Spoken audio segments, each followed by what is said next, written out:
What's up? How we doing, gang? Manle Leven Pig. When is a video on the current state of balance in SC2? Good question. I've thrown a, I think I'll probably draft a video in 2 days. Try recording it, see if it's not complete gobbledygook, and see how we go. Bakalaka Jihan, Wuzhang, how you guys doing? Thanks for hanging out, thanks for dropping by. Already got people on YouTube and Twitch. We haven't really seen any of SERRAL's late game against like Terran and Protoss, which is what I've really wanted to see. And it looks like that's mostly just not happening in the current tournaments. And he got kind of mauled in China. So we'll see how we go. It's there's still obviously some interesting things there though. I do need to do a bit of research before I lock in map pool for Pigfest. So I think what I'll do as well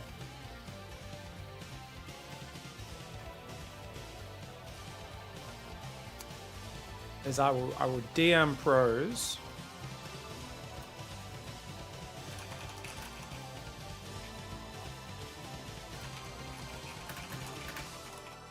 Yeah, okay. Yeah. I'll send some messages out later today and just ask for a few players' analysis of both of the non-mirror matchups that they play and just kind of where the balance is and what their thoughts are. Because then I can basically just give my own analysis, share a bunch of the pro player viewpoints, talk about, and I could also rate what's worked, what hasn't worked from the last patch. So basically, it's I think the format of that video would be 1, my overview, 2, pro thoughts, 3, how did the last patch succeed, and how did it fail. I think that's a good structure for a video. What do you guys think? I think that gives it some structure. Probably about 15 minutes in total, maybe 20 minutes. 25 if I get long-winded. Pig, did you end up changing your buzz-in code? Yes.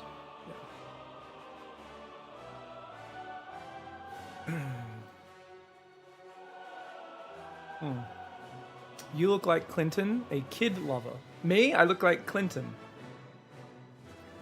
Bill or Hillary?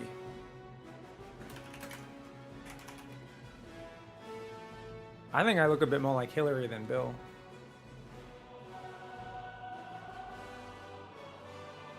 Very confusing comment though, Nico.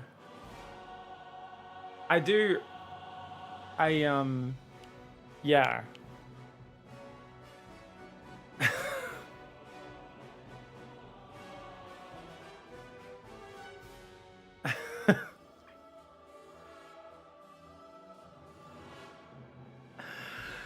It's alright, guys. People have said stranger things to me before. I think I was giving a bit of sass to my my high school English teacher.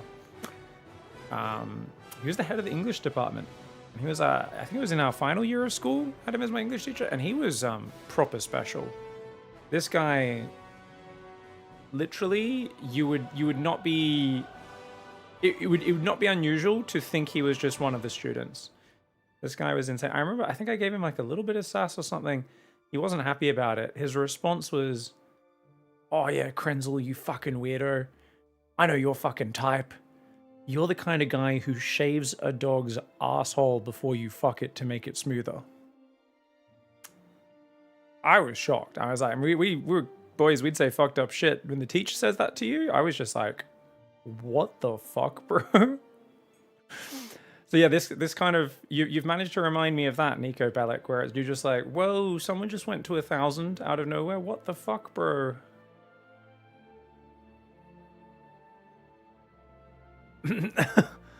Yeah, it was really weird. He was a psycho. He was a very odd character. Yeah.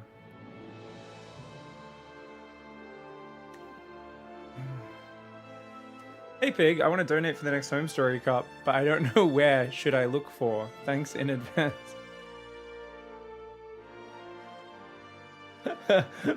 This is definitely a Homestory Cup. It's called Pigfest. It's a $10,000 tournament we're going to be running February 19th to March 1st. You could support that. I don't know how they normally do their sellout segment during Homestory Cup. Obviously, this is not for Homestory Cup, but if you just use the tip button. Why do we... I don't like that we've just got another command inside that command. Edit command. Like, why are we making people have to press 2 different commands in order to get the donation link? It makes no sense. Inefficient. There we go. I'm just going to edit it. Actually, I'll make sure it says donate there.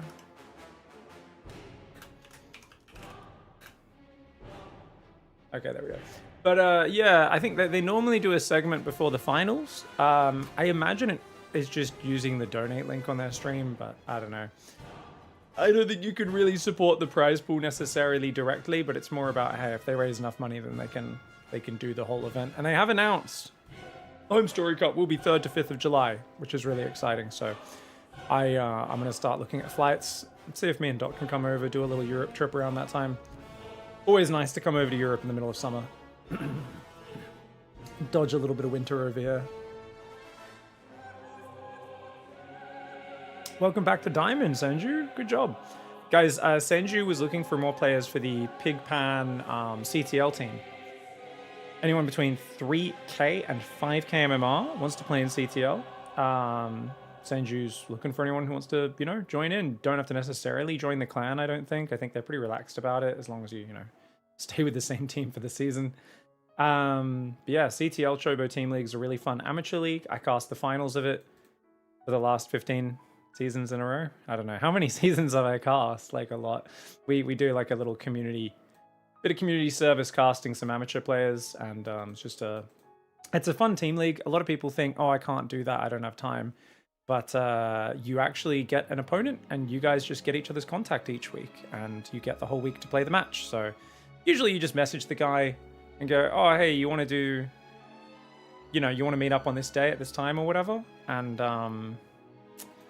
yeah, you guys figure it out based on your time zones and stuff. So it's pretty chill. Yeah, a lot of very busy tech workers, people with multiple children who all play in that as a way just to give themselves something to play for rather than some mindless ladder. Yeah, which is awesome. Sorry for all the edit commands there, guys. Charge, how close are we to getting atom stim packs legalized? My body, my choice is what I always say. That's true, Mr. Charge. I agree.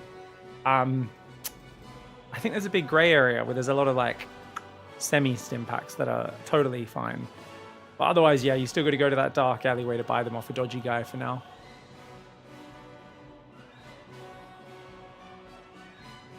But yeah, I imagine if you wanted to support Homestory Cup, guys, there's probably a donate link on their stream, but I'm sorry, I don't know. I do not know. Anyways. All donations on my stream for the next month will be going towards Big Fest.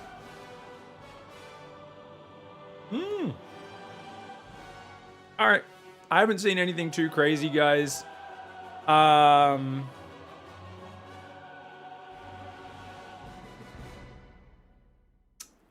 don't think there's anything super crazy with news to keep up with. Just a please drink responsibly Reddit post where there's the tears. I don't feel anything. I miss her.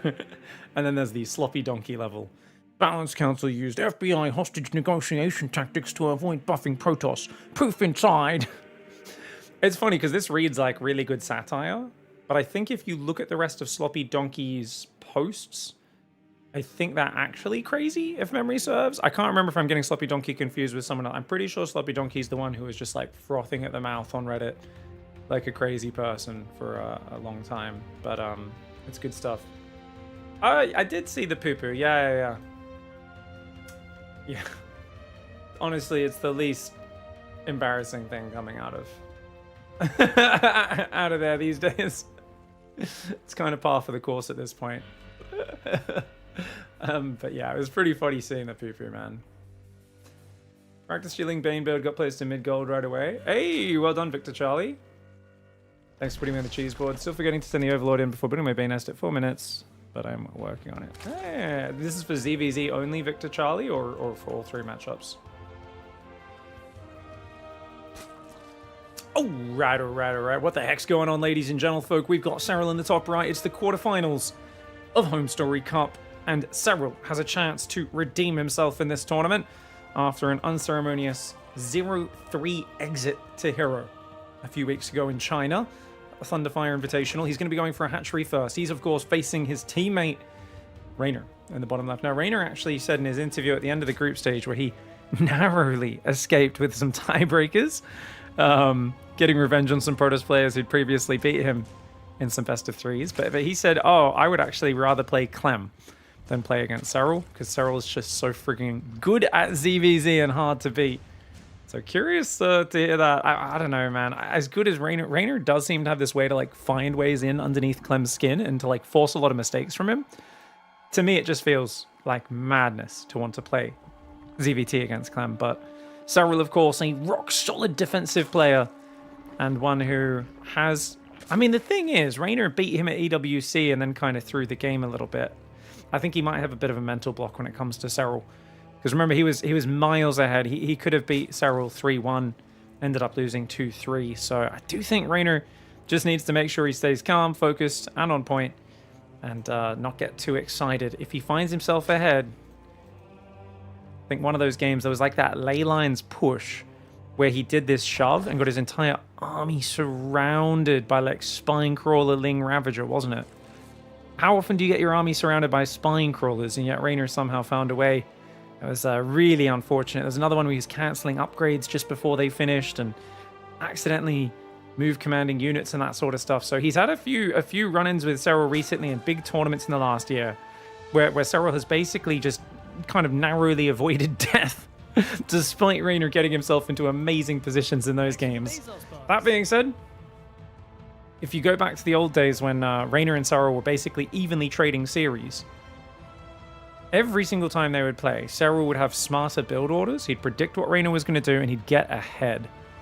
And then Raynor would just make these crazy comebacks from behind, and SERRAL would really struggle with him.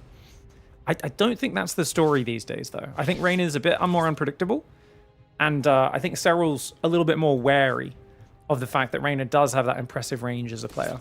Both sides are pushing back the Overlords just enough to deny vision. They don't want to lose injecting times. You see, you got to get back to the hatchery before you hit 25 energy. Otherwise, you will lose injecting time. And you can see just how well they've both timed it, getting back there just before, so that they can immediately inject these hatcheries a second time. 10 Zerglings coming out for SERRAL, 14 for Raynor. So far, neither side's lost anything, just that early extractor cost from the cancel at the start of the game.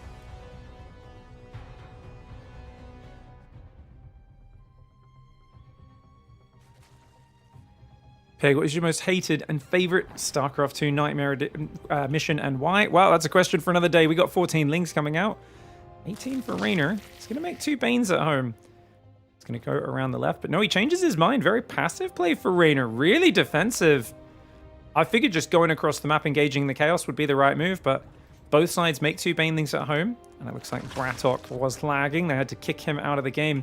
Massling Banes on the way. So Raynor's actually going to go for a huge Ling Bane pressure. There's a Roach Horn on the way, though, for SERRAL. Oh, his Ling's getting in. He sees it. He saw the Lings popping out. He saw the Lings popping out. 3 more Banes are morphing. Oh, Raynor letting the scout in. The whole point of staying back with your Zerglings is to block your opponent seeing what's coming. But he wasn't able to do it. These Banes need to split. Needs to split. Raynor, split them now. But the Queens are there. And he's not going to be able to find a way through here. Good defense so far for the Finnish player. But, oh, beautiful wraparound into the main base. That's excellent play. He's going to force some Lings up there while targeting the third. But not the best micro in the main for Raynor. A bunch of the Zerglings did get surrounded. Those guys will, of course, keep him occupied in the mineral line for a little while. Looks like a few more Lings and Banes have traded here. I think Raynor may have blown up the enemy Banelings for now. He's going to catch a few Queens off creep, which opens things up for the next wave. And, oh, no, SERRAL's Banes even trapping some of his Zerglings from getting down here.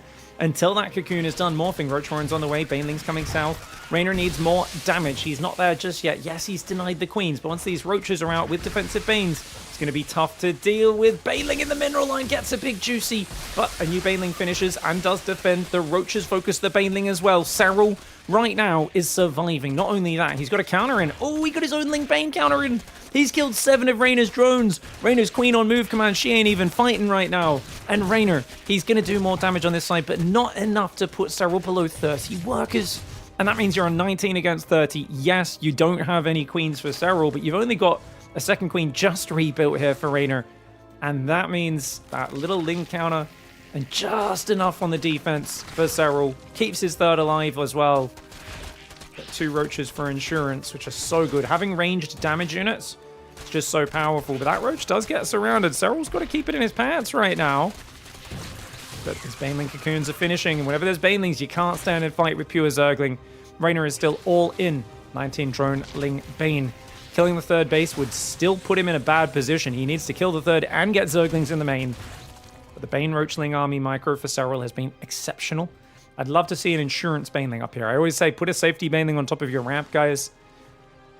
So that if they get past, they're going to try to rush up your ramp and always have a Baneling waiting on top of that ramp that's not on a control group. Just that you can have it there as a bit of insurance. Good spready on the Roach Bane, though. Notice he pulls his Banes away from Raynor's Banelings because he doesn't want the Banelings to clear his Banes. Two Banelings to kill an enemy Baneling, which is why you can see the players are kind of pairing them up a little bit. SERRAL not actually detonating his Banes there, keeping them alive a few seconds longer. He knows he needs more Banes. He's trying to make more, and he does keep them all alive for now. With 5-6 Roaches together, there's nothing these Zerglings of Raynor can do. You can see how desperate he is. He's trying to force his way in right now. There's all in, and then there's desperate. Desperate all in. Of course, behind this, the third hatchery had just died, guys. He has to tap out. You can see the Queen died on the third hatchery, and these Lings were killing us while that entire fight was going down. Let's also show the previous counterattack on the natural, as I think that was really important. So was it Banes or just Zerglings, guys? Came in from the third here at about 4:45. This is when the Queens just got surrounded. And SERRAL, he doesn't just A-move. If those Lings A-move, they would have just chased Reyna's Zerglings home. So in the midst of all this going on, the fact that SERRAL microed these Zerglings in, killed the Queen, killed 7 drones, that is what secured the victory. If it wasn't for that, Reyna still would have had 2 hatcheries injecting, and just so much momentum rallying in, and he may very well have been able to overwhelm. But look at the amount of distraction, the amount of time that gets wasted. And you can just see he's missing injects on the natural here. Finally starts injecting over a minute later, loses 11 drones, and that's a sick hold.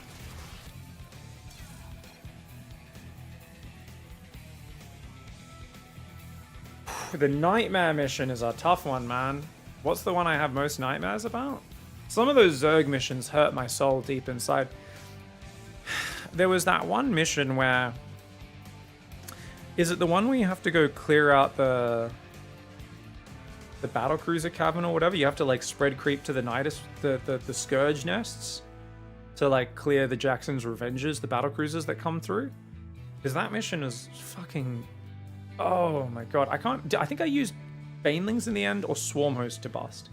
I think I was trying to do it without Swarmhost. I think that was the mission where I kind of realized Swarmhost might not be optional on a lot of the missions, and it might just be like the Marine tank of Nightmare in Heart of the Swarm might actually be the Swarmhost. Because like, you know, like the Terran campaign, it's like have bunkers, have siege tanks. You can defend positions really fucking well, right? You just have layered defenses. But with Zerg, you don't have that long-range, high firepower efficiency, but you can get free units.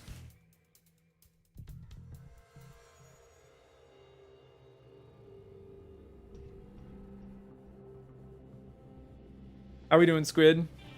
Thank you for keeping it PG-13, most watched channel on YouTube. Thank you, Squid. Yeah, I mean, I know I'm not fully PG-13, but we try to keep it vaguely PG-13, right? Just so that your kids in the room aren't repeating. He's going to Dicktown. He's going to Dicktown, Dad. Yeah.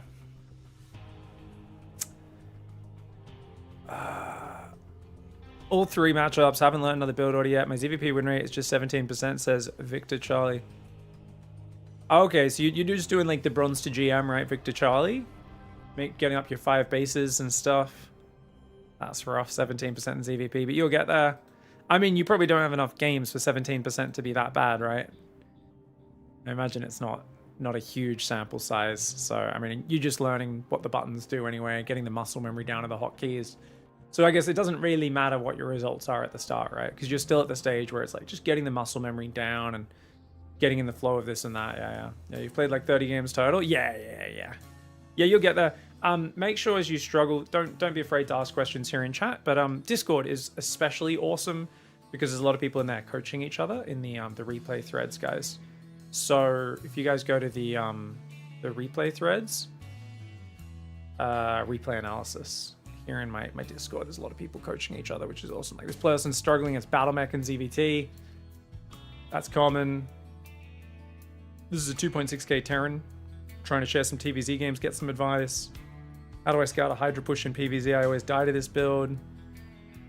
Yeah, so there's like really, really good kind of, and people will be in each of those threads giving each other feedback and stuff. So get in there and good place to learn from other people's issues and try to give them advice, but also, you know, just in general, I think when it comes to critical thinking and analyzing stuff, the more you're in a community discussing things, the more like you're tapping into everyone else's knowledge.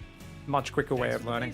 Strategy games and deep strategy games in general are actually very community focused. Like I love deep strategy games, and I always tell people my biggest hatred of strategy games is if there's no resistance. If you just blitz through, it's too smooth, it's too easy. It's not joyful for me. There's no fun, there's no struggle, right?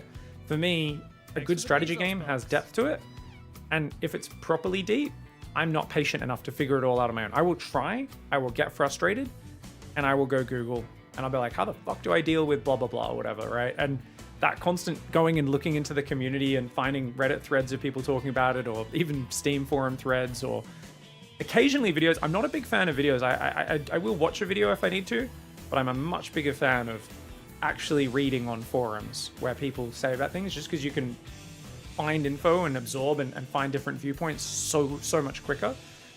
So yeah, I friggin' dig that. I think it's one of the best things, because otherwise you can just run into these brick walls where you're just missing some key details that you don't know about, and it's so hard to realize what details you're missing and to close that gap without tapping into the big knowledge pool. So that goes for everyone, guys, and there's no point where you should ever stop doing it. If you ever see me being a salty cuck, it's because I haven't asked people for advice. I haven't asked any GMs or high-level players for practice games or advice on a certain matchup I'm struggling with for too long, because I'm acting like I know it all, which I definitely do not. And that's where I get in the really negative mindset. My Terran play. I really need to get some Terran coaching, guys. I really should get some Terran coaching and follow some actual builds. I should stop freestyling Terran and complaining about how hard it is. But I keep freestyling the race that's like really so rewarding of like good build orders and tight build orders, and I'm like, this race is too hard. I can't just click buttons randomly and win. It's like, maybe you should put some effort in. Digits, thanks for the 29-month resub from Jeff's burst to yours. Is your name Jeff? Thank you, Digits. Dimension with the 2-month resub. Really appreciate it. Or Gear with the 6 months as well. Thank you so much, guys. Did we activate a hype train with that? It says hype train incoming. Oh, okay. I think we're like 1 sub off the hype train. All right. Fair. I prefer videos. Well, there are certain games I have watched a ton of videos of. So I guess that's not entirely true. Like Against the Storm, I've watched no videos of. I've just looked up certain things when I wasn't understanding how like mechanics worked. And that's a big thing. I think for city builders, I hate watching videos because it removes a lot of the joy of discovery for me. But I'm like, how the fuck does this mechanic work? Like, it's, you know, if there's something that's a bit, I don't understand how something works, and I just want to Google that specific mechanic. But there's other games like, you know, like I'd watched a fair bit of like Civilization content and stuff. So yeah, it's different for everyone. It's just way faster to find specific things on forums. And because you can find different viewpoints, it's often, there'll be a lot of YouTube videos for almost every game out there, where there's a lot of people giving very bad advice and like subpar advice that like works at low levels. Like the worst is if it's not a really big hardcore gaming community and you're like, okay, I'm just stuck on this mission. Let's like look up this mission. All the YouTube videos, no one lists what difficulty they're playing on. And you're like skimming the video and you're like, oh, this is like way easier. They have way less enemies to fight than I do. Oh, they're playing on fucking the easy difficulty. They're like, this is a walkthrough on how to finish this mission on the easiest difficulty. And I'm like, fuck, man, my grandma could finish on the easiest difficulty. Jesus, put the fucking difficulty in the title, please. Or in the description, at least.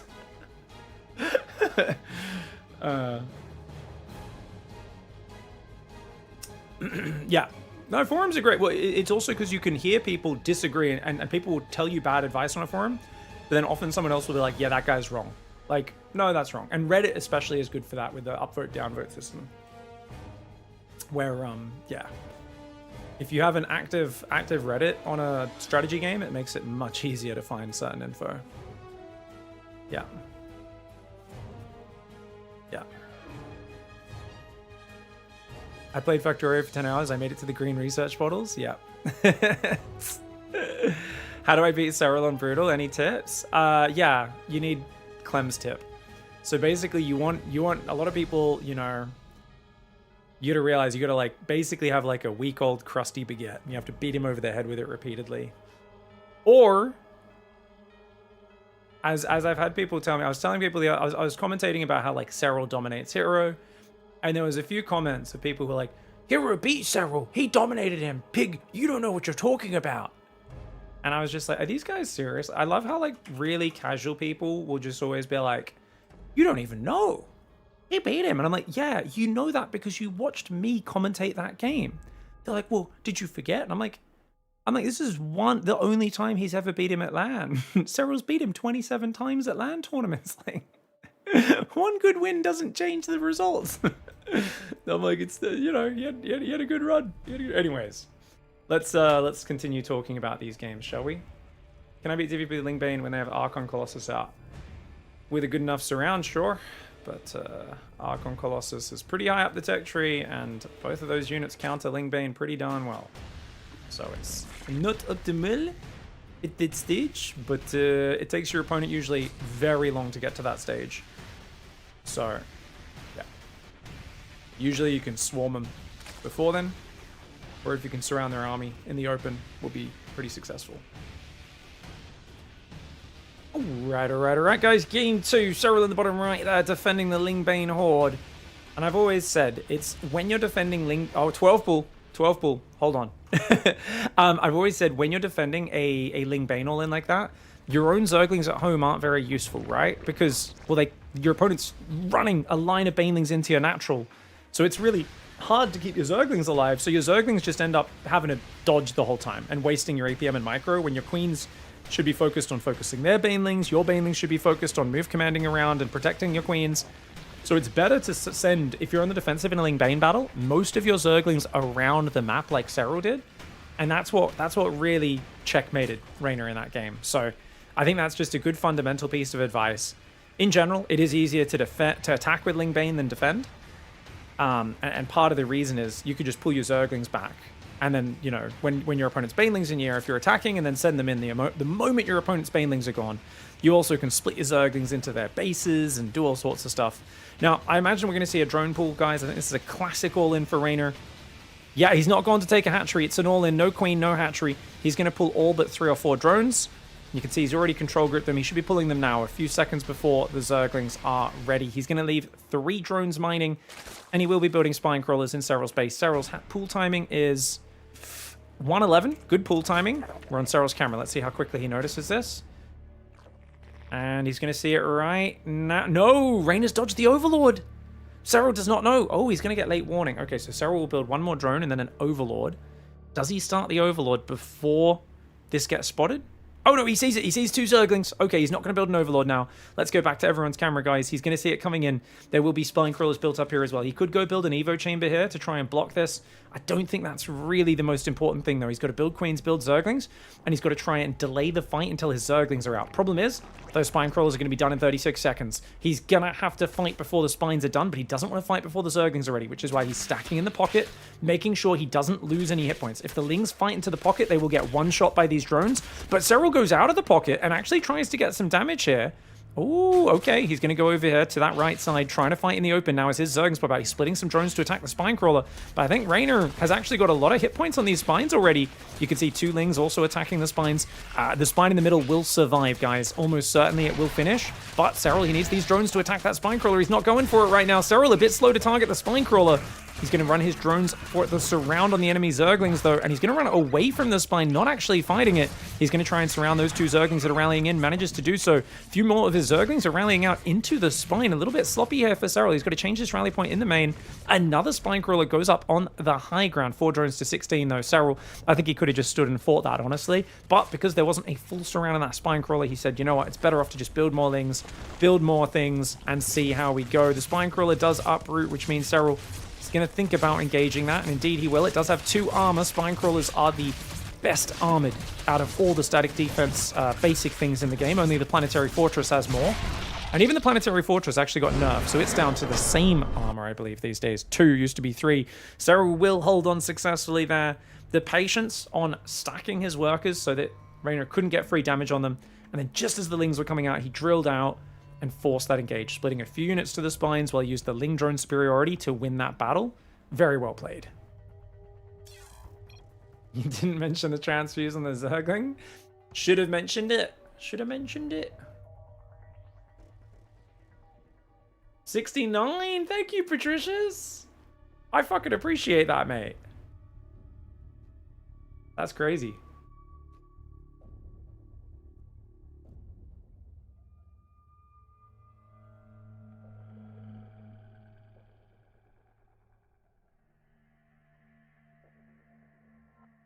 It's all good, DJ. You're not timed out. I'm just clearing your message from chat, bro. Thank you, Patricia's, for telling off there. Obviously it's nice to talk about these things, but yeah, when we're casting it 24 hours after the games have happened, there's still going to be plenty of people who weren't able to watch live and don't know what's happening. So best not to spoil the games wherever possible, my friendos. Action-packed ZVZ to start the day, guys. We've got a bunch more games today. I haven't actually written up a bracket command or anything.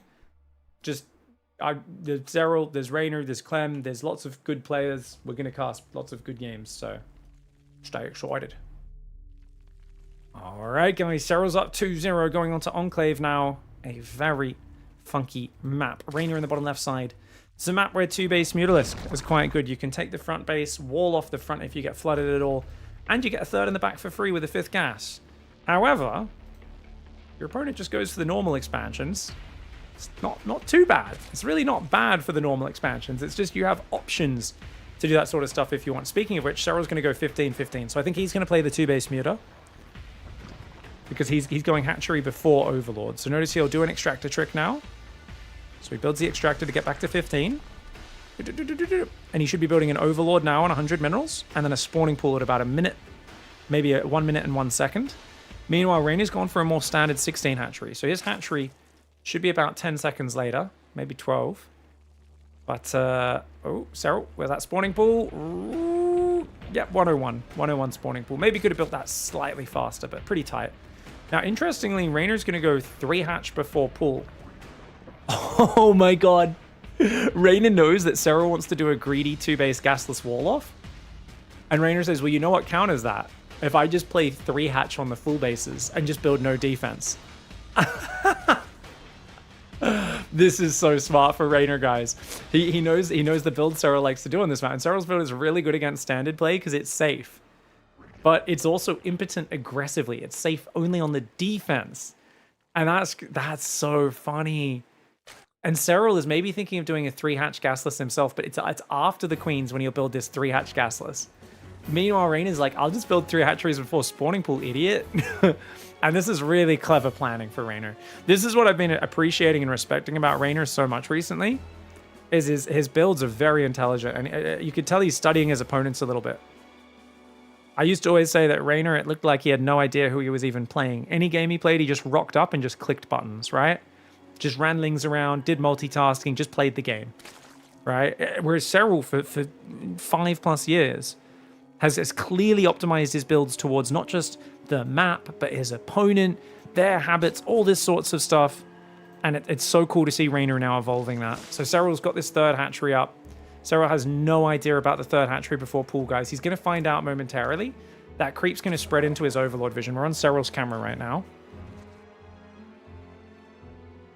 That creep hasn't... Oh, Serral's going to go 4th hatch. Maybe he does know it's 3 hatch. What the hell? What is Serral doing? Oh, he's scouting. He's going to go scout around through the back door. Okay, he's sending that drone as a scout. Gas goes down. He sees the creep now. I'm not sure if he's noticed it yet. Has he noticed it? Swarm forces. Now he has. Attack. Now he sees it. Serral's down 3 workers. He did have his queens earlier, which does offset things. And he's in the back door, and he's kind of like, okay, what are we up against? Now, he should check for ling speed right now. So he says, okay, there's no lair. Where's the ling speed? Sees no ling speed on the way. And it's dawning on him that his opponent has been disgustingly greedy in this game. Okay, so he's gonna get through here. He sees the roach run on the way as well, guys, for him. But more importantly, he sees that the natural is similarly saturated. But because there's a 3rd with workers as well, you can see here, look at that advantage. He's like half a cycle ahead on the drones, essentially, as Rainer. Maybe a little further even. About 5-6 workers ahead. Evo chamber goes down as well. It's going to be a roach war, but Serral has got also the crap base. Only 5 minerals and 1 gas here. So Rainer's going to have access to 3 more mineral patches and an extra gas. See who can start the upgrade first. Serral's going to take a 4th base up front. Good luck defending that. If Rainer stops at 60 workers and just masses roaches with roach speed in +1, it's going to be a nightmare to defend. Rainer a bit slow to start +1. You can see Serral started this about 5-10 seconds earlier. Not the end of the world. And Serral pokes him with the Overlord. Sees the lair in the 2nd gas. He goes, okay, as long as lair's not finished, I think we're similarly timed. I mean, Serral should be able to defend. If Rainer can take these rocks down and start getting units in the back, or drop the back door, that could be really nice. I think even just a slow Overlord elevator. Anything to create some multitasking is going to be really hard. Also, if we look at the gas, 1, 2, 3, 4, 5, 6. He's going to go 6 gases and his 4th hatch in the middle. Rainer loves this garbage base in the middle because it has the rich gas geyser, even though it's also only a 5 mineral base. I'm a much bigger fan of this one, or this one here. normal bases. But since he's got an advantaged opening, this base is at least pretty safe because he should be the one pushing, being aggressive. Serral goes Overlord speed and another drone. He's got to be careful on that. Both sides need to be really careful about building Overlords here as well, because you can get supply blocked so easily once you're into roach production. If you have a round of injects pop out, you often have like 15 lava. That's 30 supply you need free to build roaches after a round of lava injects. So these guys are like really hugging their supply caps right now. But if you get supply blocked as the enemy's roach army is coming across, it's often a death sentence. And Serral's been more efficient by hugging closer to his Overlord supply gap. But that also means it's riskier because he's only building 1 Overlord right now. I think he should be building 4.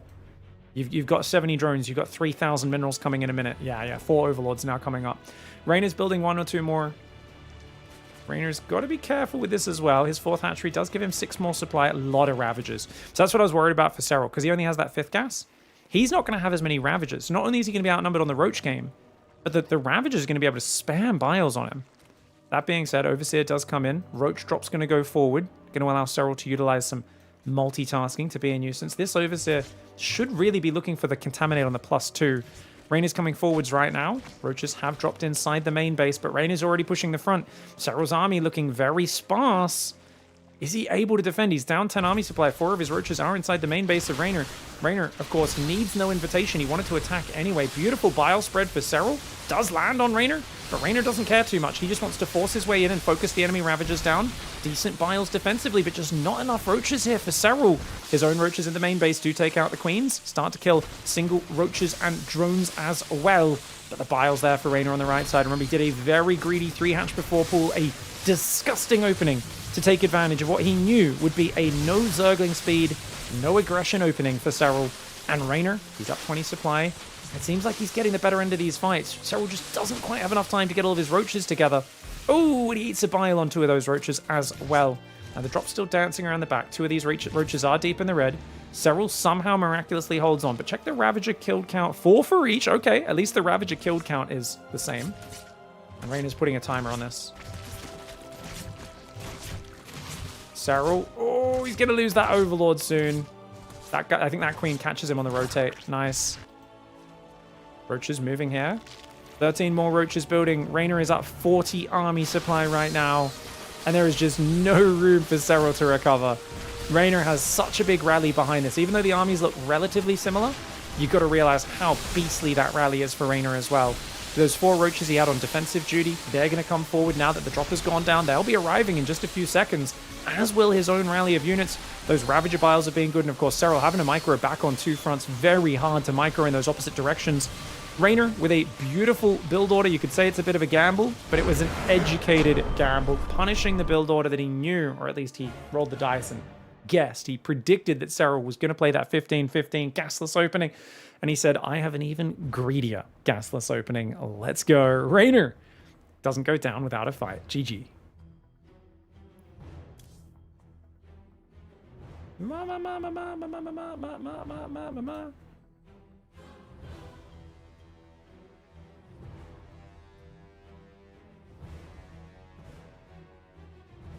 You know when this game happened? In the last... Homestory Cup just finished yesterday. About this time yesterday, maybe 23 hours ago, I think is when the finals of this tournament finished. So we are casting the games 2-1. 2-1 in Serral's favor. Game 4 is coming up. We're going to do a quick wee break, guys, because Twitch needs to play some ads. So we'll see. We'll do that in just a second. First of all, let's see what's going on in chat. We're going to load new people tuning in. If anyone wants to play CTL, if you guys want to play a team league, you're between 3,000 and 5,000 MMR. Pigpan, my clan, and the team run by Senju, our moderator there in chat, they're looking for some players right now for the CTL. I'm not really involved in CTL other than hopping in to cast the finals. I would love to see Taste the Bacon make a finals again. I think it's been a while since Taste the Bacon made a finals, right? I think it's been a while. Usually the Chobo team league, yeah. So Senju is in the chat. You guys just let Senju know if you're between 3,000 and 5,000 MMR. They're kind of looking for some more players to fill out their roster. It's a very chill tournament. You play 1 best of 3 a week, I believe it is, and you and your opponent just message each other to find a good time to play. So it's very adult friendly. This is not the sort of team league for no-life youngsters who just are at their computer 24/7 and waking up at 4 a.m. to play tournaments in different time zones. This is an adult tournament. This is for people with jobs and things who can message each other and find good times to play. Yeah. Yesterday, all my troubles seem so far away. What's up, Posse? How you doing? Seal Blue. Tutu, that was the name of the commentator. Oh, the host? Tutu, right? Yes. She was awesome. Yeah, she's an Overwatch commentator. She was hosting the Thunderfire event. I felt like she was wearing a freaking fancy wedding dress or something on day one. And she had the cool ears and the hair thingy, whatever. I was like, damn, stepping up. Not meant to look that fancy for a StarCraft event, but I love it. China brought the class for that one. I don't think we're going to sign up for it in Devoid because we always get smacked and we don't have a leader. No worries, Necron. It's good fun to get smacked a bit. And usually, like, you know, if you have the higher level players help the other players and you all kind of rank up steadily. So it's really good motivation. I think that the best thing about CTL is that it levels up all the players on the team because you're all kind of motivated to help the lower players. So it's kind of, it's essentially, it's a way of, like, any player who plays on the higher in the top 2 MMR slots in the team basically ends up coaching the other players. Is what I've heard from most teams' experiences. They always end up being like, oh, okay, you could do this better. Oh, you could do this better. And like the lower level players skill up too quickly. So there's always like a push to recruit the lower level players because the guys who start at 3K are sometimes 4K by the end of a season. And you're like, Jesus Christ, we need more 3K players to play in the lower MMR slot. God damn it. Yeah. Yeah. I'm one of the only people in my bracket for my team. The website for Chobo is horrible. Yeah, I haven't used the website or anything, but it's actually worlds better than the Google Docs of the past they send you. Oh, the wedding dress was day 2. Right. The ears was day 1. Yeah. She's also in Forbes' ranking of wealthiest people. Really? Wealthiest esports people or something? You're making that up, Seal Blue. You don't commentate video games if you're already rich. You do it to get rich, because remember, esports is all about that big money. Speaking of big money, we gotta play an ad break so I can get 50 cents from Twitch, and more importantly, so they don't auto-play an ad in the middle of the next game. I'll see you guys in 3 minutes. We'll be back in a sec. Thanks for the love. 3 minutes, BRB. 18 workers for Terran, 47 for Protoss. Pylons being rebuilt. Stalker's gonna keep trying to bait stims. Remember, Clem's medevacs low on juice as they have been for so long. Disruptors come out and land some big juicies. Oh, damn. Lots of Marine Marauder Viking going down there. That does hurt. That absolutely does hurt. Anyways, Adepts are going to be shading forwards there. Oracle trying to pull back as well. The Adepts are going to shade towards the main base. Getting into the corner, but the Ling's got a good surround. I think he should have cancelled that shade. Oracle's going to try to join up. The Queens are there. Dude, Solar just shut that down. Solar said, hello, good sir. Have you been to Dicktown before? You haven't? Well, guess what? Here's a free ticket. Queens and Zerglings. Oh, no escape.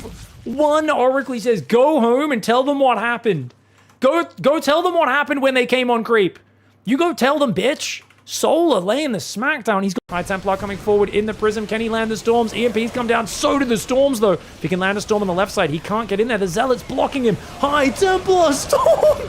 Oh.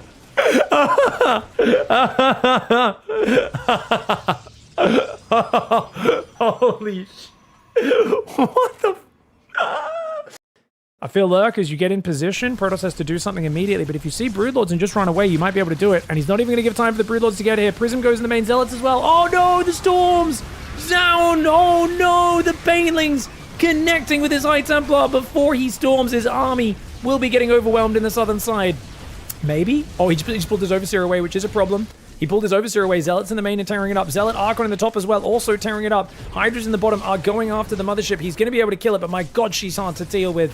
Hydras in the main trying desperately to defend. Mothership just went down in the south. Archon Immortal goes down there as well. Drones. Oh! He surrounds the Archon with drones, and a High Templar walks up, drops a juicy Storm. And there's just too much Protoss in too many plays. The Oracle is arriving. Oh, he gets both! Double Stalker kill, juicy. Meanwhile, there's an Adept in the base. Solar starts complaining about how Protoss is so easy, but he can't play it because he's too skillful as a Zerg player. Promise, I normally don't play like this, but it's just your race is so easy. That's why I can't play it. I click too fast because as a Zerg player, we have lots of things to manage. Not like dumb Protoss players. You see, you guys have low IQ, and I just have too much IQ to play Protoss properly. That's why you won that interaction. Hero's there raising an eyebrow going, sure, mate. Sure. Yeah, totally. Sure. No, I believe you, man. I believe you. Definitely. Legit excuses, son. And, well, he's going to fly in and lose his Oracle. He says, you know what? I'll give you one back. I'll give you a little chancey chance. Big, you can make millions on ad revenue on old school Swarm host versus Swarm host fights if you simply showed us a little more skin, baby girl. That's my armpit. Enjoy. Where's my fucking tip? Where's my tip? You fucking promised. You promised. Fucking weirdos. I love it. That's not skin. That's hair. That's hair covered skin. It's the best kind. It's the best kind. You guys aren't into armpits? Fucking weirdos. What the fuck? I said ad revenue, you cheat slut. Jeez. Oh, there. wow. The reeds are quite exposed on Creep. This is an excellent start to the fight. But he's Dark. move commanding. And Maru clicks He's on clicked the on the hatchery. hatchery. Maru, what? Maru with a huge mistake, distracted by the Ling Bane counterattack. He moves so deep on creep, gets jumped on by Banes, and then clicks on a hatchery and runs past the enemy army. A monumental mistake for the greatest Terran player of all time. Oh my goodness. Oh, what was that? That was 2 Banelings blowing up 20 SCVs. I cannot believe. Actually do drugs, guys. Normally doing drugs is pretty bad, but in this case, check this out. Oh my god. Oh, it feels so good. Wait, I hear lurkers somewhere. Where? More drugs, more drugs. We're back. What's up, gang? Dude, it's been a couple of days of so much sport. That's why I took yesterday off, guys. Homestory Cup was still on, so I was watching that. That ran really late, but then we had the tennis finals to watch. We had fucking ton of football to catch up on. Had UFC to catch up on yesterday. And now we are casting one of the good StarCraft games.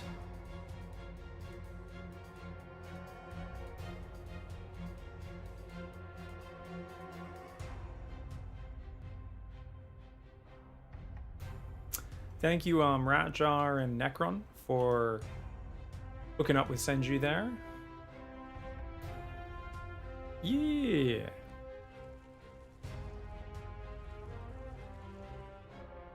Good to see people getting involved.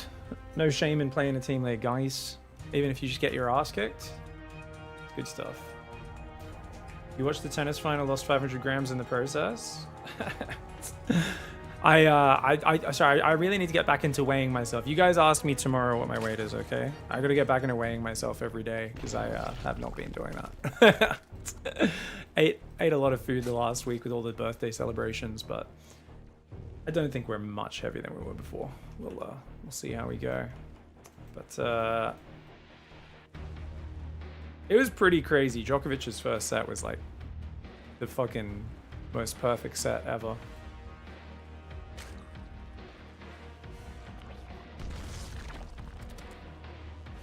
Oh, right, guys. SERRAL does drop a map there. Going to Tourmaline, it's going to be a standard extractor trick opening for both sides. And this is a map where you've got a relatively wide natural, reasonably short rush distance. And I definitely feel like we're going to see kind of the standard will they, won't they with Roachbane. And I think this is a perfect moment for SERRAL to commit really hard to an attack. Because what's happened so far, right, is we've seen, you know, Raynor has committed to a super greedy build, a 12-pool drone all-in, and a Ling Bane all-in. Now, the Ling Bane all-in could have worked if SERRAL didn't get his Zergling in and scout it. That was the big mistake that cost Raynor on that map, was he should have had some Lings blocking that getting in. That Zergling getting in gave SERRAL too much time to prepare. He was able to morph 3 more Banelings instantly and just be all over it defensively. So, don't get me wrong, Raynor, you know, he's used up his aggressive builds. He's won one with a greedy build. I imagine he's going to play something a bit more contained now, something on the safer end of the spectrum. I don't think he'll go straight macro, because you rarely do that in this matchup, but maybe like a Carapace, Roachbane or something. But if SERRAL, I mean, he might even, honestly, I actually think a good build for SERRAL here might be I don't know how well this works at this level. It works really well up to the top 5 players in the world. I know Shin uses it a lot, is don't pull off gas. Don't make a Baneling Nest. Do a Ling Flood off about 31 drones, about 20 Zerglings, 25 Zerglings. It's not really a flood, but a heavy pressure. And then just go straight for roaches behind it. And you just bank gas after Ling speed off of this single gas. And it's just a 1 gas roach Ling timing with a very early 8 to 9 roaches and a mass of Zerglings. And you can transition behind it quite hard. It usually at least kills the enemy third, often gets in and just wins the game because it hits like a brick. Your opponent's busy building Banelings and third queens and drones and Evo chambers and lairs and things. And then suddenly there's 9 roaches barreling across the map at an obscenely early timing. Is that something SERRAL will opt for, or Raynor? Well, definitely not SERRAL. He's pulled 2 workers off gas. Raynor's pulled only 1 off gas. Hasn't rallied back into it just yet. Looks like a pretty typical opening, just with a slightly more economic focus for SERRAL. We should see this drone rally back onto gas, surely. Otherwise, I don't know, does he even have enough gas for his Baneling Nest if he doesn't put back on? Interesting. SERRAL towing the line of greed here. Double inject. Queen's going to move forward to push back the Overlord. Raynor does the same thing, though SERRAL's a bit more safely positioned to begin with. 1 worker on gas still for SERRAL. Raynor with 2. No sides gone for a Baneling Nest just yet. This is very late on the Baneling Nest timings, guys. Neither of them thinks the other will go for a Ling Flood. They are both playing very greedy against the Ling Flood. And it does kind of look like they're doing the build I was talking about, just without the 3rd worker on the gas. 16 Lings coming out for SERRAL. And he's going to go delayed Bane Nest. Saying, well, I'm going to commit hard to a Ling pressure. I don't need safety Banelings till a bit later, because I'm going to have enough Zerglings to keep Raynor on his side of the map. Raynor is completely skipping any sort of structure until now, and he's going to go straight Roach Roaring. Okay, Roach is better later on, but when you're first getting just 1 or 2, 3 Roaches out, it's nowhere near as good as Banelings are. It'd be fine. Queens do stop that Zergling Scout, and you can see the units lost have very similar, 10 for 10. SERRAL backs off, his Baneling Nest is coming in. SERRAL's droning here, as is Raynor. Raynor built a few extra Zerglings. I'd love to see Raynor split individual Zerglings to go scout right now. Loop 1 around the right, loop 1 around the left. So that's what SERRAL's going to do. SERRAL's going to stay active. He's going to keep checking. What are you doing next? What are you doing behind this? And the safety Roach Roaring does go down. It's not a very fast one. Only goes down at 4 minutes. Sees the Roach Roaring finished. And it really does look like this might be some sort of Roach timing. Indeed it is! Baneling Nest goes down. Raynor doing a 32 drone, a Roach Bane, but it's only on 1 gas. So Raynor is going all in with this, but he's not doing it with as much gas as I expected. Now SERRAL didn't see the Baneling Nest. He doesn't. It looks like it'll be a Roach pressure, and I'm sure SERRAL has that read. It does not look like a Roach Bane all in just yet. Now Raynor's trying to hide this. He's trying to bank up more units. He's got to go, though. These Roaches need to move out. SERRAL's going to see it in this moment. This Zergling will spot it, and he sees a lot of units. He's just built 2 more drones as SERRAL, which is going to bring him to a 9 worker advantage. Somewhat greedy, but he's got 7 Roaches of his own, a few more Banelings, but he no Spine Crawler. Which I'm kind of shocked at, but I guess where do you build the Spine? If you build it in the natural, your 3rd's exposed. You build it in the 3rd, the natural's exposed. If you had a Spine finished here, that'd be great. But he knows he can't get it up in time. Zerglings coming for the counter. They're going to try and lure a bunch of Raynor's units to the top left, away from the frontal fight. Raynor gathering up his forces. His Lings can't really engage. There's so many Banelings. He's got to wait for his own Banelings before he commits here. Raynor already almost loses 1 Roach. Does almost get one of SERRAL's. Oh, the Lings are going to get in. That's a good move. It's a great move there. Looping his Zerglings around. These guys kind of distracting on that side. These Zerglings trying to engage here. The Roaches and Banes trying to move in. The Banes get a good hit on the enemy Zerglings of SERRAL. SERRAL's Roaches doing really well here. Where the heck did the Zerglings go inside the main base? I do not know, guys. Was there a Baneling up there? Because I'm wondering where the heck the rest of Raynor's units went. He lost an extra 20 Zerglings. Did kill 1 more Roach of SERRAL's, but that cost him a huge amount. Remember, SERRAL had a worker advantage that whole time. Massive hold for SERRAL. Really massive.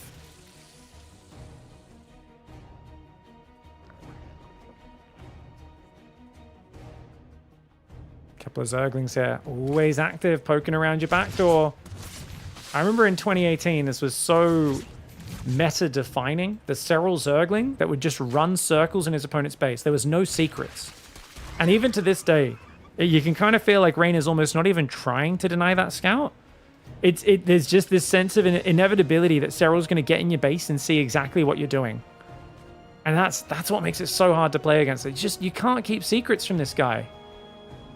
There's always some Finnish guy in a white cloak popping up out of the snow and then walkie-talking back to home what your position is, you know? ZVZ really is. It's fighting. It's invading Finland in winter, man. Gonna have a bad time, dude.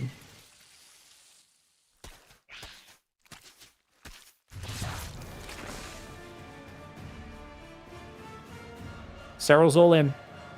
But he's building 3 drones. Okay, Serral has just a perfect read on the fact that Raynor is not confident adding an Evo or upgrading. If Raynor here hard pivoted, stopped building Zerglings, and just went Roaches and drones, he actually could get back in this game. But you notice Serral is just drip feeding drones. 2 drones at a time. More Roaches, more Lings. 2 drones, more Roaches, more Lings. 2 drones, more Roaches, more Lings. His worker supply, about even with Raynor's. His army supply is consistently ahead. Both sides are making Ravagers. You can see the spread of these Roaches. It takes 3 Roaches to one-shot a Zergling. So this way, he's hiding his true numbers. If Zerglings come in, they'll get shot by these Roaches before they see much. Especially if those Roaches just step forward a little bit when they see the Zergling coming to intercept. Biles do take down 1 Overlord there. He sees no drones on, not that many drones on the 3rd. Serral, little supply blocked right now. He's got 4 Overlords about to pop. He's going to try and pull his Overlords away. 2 Banelings are going to roll in. Oh, Serral, you cheeky bugger. All right, only gets 2 drones. Good reaction by Raynor. Mass Ling thinking about coming in on this base, but these Lings are so weak against the enemy Banelings. More Banes are now morphing. You can see Biles trying to land on the front. Good hold position here by Serral. Got to pull these units back. Lings coming in on the south side. Banelings trying to go there on a rescue mission. Oh, massive Bane on some of those Zerglings. You can see the Lings are on the Queen on the 3rd base, but I think Serral just has so much Roach Ravager. And the Banelings are making it hard for these Zerglings to find the best possible angle. The Roach Ravager fight up north goes amazingly for Serral. And attacking in these situations where you're both massing Roach Bane Zergling. The Zerglings are just so... Oh, they're worth so little. Great Biles there by Raynor. They're worth so little because you just can't get on top. The problem is the Lings just... If your opponent spreads their Banes out across their line, and I know Serral wasn't perfectly positioned to begin with, but he managed to move those Banes to the south where they were needed. The Zerglings just aren't that good, man. I need to be able to zoom out to Age of Empires levels to catch a fight that big, don't I? There's not enough units here. It's 4 Ravagers, a handful of Queens and Zerglings. Raynor is down in the dumps. And Serral pushing in. Those Overlords looking like very juicy targets for Corrosive Biles. Not to mention the Queens. Very hard to dodge with those as well. The Queen's starting to fall. Lands a few big Biles, does Raynor. Serral has been a little sloppy with those, but look at that. Biles starting to land on the Overlords as well. The Lings win the fight over here for Serral. And he's going to walk right through, dodging these Biles, closing the distance with the Ravagers. And that'll be GG as these Overlords go down to the Biles. Raynor's going to have to tap. Serral takes him out 3-1. A master of scouting and defense. This all comes down to the fact that Serral's scouting is just next level.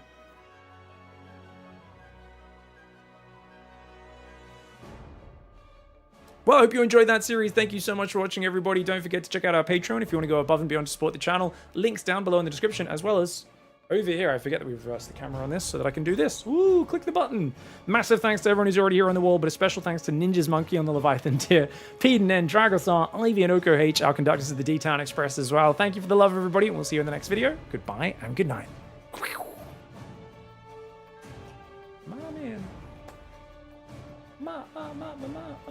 Man.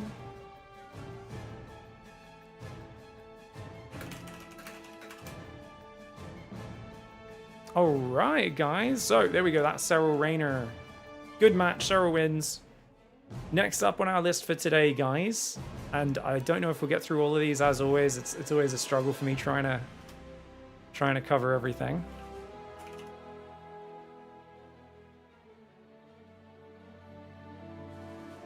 Hero Marine Zaun. And then we'll have Serral Clem after that, okay?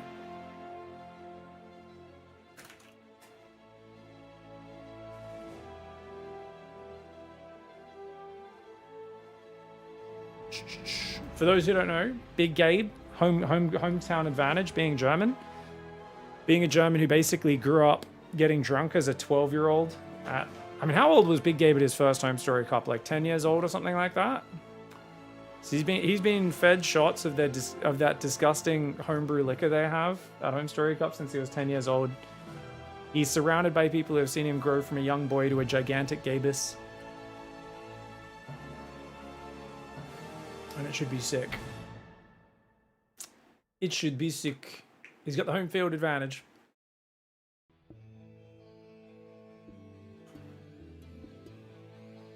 Yeah, everyone was cheering him on like crazy apparently this weekend.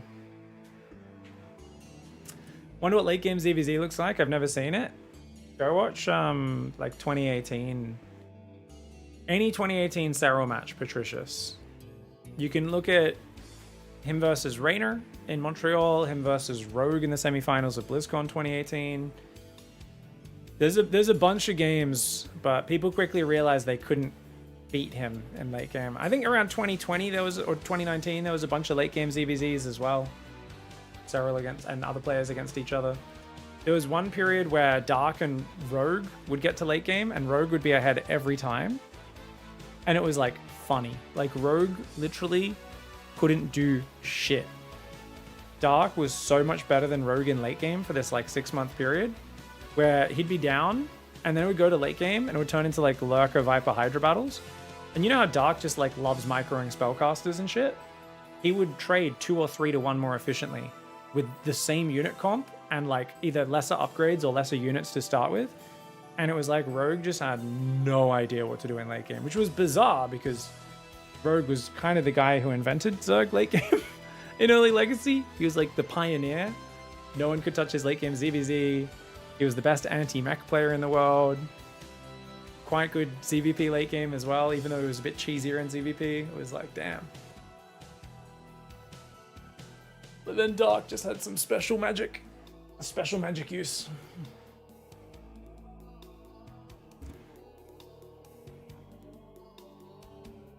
Let's go, guys. All right. What the heck is going on, everybody? We've got Hero Marine in the top right side, Zion in the bottom left. It's Homestory Cup quarterfinals. Zion, one of the most interesting players out there, who will randomly come out of the woodwork, and you will see this man just decapitate everybody he plays in a tournament. Top Zergs, top Terrans, top Protoss players. The next tournament, sometimes it doesn't quite work for him, and he kind of struggles a little bit. But he's playing against Big Gabe, a guy who I feel like has basically pivoted from caring too much about performing well in StarCraft. Streams, makes some videos where he's basically just dryly shit-talking everybody in the scene and everything. Doesn't care about results, openly talks about Protoss being busted and having no way to play against it, whilst then the next day talking about how Terran late game is unbeatable against Protoss. I can't tell whether he's serious or not half the time. I think he's just basically a crap poster these days. And yet, that is when Terran players become their most powerful. Hero Marine is also, it's the quarterfinals of Homestory Cup. For those who don't know, guys, Homestory Cup is basically a drunken binge fest in Krefeld, Germany. Hero Marine is German, and he's been attending these tournaments since he was about 10 years old. I'm pretty sure he was getting fed shots and beers as a young child at these events. So he's surrounded by people who are cheering for him, who've seen him grow up there. He's no doubt probably had a beer or two before this series as well. So Hero Marine has nothing on the line. Zaun's flown to the other side of the world for this tournament. Hero Marine's just like, let's have some fun games. So that's a big mental advantage for him, especially when the crowd was notoriously loud every time he was playing right from the group stage for Gabe. I think it's just, there's this thing where if you've literally just, chugged a beer with someone in the audience and then they get to watch you play, they cheer extra loud for you. Believe it or not. So he's got that advantage. We'll see if it works out, though, because I do think Zaun's a big favorite. I think Zaun's just a beast of a player, man. He has gone low ground gateway and core before Nexus, which means he wants to chrono and adept across really early and try to kill that SCV. We'll see if he can get it done. Oh, second pylon's 2 seconds late. Sloppy. Zaun was too busy microing. Oh, he's going to go Stalker first. Okay, so he's going to be a few Stalkers pressuring. Interesting. That could be really good. For those who don't know, there's been some Homestory Cups where Hero Marine literally was like, was he playing at the ones where he was pizza chef guys? Because I know there's a few where he was just cooking pizzas. He's half Italian, half German. He has like dual citizenship as well. I think he's represented both countries at various nation wars and things. But yeah, he was basically just making pizza dough and chucking pizzas in the oven and stuff. So Hero Marine, this is kind of like his home, you know. It's definitely a home turf advantage, something you don't usually see being that big of an advantage, but for Gabe here, hopefully it can give him a bit of momentum to get through. I mean, he's usually pretty open about saying, hey, late game TVP, super Terran favored, probably a bit overpowered. I've seen Clem's games, it seems unfair. And then he'll, in the next thing, say, yeah, but good luck making it past the Protoss mid game. They'll just take 1,000 Nexuses, A-move Zealots from 5 different directions, and good luck playing perfectly and making no mistakes as the Terran player. Which is, I think, cathartic for the average Joe Terrans, because we're all really bad, and we all die to Zealot A-moves while Clem makes it look easy, and it's kind of nice to have a top-level Terran, a guy who made it to the semifinals of the World Championship just 3 years ago, Hero Marine, complain about the same stuff that the noobs like me basically struggle with, which is just Protoss players sending Zealots in from 3 or 4 sides and trying to bait mistakes and overstims and leaving your mineral line undefended as a Warp Prism gets in there and all that good stuff. But so far, Gabe's minimized damage. Only 2 Marines went down. He's going to get rid of the Adept. Good recall. Yeah, you want to save that Stalker. It's a valuable unit, you know. Can't be affording to lose that. Warp Gate's done. So it's 2 gate, Robo, 3rd gate coming up as well. He's got an extra Adept there as well. So 3 Stalkers and Adept can easily defend a Cyclone. It's going to be Cloaked Banshee behind this. I'm a big hater of the Cloaked Banshee, guys. And I really feel like this build is very good when it's not used frequently. But because Terran players are a hive mind, funnily enough, I know Zerg players sometimes are a hive mind, but I genuinely think Terran are the biggest hive mind in StarCraft 2 because they're such a build order oriented race. It's all about having a tight build order, and people tend to copy the best. And Maru's been using a lot of Cloaked Banshees for over a year now. So every single Terran in this matchup spams Cloaked Banshees.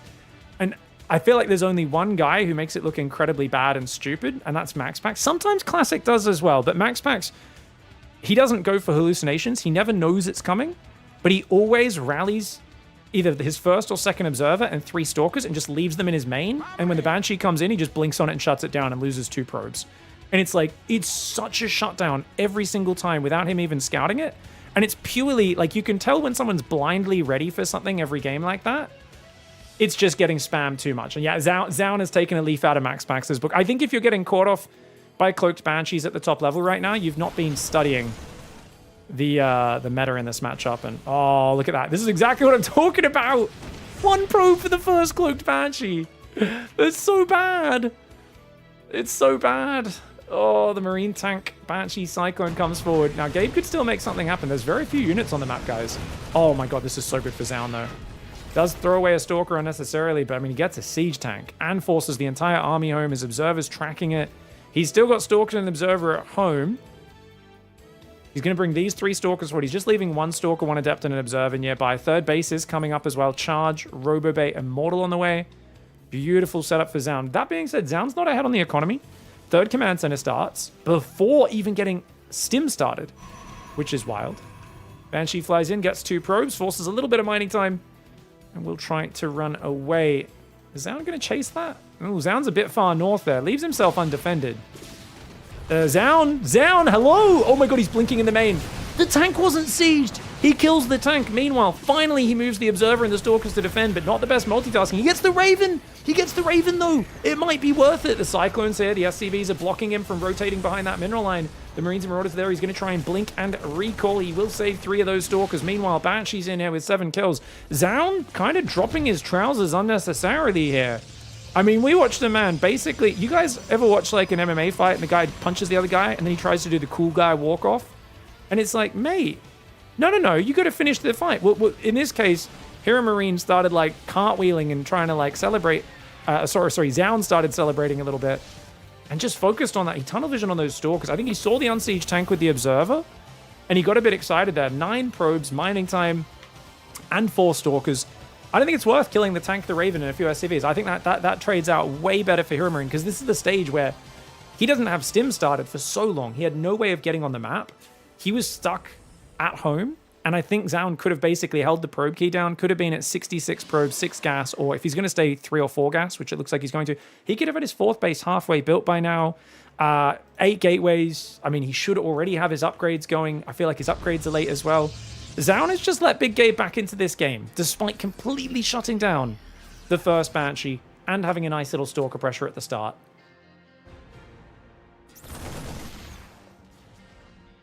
Stalkers are going to blink back. Zealot's going to come in. Very nice. Going to go after these SCVs.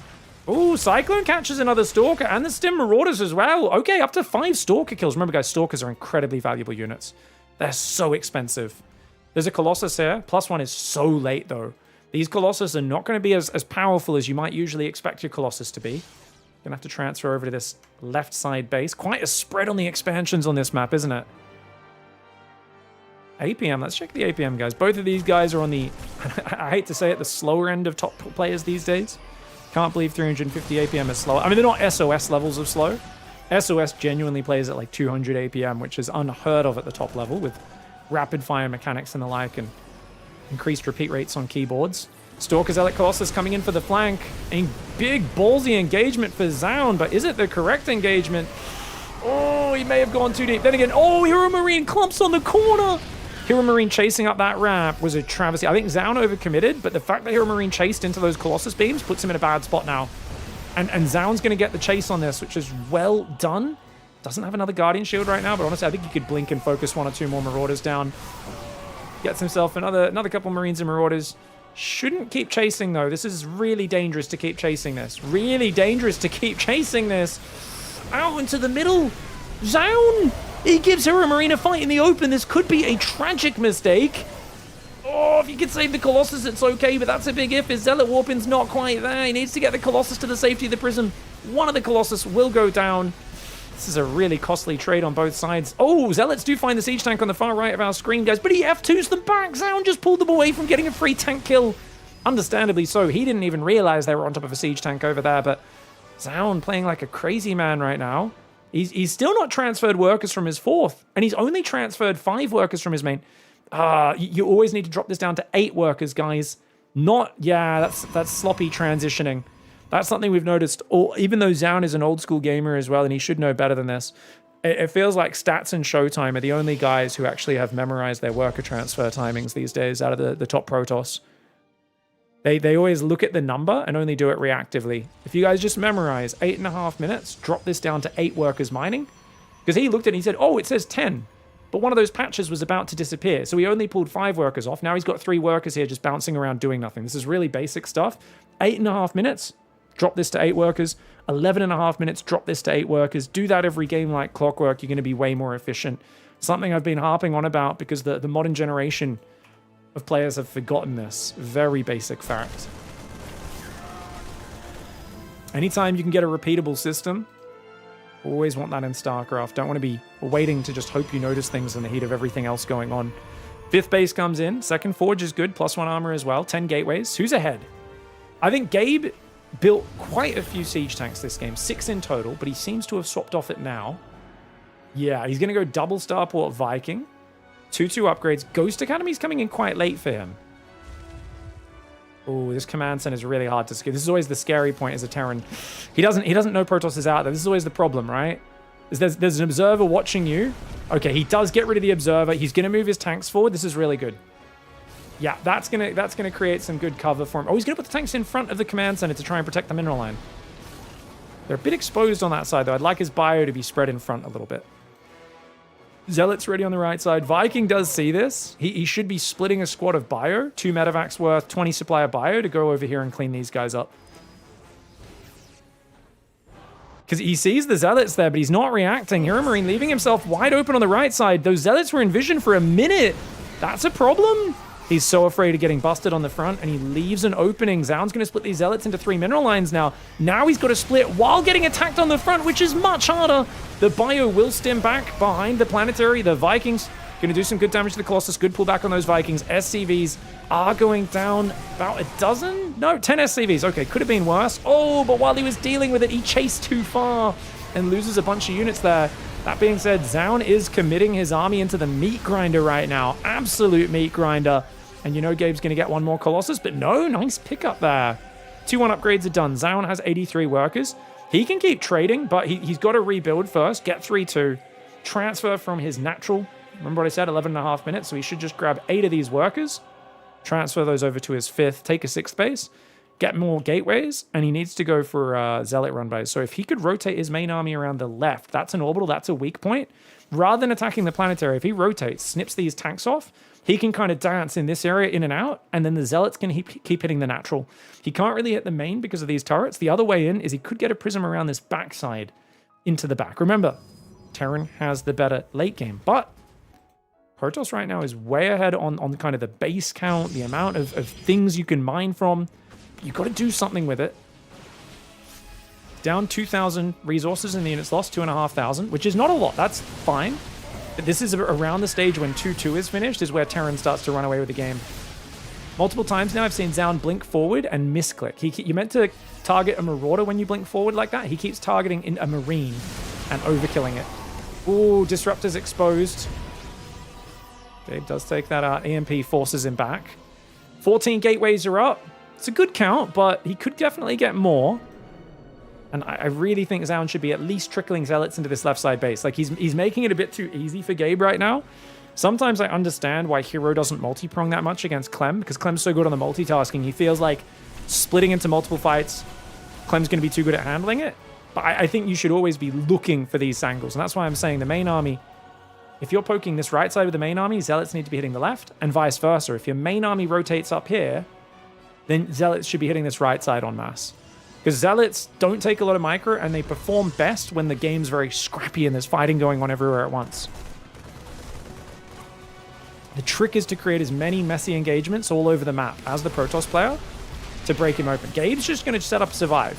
Gabe's just like, set up, look at this tank positioning. He's got them kind of giving him long-range units. He's got a Viking count. He's got to be careful not to get too many Vikings. 10 against 2 Colossus. That's a little dangerous, but I love this. Medevac energy upgrade coming in. He can go lib range after that once +2 ship weapons is done as well. We all know +2 range libs are amazing. He's also building 4 command centers. So Gabe is just trying to turtle to late game and survive here. And we've seen very, I think, uninspired play from Protoss players at the end of the mid game recently, unless their name is Classic. There we go. Good push timing here, but he's not really doing anything on the left at the same time. Only 2 Zealots.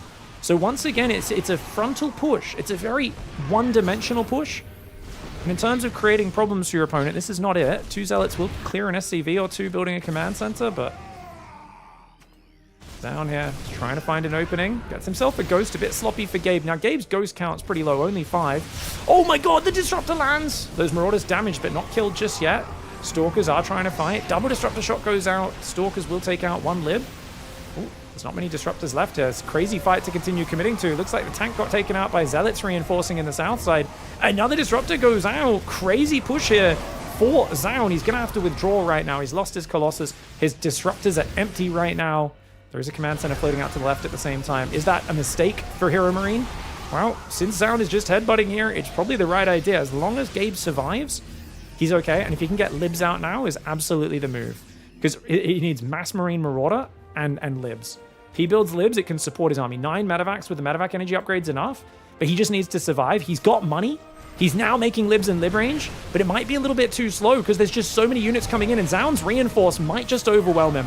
Oh, he does take out a bunch of his own Zealots with that Disruptor shot.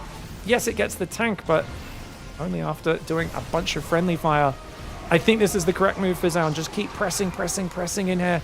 Try to overwhelm. He's got to get out now, though. He's overcommitted with the Stalkers and the Disruptors. Only want to trade when you've got Zealots in there. But overstimming is not really a thing anymore. The medevacs have unlimited energy in this game. Factory could go down. That's no problem. Once there's 4 libs here, man, this is impossible for Zaun to break. So Zaun, he's still looking to get through, but no splash damage. He's just going to focus a few medevacs down, trading the Zealots on the bio, and then disengage. Beautiful disengage timing. Good Disruptor shot. And just run away. Gets 4 Marines with that shot as well. Make the game a bit messy. That's the way to do it for Zaun. But the fact that he let this go up in the meantime, no Zealots trickling into the left, and no harassment on this mineral line, whether it be a High Templar, a Stalker, anything, even a Disruptor coming in and firing a shot. Gabe is clearly like at the end of his tether right now, barely hanging on. He's trying to survive. You can't give him time. Zaun's going to keep going. And the medevacs were loaded up. Big mistake for Hero Marine. Hero Marine just needs to survive right now. He goes a bit too deep. The Disruptor's going to get a massive shot off there. The Zealots tearing up the rally point. And Big Gabe just was not quite able to hang on here. The reinforcement should be enough, I think, for Zaun to finish him now. That was way too many losses. The libs, are they going to be able to stabilize? Disruptors go forward. He tries to pick up, takes out a bunch of the bio. Yes, a few Zealots go down. The libs will survive him for now. Survive him, as in keep him alive. But Zaun's still got 85 probes. He's transferred out to these bases pretty well. Does need to transfer off that base and maybe take this one on the left. There's not an abundance of bases left for him to take. And he's not got a crazy bank. There is still a world where Gabe survives. Stalkers blink forward, take out that lib on the left. On the right side, I should say. Disruptors go forward, not quite landing. Disruptors to try and cover the retreat. Good disruptor shots, man. And one more shot to cover should be good here. More Zealots coming in. You don't want to chase that far. Gabe wanted to punish him while the Disruptors were on cooldown. But 5 more Marines go down. You can see Gabe's a lot more Marine heavy on the production because he needs something to deal with this Zealot firepower. But, oh, another shot. Gets a bunch of Ghosts and Marines. And you can see now Gabe just does not have the numbers. I think if he got a few libs out a bit earlier, this could have been a bit easier for Gabe. I think, you know, imagine a few libs sieged up before some of these fights started, just a little bit earlier on. Zaun was very one-directional with his engagements. Gabe was close to surviving, but that moment where he loaded into the medevacs, kind of moved out of position. I think this was the classic. You're sitting in your corner getting punched the whole game, and you really just lose track of where the game's at as Hero Marine, where you're like, how many bases does he have? Is he going Motherships? Is he going Tempests? You know, what's coming next? And you just feel like you need to get out there and do something just to gain some information, to gain some agency. But in fact, the correct call is just sit there and make sure you're impregnable, you know? You kind of have to pretend you're a mech player and just survive for a minute or so. Ghosts on the left getting picked off. Marauders eating disruptor shots. Libs try to come down. They're getting focused. Just doesn't quite have the numbers. And of course, that command center burning on the left side. The ghost corpses everywhere.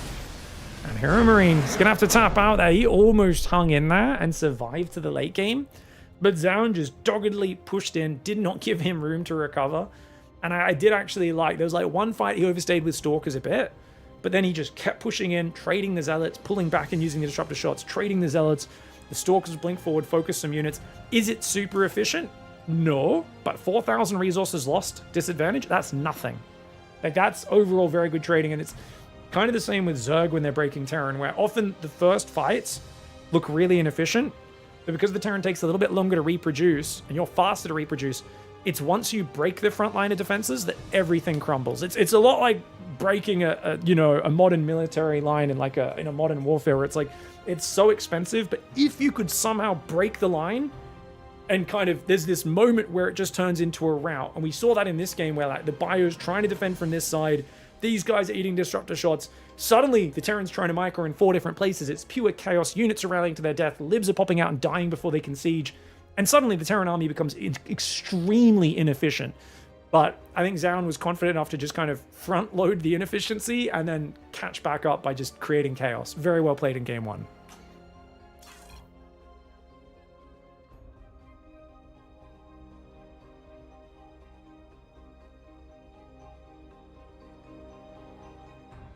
I think it's always been one of the best styles if you're ahead, Orange. So Hearthstone was doing this like years ago, and you know, Stats did it when he came back for a while, where they would just go for this like Zealot Stalker Disruptor army. Disruptors have always had such sick range and AoE on them, so it is still, even though it's obviously not as lethal as it used to be, and they're force supplies, they are kind of garbage. If you've got the advantage, I think Disruptors are great. Like High Templar, in my mind, have always been more of a defensive late game unit, right? Like, yeah, you can do what Classic does and bring 10 High Templar in, they just don't have enough EMPs, and dance them in and out and do the zoning storms and like push in. But the Disruptors are much easier to use. I think they're just easier. I think it's much easier to fuck up and get all your High Templar EMP'd. And it's really powerful. You A move, you throw your Zealots away, you just blink forward, focus some important units, throw some Disruptors, and it's quite good. I think it's just bullshit for TOS to go willy-nilly to 7 bases. Yeah, for sure.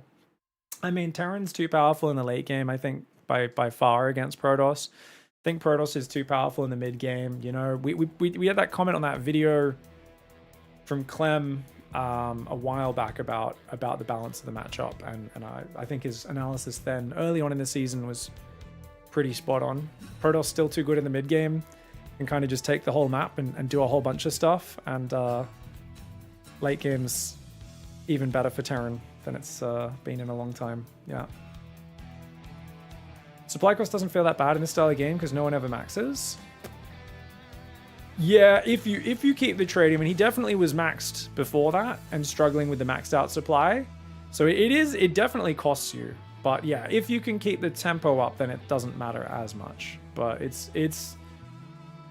I mean, force supply per disruptor is still pretty painful, I feel like. But it's not the end of the world if you're in their face like that. Honestly, I think that game was like very close to Zaun just getting shat on though. I don't think he was nearly dynamic enough with creating problems for Hero Marine and with like forcing mistakes. Do you know what I mean? Where like if there was Zealots on the left, that third orbital that was undefended the whole game, if he was sneaking a Prism around the back or just a bit more mobile, if there was a Disruptor walking into the middle base and just pot-shotting the clumped up SCVs because they're so exposed there, or a High Templar or whatever, I feel like then it's understandable that Gabe makes the mistake he did of like not building libs and not defending that right side, because he just moved his army out of position for no reason, started loading medevacs, didn't build libs for a minute, and it's like it felt like Zaun kind of babooned it a little bit. I see a lot of players do this, and it really worries me because Hero Marine was out of the woods. If you're far enough ahead, that's the right thing to do. But yeah, I think Hero Marine had made it past the scariest point, and it shouldn't have been the right way to finish the game. But Gabe let me get away with it. That's what it is. Yeah. It's the attention efficiency. That's it. That's that. And people should lean on that for sure. All right, guys, going into game 2, Hero Marine, I think, let his guard down in the midst of just being assailed on all sides, moved out of position, and let Zaun push in. I think Zaun could have done a lot more to stretch Hero Marine's attention out and force mistakes from the player. It's funny, Zaun builds a pylon and then decides to probe scout. He's going to go check for proxies, is he? Oh, he's doing a 2-gate. Proxy second gateway. He's going to proxy a second gateway out there. Okay. I think it's, is it 17 pylon normally for this? But I thought it was like 16 pylon, the second one, but I guess 17 makes more sense. Otherwise, you're skipping your chrono. Yeah, so you get the pylon started, and then you build one more probe here with the next 50 minerals, just as that one finishes. Doubles them up nicely. Squeezes a gas in. So it's pylon, gate, pylon, gas. Pretty much non-stop probe production. Second gateway here on 19 supply. Then we'll see the Cybercore next up. So he might, I think he stops on 19. I don't think you can afford another probe, or that'll delay your Cybercore, right? So you need 150 for the Cybercore. Yeah, the gateway's not quite ready. Come on, Cybercore, Cybercore, Cybercore, Cybercore, Cybercore, Cybercore. What? 2 gates? What in the world? Okay. So he's going to build a couple Zealots before going for Stalkers. This is like all in. This is a one gas, just straight up. I am just going to try and kill you. If you SCV scout, this is obviously bad. But if you don't SCV scout, which most Terran players never do in this matchup, it's not going to be till the Reaper comes across. And you're going to come in with a couple of Zealots, which are going to kill these depots so quickly. Stalkers and Adepts behind it. Probably an Adept from this one. Stalkers from this one. You could even build a shield battery in the main, but with that pylon positioning, it wouldn't really be optimal. So we're already thinking about a Nexus is Zaun. 2 Stalkers from the front. Wow, he has enough gas for that, and an Adept from home.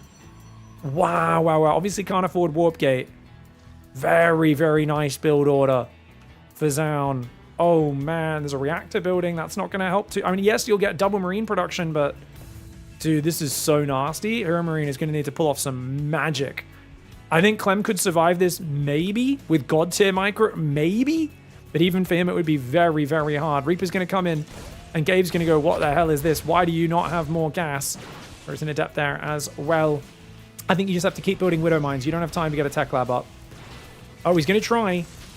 I mean, the Tech Lab, the Siege Tank or the Cyclone is what really defends you here. He's going to try and bring Adepts forward. Nexus does come down as well. Ideally, you'd have a probe to just throw away. It's a shame he sent his probe home. Probe is so good for setting off that Widow Mine, man. Is he going to try and just sacrifice the Adept? Yeah, he's just going to sacrifice. He's not going to get fancy. And then focuses the Widow Mine, make sure it can't pull back. Oh, Gabe already loses one. 2 Marines! Okay, Marines are popping out, already taking some shots, though. Bunker's taking some big damage. Lots of SCVs going down. Lots of SCVs going down. Oh my gosh, the bunker will finally get up though. He's got a few Marines and a Reaper inside. 7 workers have fallen, but he's got a command center finished. This is playable for Gabe, technically. But he kind of needs, like, something to do counter damage. I think the Reaper going across the map would be... If he'd kept the Reaper over there and he killed 2 or 3 probes right now, that would make this much less dark. Right now for Hero Marine, it is a dark situation. He's got to focus on SCVs, mules, and whatnot. So he should be dropping 2 mules, yeah. And you got to cut corners wherever you can. You can't be safe against the Dark Templar follow-up. He's going to try and get the Cloaked Banshee in, which, hey, you never know. Could do some magic. Man, you do not want to start this series down 0-2, but it does feel like a pretty good start for Zao. Now, if you could find a way to depower these gateways, that's nice, but I don't think you can. And almost lets the Adept Shade in. Did the Adept Shade see... Sees a starport, doesn't really see anything else, though. Robo's on the way. It's not going to be ready in time. This Cloaked Banshee should kill 8 probes, maybe more. It might get there with enough time to kill like 13. This could be really big. It's all on you. Engine screaming. She's flying across the map, and I'm really hoping she's ready to drop some democracy and freedom on these filthy Protoss, because otherwise Gabe's in trouble, man. The Reaper's going to try and take down the pylon. A few Stalkers moving forwards, and there we go. The Robo's not even finished. Oh my god, you've got 30 seconds to wreak havoc on this mineral line, Gabe. Of course, the Observer should be getting chrono. He doesn't have the gas. He doesn't have the gas for an Observer.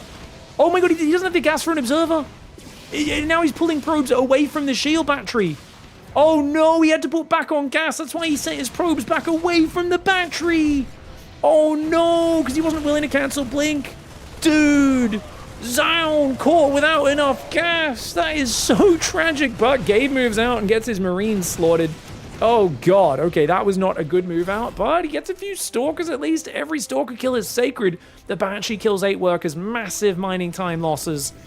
And both Banshees surviving. Is Gabe back in this game, guys? Worker count says yes. This is so risky, but it's worth it, right? He's just like, I need to take risks right now. Depower this. I would abandon this position right now. Yeah, he kills the probe, and now get back to the safety of your natural and play a normal game. Get your barracks on the tech lab, get your 3rd barrack started, get it on this tech lab, get an engineering bay. Unless you're going to SCV pull, which, I mean, if he starts another Banshee right now, we know he's going to SCV. Oh, he's going to SCV pull. Okay. Because he is not interested in making stim or anything, guys. He's just going to go. He's got 3 Banshees, 3 siege tanks.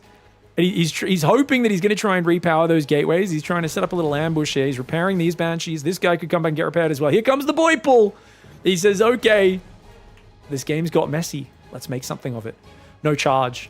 The lack of gas for Zion is disastrous, man. Losing that gas mining has completely wrecked his entire build. These Stalkers come up in a bit of a weird angle, but these tanks are here to save him. Zion will take out that siege tank, though. Nicely done. He's going to take out the siege tank and a bunch of Marines. That's really juicy pickoff. This is so necessary. So now he knows what's happening. He's starting charge. It's nowhere near done. He should be chronoing it, in my opinion. He's going to try and build batteries to buy him time. Oh, okay. He needs this Observer. If that Observer gets scanned down, it might just be lights out, because there's only 2 Observers on this map. Don't know where the heck the other one is. That pylon's going to go down. Okay, this is a really scary position right now. These Stalkers could blink in and kill the tanks, but they're damaged, which means those Stalkers could get like 2 shot. Another Banshee rallies in. Does cloak. Good reaction by Hero Marine. Those Stalkers are getting ruined. Those Stalkers are getting ruined. He takes out the Observer here on the front. There's another one just to the side. The Stalkers will come in from both sides for Zone. Both siege tanks will fall, but the Stalkers are now up against an equal number of Banshees, and Banshees have far more damage than Stalkers. They are an incredibly powerful unit when it comes to their damage output. Yeah, they're a little fragile, but these Stalkers are flaccid right now. Those are red hit point, orange hit point. Boys, I don't know if you guys, you're sending an unsolicited Stalker pick to someone, make sure it's on green hit points and full shields before you do so. Jeez, Zound, don't you know Rule 101 of StarCraft Grinder? What the hell, bro? Stalker's going to pull to the right side right now. Banshees are going to go after them. SCV's trying to repair. The Banshees just do too much damage. There's not enough anti-air. And Hero Marine clutches victory from the jaws of defeat. He was in the absolute dumpster there. But no Sentry Hallucination Scout. Robo is a little bit too late. I cannot believe how tragic that was. Was it 5 or 10 gas short of starting the Observer? just made that so much extra chaotic. And hats off to Gabe for bringing that back. GG, well played.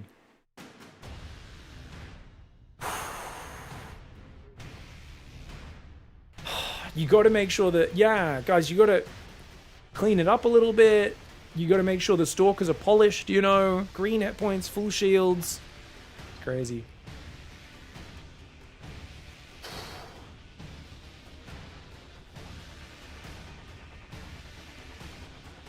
No spoilers on the overall series or results from the tournament, by the way, guys, if you did watch it live.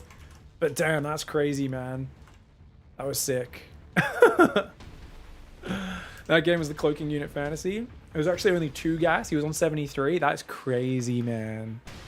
73 is insane.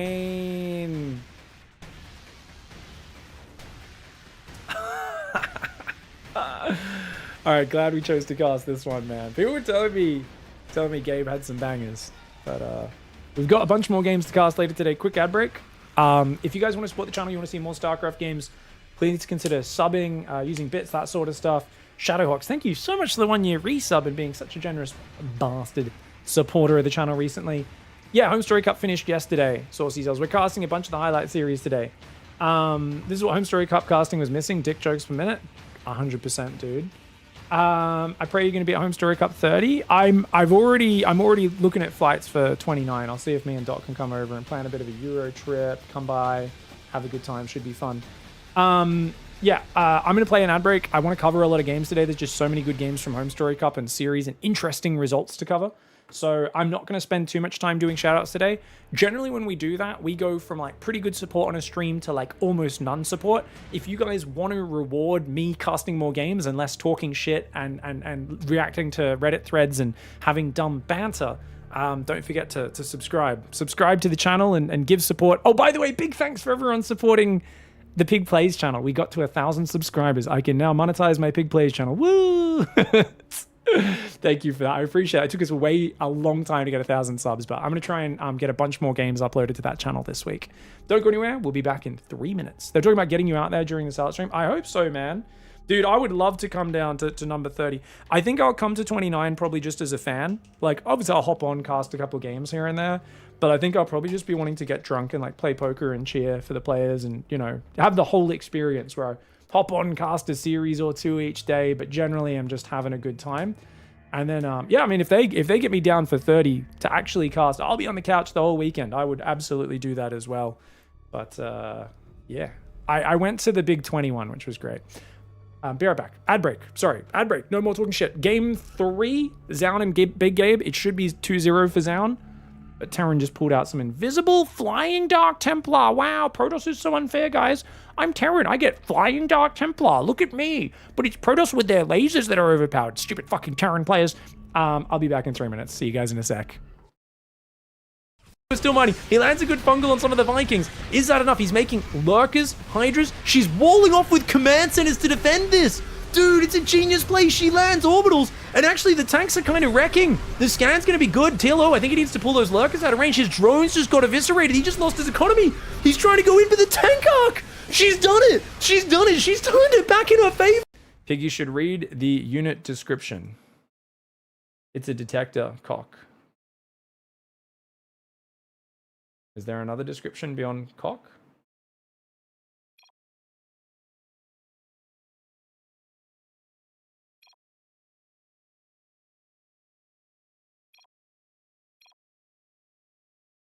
Cock, this bad boy can fit so much piss in it.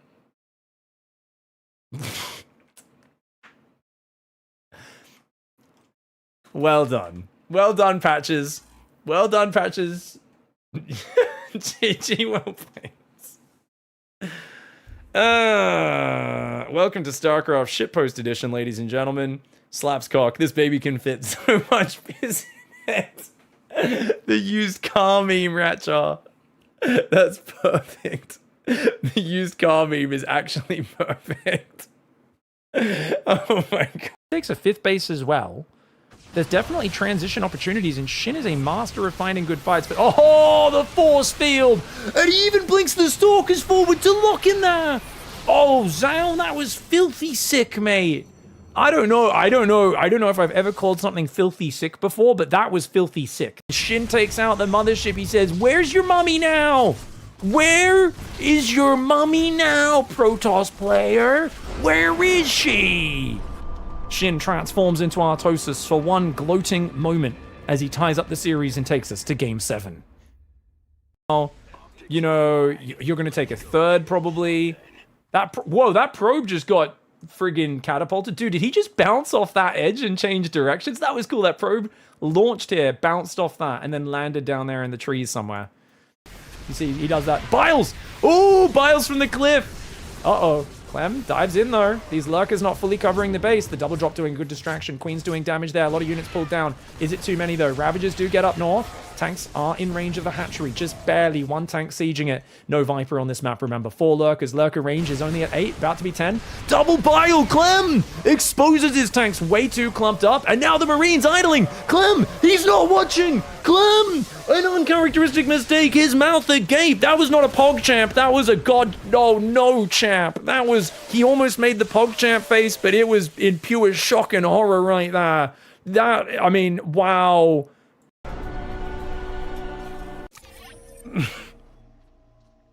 Did I lose any units in that last fight? I didn't lose any units all game. I didn't lose a single unit. The perfect game. And we're back. I love that. I love Clem's reactions when he's playing. Hey, that big mouth open on the previous clip. That makes me happy. Yeah, I hope we get down to Homestory Cup 30, guys.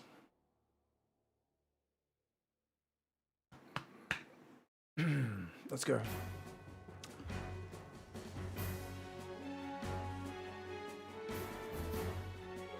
All right, guys. Serra Marine now tying the series up. Narrowly escaping a savage ending. Is it time for Zaun to open Phoenix, guys? This stupid Terran player is obsessed with going Banshees. Let's just go Phoenix. Phoenix Colossus, maybe even, eh? I think Zaun is maybe a bit predictable. What do you guys think? I feel like in the past he used to be capable of playing Phoenix and stuff. I haven't seen it in a while. Is that placed correctly? I guess you can't jump over these mushrooms, right? I guess that is a wall off, right? It's not fully walling though. I think you still need to put the cyber core here to full wall it. I honestly like I'm like hero with my wall offs. I almost never Reaper ledge, and when I do, I just throw the buildings in a random position. So I'm not going to be able to judge those Reaper wall offs. You guys let me know if it's a bit weirdly placed or what. I thought you'd normally place it to the left a bit and then the cyber core there, but I guess this makes it like there's not even space to jump up the ledge at all, or only on this little corner maybe. Whereas normally they can jump up and at least like potentially see the tech structure behind the building. Sometimes Reaper grenade themselves over it.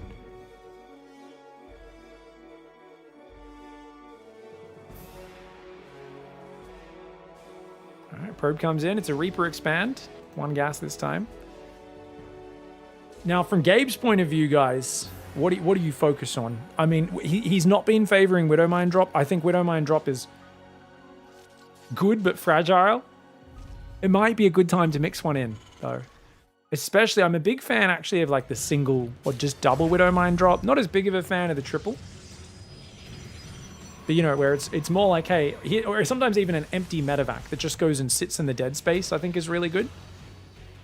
Especially against a guy like Zaun, who is a little more defensive. Now, I'd say Zaun falls in the middle. You guys know how, like, when, for instance, Clem plays against a Classic or a Showtime, he knows that those guys don't know how to attack. Now, I know there's Protoss fans, they're like, oh shit, what do you mean you always being mean to Classic? You don't give him the respect he deserves. Guys, can we be honest for a second? Classic doesn't know how to attack. In the early game, sure, his late game timing is big, 10 high Templar Colossus attacks really good. Does not know how to do a 3 or 4 gate blink pressure for his life. He's a defensive Protoss, so he's showing him. Clem will not make siege tanks against them and just go stim bio and tech on up the tech tree. Zaun is not quite a hero or a Max Pax where he's in your face with 4 gate, 3 gate blink every game.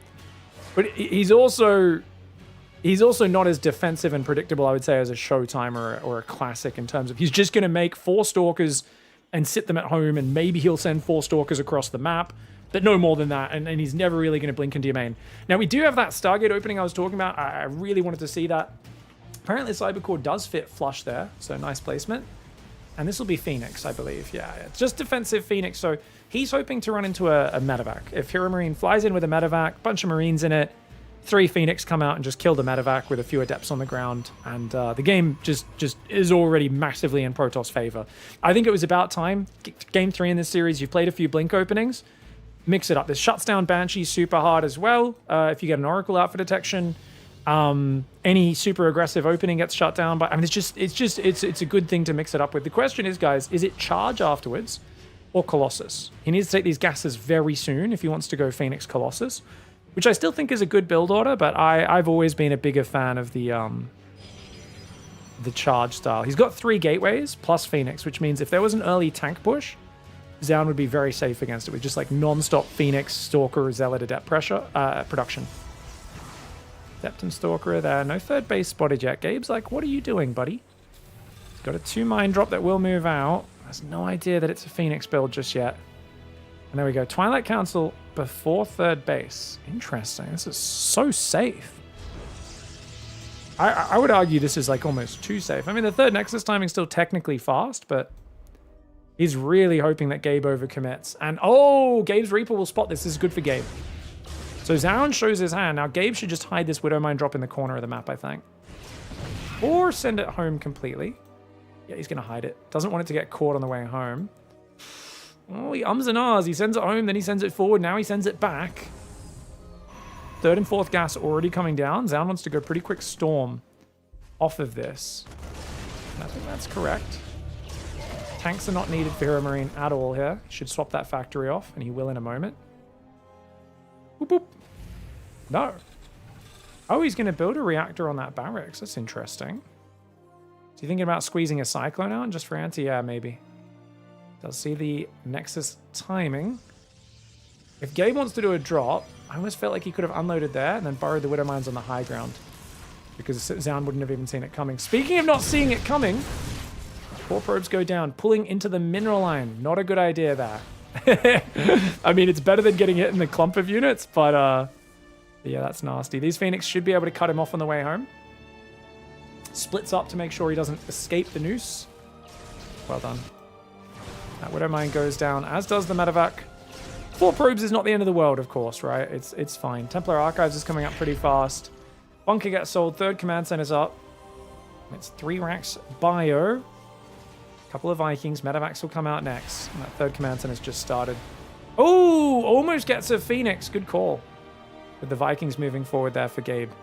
This is going to be a slower game where Gabe's obviously being very greedy right now because he has to try and keep pace with this Phoenix Zealot opening. The early storm coming out. It's going to be interesting. Already building 2 batteries. Guys, Zaun is not very economic. And this has always been a feature of Zaun's play, is he's good at timing attacks, he's got clever builds, but the man just never gets a worker advantage, does he? Like, he just cuts probes to build shield batteries. He's got complete control of this map. I think seeing the Vikings has scared him, but I guess he didn't quite see the 3rd command center. And he thinks this might be like a serious push. Gabe's done a good job of scaring him just by having those Vikings venture forward. It's really good play by Gabe. A lot of Protoss players would be completely unafraid building a 4th base right now and going up in the count. You can see Zaun like does not know what's happening. And that's a real problem for him. I think Zaun could have ran away with this opening. As it is, Gabe's in a competitive position. Not going to say his position's amazing because he's still like creeping to a 3rd now with turret and bunker. Like, it's not super clean or anything. He's also built a lot of turrets, right? He's already built 4 turrets. There's only 4 Phoenix in this game. It's not like this was a massive Phoenix count, but at least that limits the future damage. Phoenix otherwise could just keep dipping in, picking off workers all game. Double Forge goes down at 7 minutes. Chat says doesn't look good for Gabe. I'm not sure if that was from a few minutes ago. I think this is actually totally fine. Because Zaun, like I said, he just didn't probe up. His 4th has just now started. And this is one of those games where if he could see everything we could see, Zaun, he could be at 75 workers, 1-1 already on the way. Like, he could be so far ahead right now. Also, how many High Templar? We got 5. So he's got 1 Templar defending the natural, 1 defending the 3rd, and then 3 on his army key, which is pretty nice. I do want to see a Prism from him, though. I think a Prism to load those High Templar would really help him. It's a bit scary because there is a good Viking count. But definitely in general, a Prism would be nice. I do like the Ring of Vision for Zaun. It's probing up now, but Hero Marine's supply is perfectly fine. He's got double eBay Armory here. 3 ghosts out that can start gathering energy. And remember, they are spellcasters. People often don't think of the ghost as a spellcaster because it's so general purpose, but like, hey, these guys sit here for a minute, suddenly they have 2 AMPs each. It's almost like having 3 extra ghosts out, right? So getting spellcasters out early, same with these High Templar, it's almost like an extra source of income, right? An extra resource that's just ticking up over time. Gabe's supply is very impressive. His army quality is not that high, though. Don't get too excited, Gabe fans. It's mostly Marines and Marauders and quite a few Widow Mines. I like the extra Marines in the main. He's really worried about getting distracted. And this turret, so necessary. This ledge is where everyone Prism drops. They come in on this side. He's got these turrets really well zoning his base. He scans the natural and he sees the exact timing that the Robo Bay finished. So he knows you're just starting Colossus or Disruptors now. That's so brilliant for him. But he probably thinks it's Colossus, not Disruptors. I think Zaun's smart to go Disruptors. He's getting extended Thermal Lance, just in case he wants to transition in the future. 14 gateways. Yeah, Zaun's not ahead in this game. This is still an incredibly competitive game. I mean, obviously Clem's army control. If this was Clem in the Terran shoes, I'd say this is like a terrible spot for Zaun. Gabe is immortal. He's a human. By the way, we have an update from Twitch chat. They've told us Gabe was indeed in the kitchen making pizzas on stream at this tournament. That's how serious he was taking this tournament, guys. In between matches, he was making pizzas for the players, the viewers. I'm not sure who eats those pizzas, but what a legend. No better way to warm up your hands before a match than you know, kneading some dough, right? Dude, I haven't made pizza in so long, actually. Now I'm like, damn, I gotta. Maybe I'll make a bunch of pizza when I hit my my current weight loss goal that we've been on for a while. We're inching closer towards. That's a lot of zealots. This is basically a giant zealot A move. Gabe's not maxed though. That's the problem. Gabe's army's a bit smaller than it should be. Watch out for the prism drop. Oh, Gabe, he eats the storm. That was a little sloppy, man. I don't think Gabe should have eaten that storm the way he did. Disruptors are going to start to zone in this 4th command center. This is always the scary part in this matchup. And remember, he was not maxed. He runs away from that disruptor. He didn't really need to there. The command center gets focused. That would be tragic for Terran if he hadn't already built a bunch more command centers. He's totally fine if he can survive. But Gabe needs to finish maxing out. He's building libs, which is really smart. Remember, libs are the big thing that was missing in that previous game. Nice storm and the charge forward. But he's out of storms now. Is Zaun? Doesn't have any way of getting into the base on the other side. He could try to run zealots through this left into the natural on the rally, or keeping Gabe occupied here. That would actually be a good way to use this massive zealots, because you can see they do kind of get stuck behind each other a little bit. Oh, good disruptor shot. That's a big juicy, isn't it? Where is High Templar, guys? Okay, he's bringing some High Templar forward. I'd like to see him cycling them in, because Gabe's just now re-erecting his planetary. Got kicked in the crotch. His first planetary did get pushed down because of that. Ghost coming forward. Fusion cores on the way. 2-2's almost here for Protoss. Terran's on 2-1 this whole time. Attack upgrades are the most important. So Terran's ahead on upgrades. Not for too much longer. He's getting up to 9 medevacs. I would like to see him repair these medevacs as well. And he's going to try to come out here. Yeah, I think he just put these SCVs on auto repair. He's saying, just repair what you can, guys. Oh, here we go. Big fight. The MPs don't land on the zealots. It's kind of chills. Good pullback. Doesn't take any real damage, Gabe. And every second that goes by, Zaun needs to get a move on. He's got 3-3 started. He's on 6 bases. But Zaun is kind of making the same mistake. Remember, I really feel like in game 1, Hero Marine could have stabilized and held on. If he just built libs and just set up his position and didn't just randomly load up drops and move out of position. And Zaun, I felt like headbutting the front too much was the problem. This time, I mean, there's no way in the back. Like I said, the only thing you can do is push here or rotate your army up here, start trying to pick some stuff off, and then just run 20 zealots through the left. Just cop the Widow Mine, cop a few, like you'll lose 5 zealots on the way in. That might be the best way to engage for Zaun, but he's got to be worried about cornering his own army up here as well. Disruptors are incredibly supply inefficient. He's going to go for the Stargate transition. I think Zaun's a carrier guy. Carriers are not good against perfect late game Terran control. Luckily, he's playing you know, a human and not an AI. So what happens with perfect control doesn't always decide games in actuality, because we all make mistakes. Especially if it's a big carrier surprise, it can catch the Terran on the wrong army comp sometimes. 8 beacons on the way. Air weapon upgrades have started. Units lost tab 2,300 in favor of Gabe. So now got 10 Ghosts, 29 Marines, 10 Marauders, 4 Libs, 7 Vikings. 80 workers for both sides. Gabe will want to drop that worker count in the next few minutes, because he's got mass command center coming. He's got 5 orbitals giving him map packs. Turret's going to burn down. It's not the end of the world. Oh, he wants to go forward now. He feels like, hey, I can beat this army. One thing we want to see more of from Gabe is forward pressure on the Disruptors. That's the one thing he's lacking, is Gabe micros against Disruptor High Templar like I do, which is that he's not good at judging when he can just push through and snipe the Disruptors and the High Templar. Instead, he almost always, you show him a Disruptor shot and his whole army spreads backwards every time. So that's a potential weakness. I mean, don't get me wrong, it's better than running your army in and losing it to splash damage like a dumbass. But it is one of those things which you'll see CLEM make the Protoss much more paranoid, and they'll throw their shots out way earlier in panic because they're afraid of him running at them and focusing them down before the shots get off. Gonna try and take this base to the top right as well. It's a little ambitious. As long as he keeps the army scanned, he should be okay. Colossus trying to do something over here. Double Cybercore's up and upgrading right now. Does need to make sure he's doing more than that. 18 gateways as well. Still no blink DTs either. It's a pretty compact map, 10,000 feet. Good turtle map.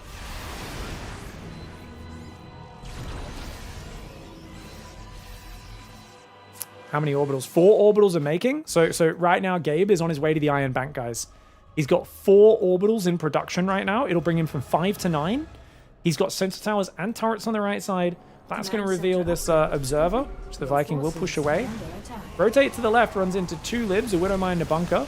Not to mention, I think that's almost a complete wall off. I think Zealots can get in the bottom side, but not the other. Disruptors rotate to the right. Libs are a little slow to get here, but you're in a kind of narrow choke point. Great Disruptor shot. Good Storm to follow it. Oh, he's going to go for it. Gabe's getting excited. Does walk back through the Storm, though, to follow, to dodge that following Disruptor shot. 3 Tempests are coming out. Now, remember, guys, if you want to play Tempest, this is a perfect map for it. He could have gone to this 5 minutes ago, built Cannon Battery out here, and sieged in with Tempest Storm. Easy base to siege there. This is one of the best maps in the map pool for it. I've messaged Max Pax about this and had a little discussion. He said, yep, I've tried it, but it's very hard to do. I should try it more, was what Max Pax told me. The one game I've seen Max Pax try it was on Old Republic, and he didn't actually entrench the position. So he didn't actually play it correctly. But I think I've stopped expecting any Protoss player to know how to play Tempests. Stalker's coming forward, Guardian Shield as well. Zealots kind of shoving into the meat grinder there. In general, it's really hard to practice these like very odd late game scenarios that you don't get to that often. But if there was ever a meta for a Protoss player to learn how to build photon cannons, you got 6,000 minerals. Why don't we have 10 cannons here, 10 cannons here, 5 batteries behind each, and 10 to 12 High Templars spread around, right? He's reliant on observers. What if the observer gets sniped and all the ghosts cloak and kill all of your High Templar and start sniping all of your zealots? You know, cannons stop that. They do stop that. And this is a point. We've watched this same game 1,000 times recently, and I think that the kind of creative problem solving of Protoss players in late game recently has been at a complete strategic dead end. And I hate to harp on about it, because I'm the first to say, you know, I do think Terran's a bit broken in late game. Gabe said it himself as well in this matchup. But it's like, we haven't found a way in for the last 5 minutes. Are we just going to shoot with Tempest and try to kite here? These High Templar are awfully clumped up. He left his High Templar clumped. No cannons. And all of his High Templar are clumped. He's only got 4 disruptors. SCVs are stealing his minerals right now. Gabe's done a heist. He's doing an Ocean's 11. It's an Ocean's 5, though. Prism flies in, gets shut down by the mass turret Viking there. Not sure how he even got one of those past. At least that clears up the 2 supply. Mothership's coming out now. The High Templar are trying to stop these guys escaping with the... Oh, no! They ran the wrong way home. Gabe's going to shove down. There's only 1 High Templar. This is crazy. Where are the other High Templar? He's got 5 of them. They need energy. They're back there. Bio's going to split to the left and deny that base. This is... You've really got to have a lot of backup splash damage if you're going to play this, because Tempests are not a good fighting unit. They're good for sieging. You gotta cover them with the splash damage. Colossus and a bunch of Stalkers go down. Units lost tab 5,000 in favor of Gabe. I have seen Max Pax do a very good fighting retreat with a Tempest army before. 9,000 minerals just sitting there doing nothing. The problem for Zaun is his supply cap. He needs to throw away workers so he can have more army and do a bunch of good stuff. 3 disruptors do land some good shots there, but Gabe will kill the disruptors in revenge. Carriers are now building. Like I said, I think he's just going to play carriers because I don't think he really is a Tempest guy. I've seen Zaun play the most perfect Tempest late game against Zerg, but against Terran, doesn't seem like he really has, in my opinion, a good late game plan. And don't get me wrong, most of your success should come in the mid game in PvT right now. But with the percentage we're seeing of these stalemated late games right now, even guys like Beyond, known for their aggression, are turtling to this stage consistently in this matchup. You got to have a better plan than this. These High Templar all on one control group, clumped up like crazy. Super sloppy, super basic. 10k minerals just sitting there not being used. I have to call it how I see it, and there's nothing else I can see here other than Gabe's been really patient. He's been given the last 10 minutes to build the perfect late game army. And now Zaun's basically hoping that he makes a huge mistake, which Zaun, he's waiting for, and Gabe's just not giving him that mistake. Gabe is not giving him that mistake right now. Zealots trying to surround here. The Ghosts just cloak. Cannons have been depowered on that side. It's a big problem. He's going to try and fight over here, but Zaun is nowhere near even maxed. He can't be fighting right now. He does land some good storms and a great time warp. Amazing time warp even.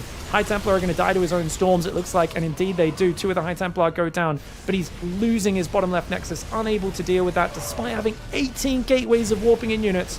And his motherships and Tempests are also going to A-move forwards.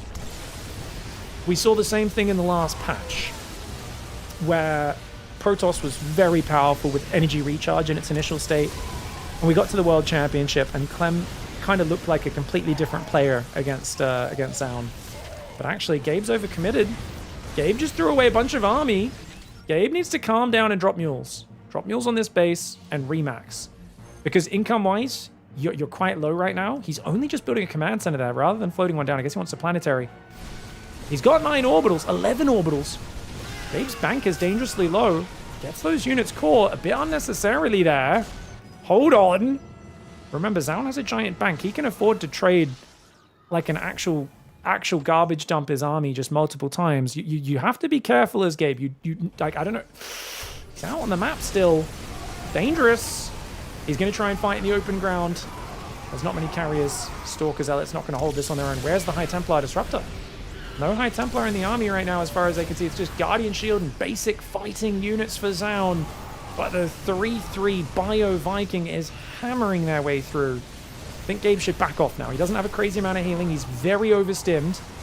I think he should back off. He's got good trades here, but he's dangerously close to the disruptors. And the carriers are there. Gabe is playing this really dangerously. If he pulls back and heals, he's in a good spot. He might be able to win here, but it's a bit risky. The Medevacs healing away as fast as they can. Caduceus Reactor means they've got unlimited energy. Can he get it? He's going to get rid of a Viking. He's keeping Zaun's supply low enough, and Zaun's kind of just stumbling into these engages without the Disruptors and the Storms to really support him. Disruptor! Disruptor! Big Disruptor lands on the Ghosts. Ooh, Mama comes out. Mama has been rebuilt. Zaun walking into the meat grinder. He's out of Interceptors, guys. His carriers are dead weights. He's got a few Stalkers, a Mothership, and 1 High Templar. A few Tempests. His army is not actually sizable. He's running towards a Terran army that's much better than his right now. The confidence of Zaun, because he knows that army is damaged, it's wounded. Has Gabe overcommitted here? Oh my gosh! The carrier's trying to rebuild their Interceptors, but they've got so few. The damage output is just so low on this Protoss army. It's essentially a few Zealot Stalkers Mothership. The carriers, as I said, are paperweights, and the Ghosts are going to shoot down the carriers as they run away. Absolutely ridiculous. Oh my god.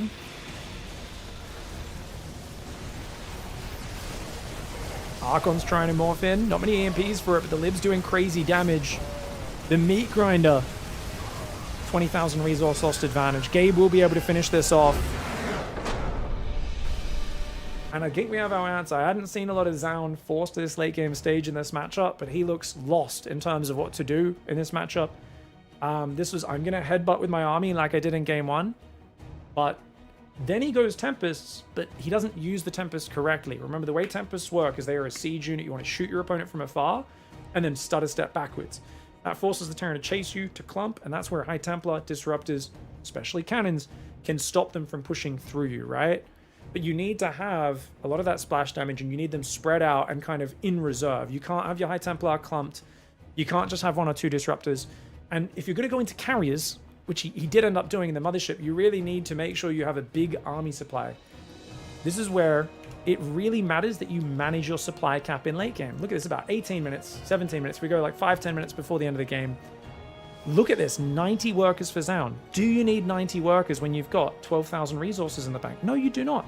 And don't get me wrong, mining more money is good to build an advantage for the future, but I can't imagine he's using all these workers efficiently. They're oversaturated a bit there. Otherwise, he's actually doing pretty well mining a massive bank. But the thing is, this means even if you just drop 10, 15 workers, you've still got an amazing income at 70 or 75 workers. You could have 15 to 20 more army supply.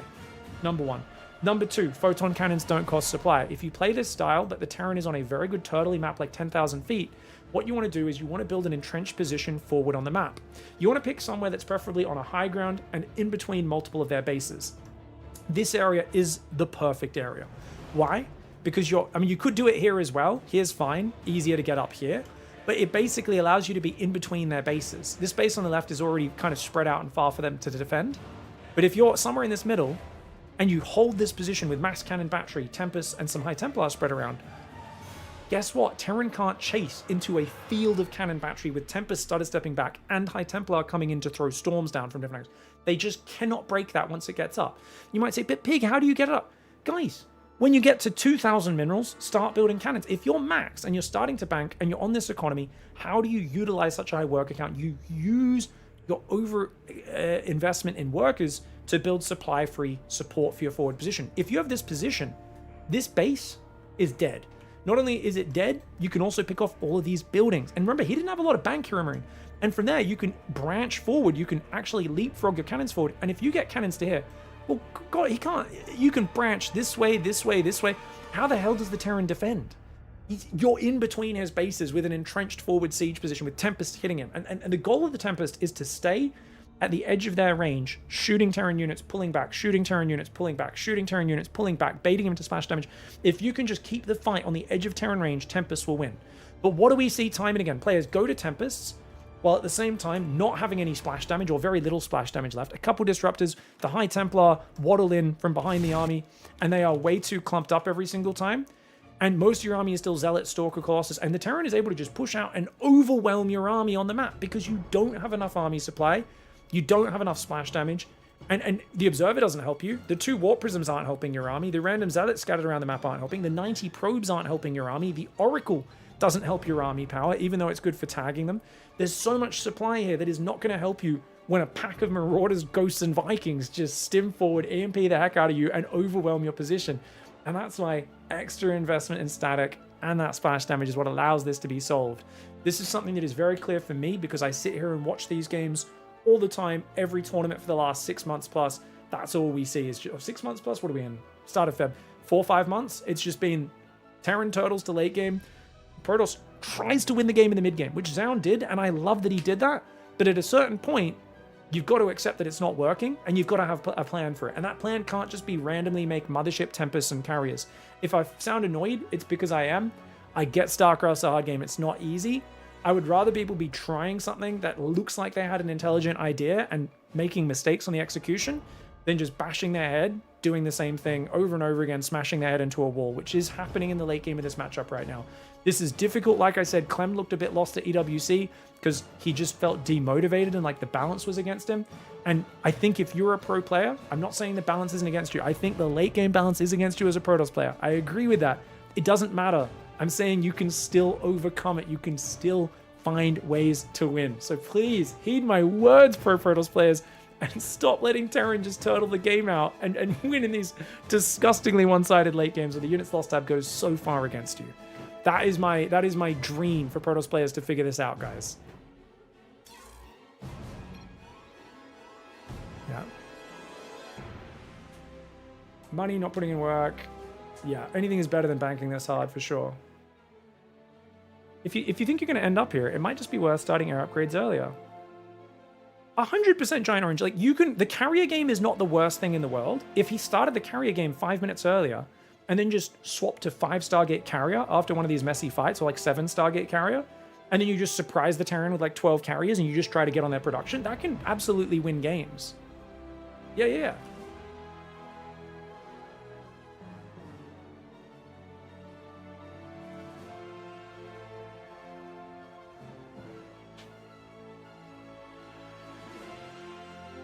It seems like the only solution is to end games for late game, which limits options and makes things more... I mean, the thing is, it's not, though. It's not. They're getting such advantages in the mid game.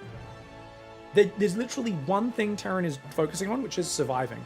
And that's what, like, it's not like Terran's rushing to late game. It's like the Terran is limping to late game. Gabe's like, squeeze in a 4th, squeeze in a 5th command center. Maybe I can squeeze in a... Like, he's very slowly working his way up that tech tree. It's like slowly increasing the ghost count. And it's just, I've watched so many TVPs lately where the Protoss players are incredibly uninspired in what they're doing in late game right now. I'm very frustrated by it. Because I get they're different Protoss players I'm watching, but I'm like, you guys have got to try something new. You can't keep doing the same thing. All right, what is this Nightbot alias command? Nightbot, you cannot use an alias command.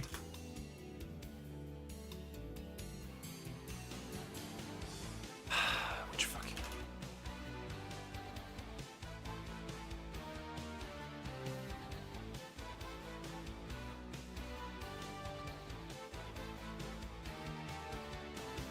But which one?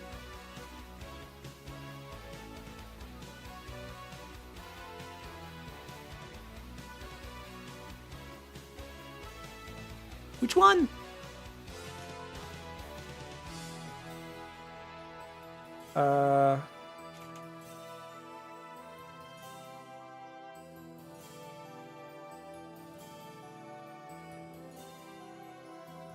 Like, why? Where is it? Why does this Nightbot thing?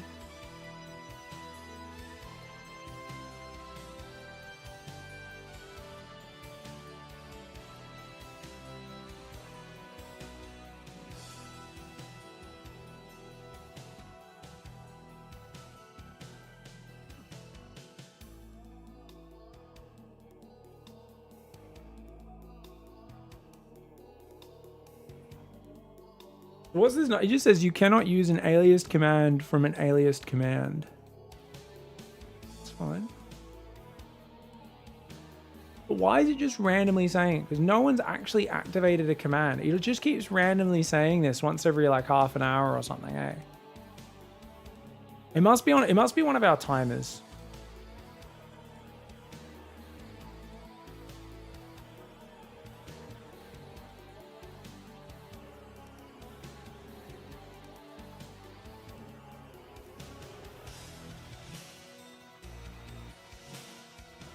Okay.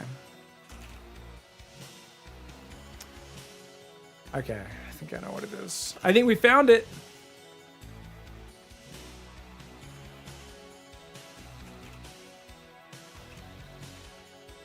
Ha! Got fucked up. It was the viewer command. That's been happening for... I don't know.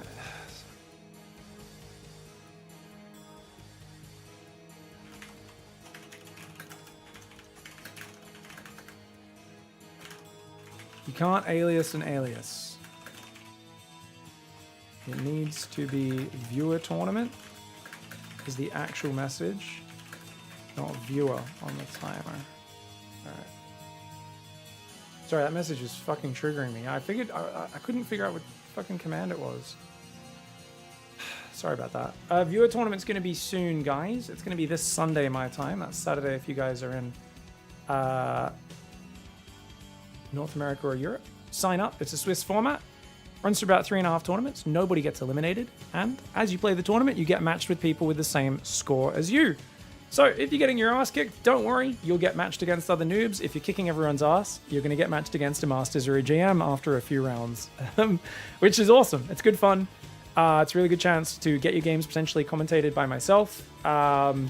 Try to cast as many people as possible. We need brand new players. We need people who are complete noobs. We need people who are GMs. We need people of all skill levels. That's the joy of a Swiss bracket tournament. Is everyone plays everyone in the first round, and then you play people of the same skill level. So it's a natural tournament to match up people of similar skill levels. Which is why, yeah, we had the last time, the time before, a bunch of people who'd never played tournaments, which was awesome. Some who got their first ever win in a game of StarCraft, some who got absolutely mauled every single time. I think it was like, there's usually 1 or 2 players who don't get to win a game. But I know some of them are signing up again a second time, so hoping to get some wins this time around. It's a lot of fun. It's a really good way to get involved in the community, and it's a really, really good time. So sign up there, guys. Info, time zones, all that sort of stuff are on the bracket there. This Saturday, 7th February, 12 p.m. Pacific, 3 p.m. East Coast. That's US times. 9 p.m. Central European time. Sunday, 7 a.m. for us. Tournament runs about 3.5 hours, but if you have to run a bit, leave it a little early, just make sure you let us know. We potentially can sub someone in who arrived late into your slot. Don't go anywhere, guys. We're going to play a very quick ad break. I was ranting a little bit because just watching Protoss players not even make Terran's life difficult is actually killing me inside. But Zaun is definitely a bit rigid sometimes in his build orders and his play. And remember, I've always called Zaun Zest 2.0, and he's very build order oriented, very good, clever build orders, really hard to play against. Some of the worst late game you'll ever see in this matchup, Zest, which I'm surprised to see Zaun play like that, because Zaun's PvZ late game is legitimately good. His CPT late game, his PvT seems shit. I'm really hoping he fixes it up. Like, Zest used to be so bad in PvT late game. Past a certain stage in the game, he's like, I never stop building Stalkers and Zealots. I'm like, there's other units. He's like, nope, just Stalkers, Zealots, and Colossus.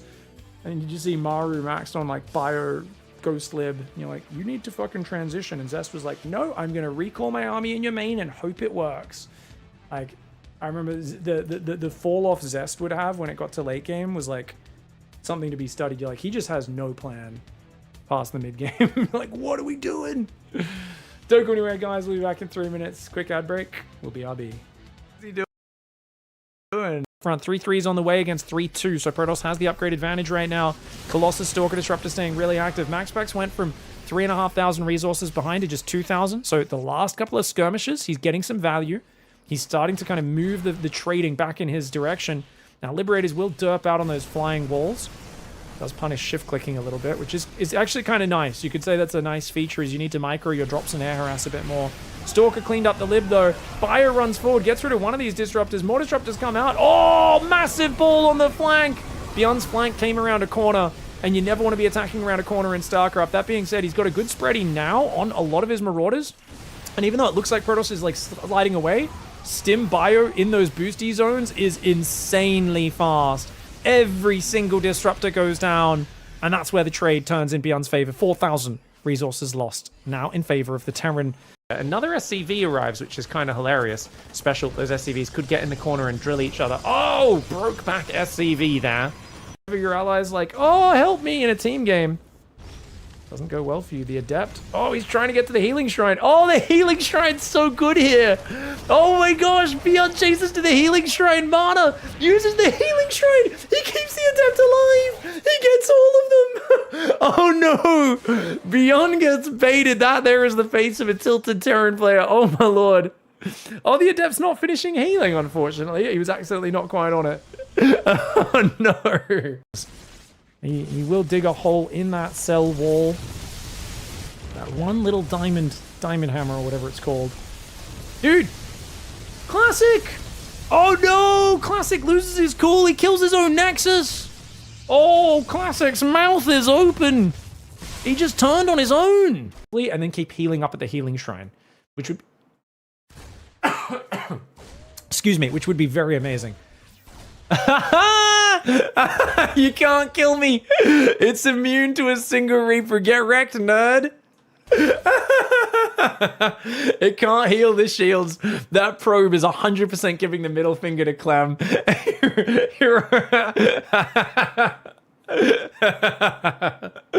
I love seeing both of them crack a big old smile at that interaction. They're like, well, not too often a probe can just stare at a Reaper giving him the middle finger, can they? Oh, I love it. That's a beautiful moment right there. Very technical way to finish the game. Trying to finally click these changelings. He's like, oh, it's just not worth clicking on everyone, is it? Because the lings are in the left. Night Swim tried to go up. Looks like it's back up on that left side. Lings focusing down anything they can get their claws on. Their grubby little claws. Oh, he's gonna catch him. There we go. The moment he was waiting for. Corruptor's dive on top. Double parasitic bomb. SERRAL smashes the Liberators. The Banelings chase into the bio. He was such a patient hunter, waiting for the moment to present itself, and he finds him, stumbling into him. He caught him. Came from upwind or downwind. Came from downwind of Cure. Cure did not smell him coming. Clem hitting a. Hello, everybody. Hope you're doing well, guys. Continue.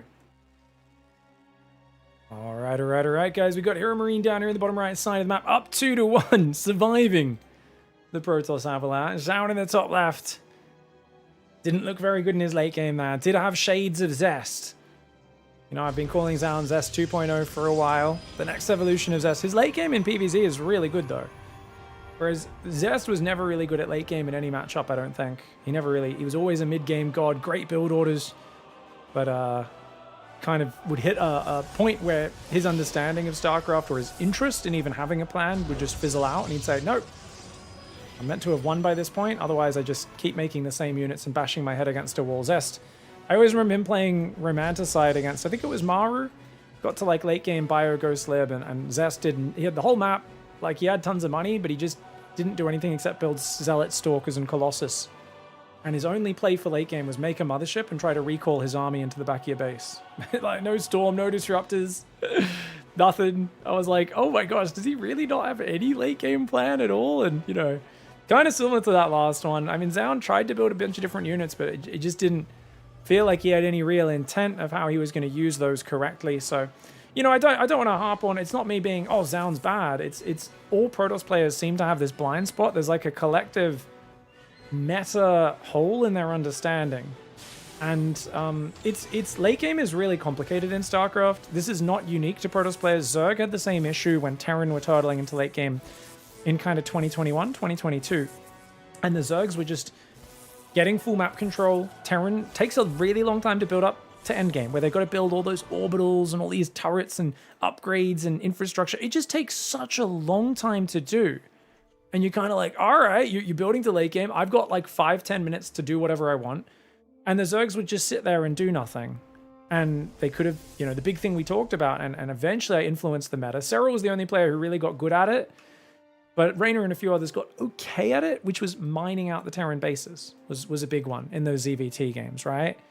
But that's a big one. Another one was adding Corruptors in late game. A lot of Zergs were playing Lingbane Hydra, and they'd be doing really well, and the Terran would like get to range libs and win like 3 fights in a row really one-sidedly, and then the Zerg would start building a Spire and be like, I think maybe I should build Corruptors to deal with this. And I was just like, how are we not preemptively building the Corruptors? I was like, come on, guys. Like, you know, and it's because the difference is when you're playing, you're not processing everything. You're just busy doing. And if you're not taking the time to analyze the Reapers, I'm sitting here seeing the whole map. I get to see everything. Essentially, I just study 1,000 times more games than the pros do.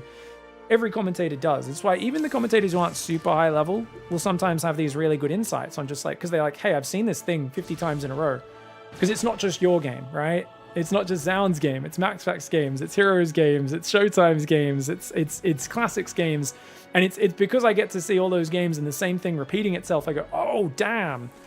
Whereas Zaun's only had it happen 4 or 5 times in his games. He hasn't seen the other 35 pro matches where the exact same thing happened as in that last game. He might have glimpsed a little bit of them, but hasn't been studying them as closely.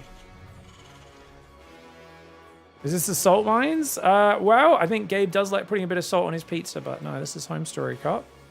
Stream titles do usually describe what we're doing. Widowmine drop's going to go out to the right side. Second barracks coming in. I miss watching TVT. Oh, yeah, me too. I mean, Clem's Protoss is amazing, guys, but I do also miss that.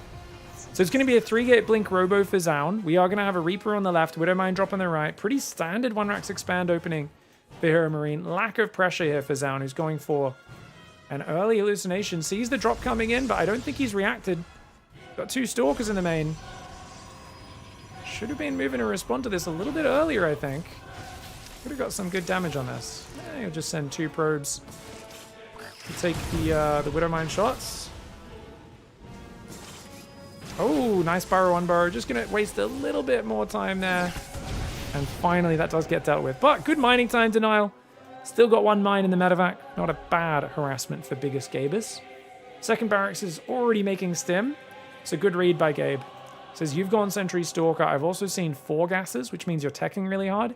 You can't be aggressive with Blink. Not with that sort of start. Also, always gone for a 2 medevac. 2 medevac mine drops. Interesting. Umber. Okay. Not going to do the fanciest micro, but... Oh, okay. Good mining time denial. Gets himself 3 probes. Does save this medevac. You can see this building placement does actually protect the medevac a little bit. Oh, the Stalkers are going to push. And the Marines are getting slaughtered, mate. They're getting slaughtered. Does pull back that Stalker really nicely. That's 1 Stalker for 8 Marines. That is super deadly. The Reaper does at least get the Stalker. Nicely done by Gabe, but no bunker and no tanks. He was basically relying on the fact that he could go for 2 Widowmine drops, keep Zaun purely defensive, and be greedy as all heck behind it. And Zaun punished him really hard by getting rid of those Marines. But Marauder count's growing. Medevacs are already building. So I think Gabe should be fine now, though he is hitting a little bit of a supply block. And his engineering bay is quite late. So his upgrades are going to be behind. Oh, good catch for Zaun. Oh my gosh.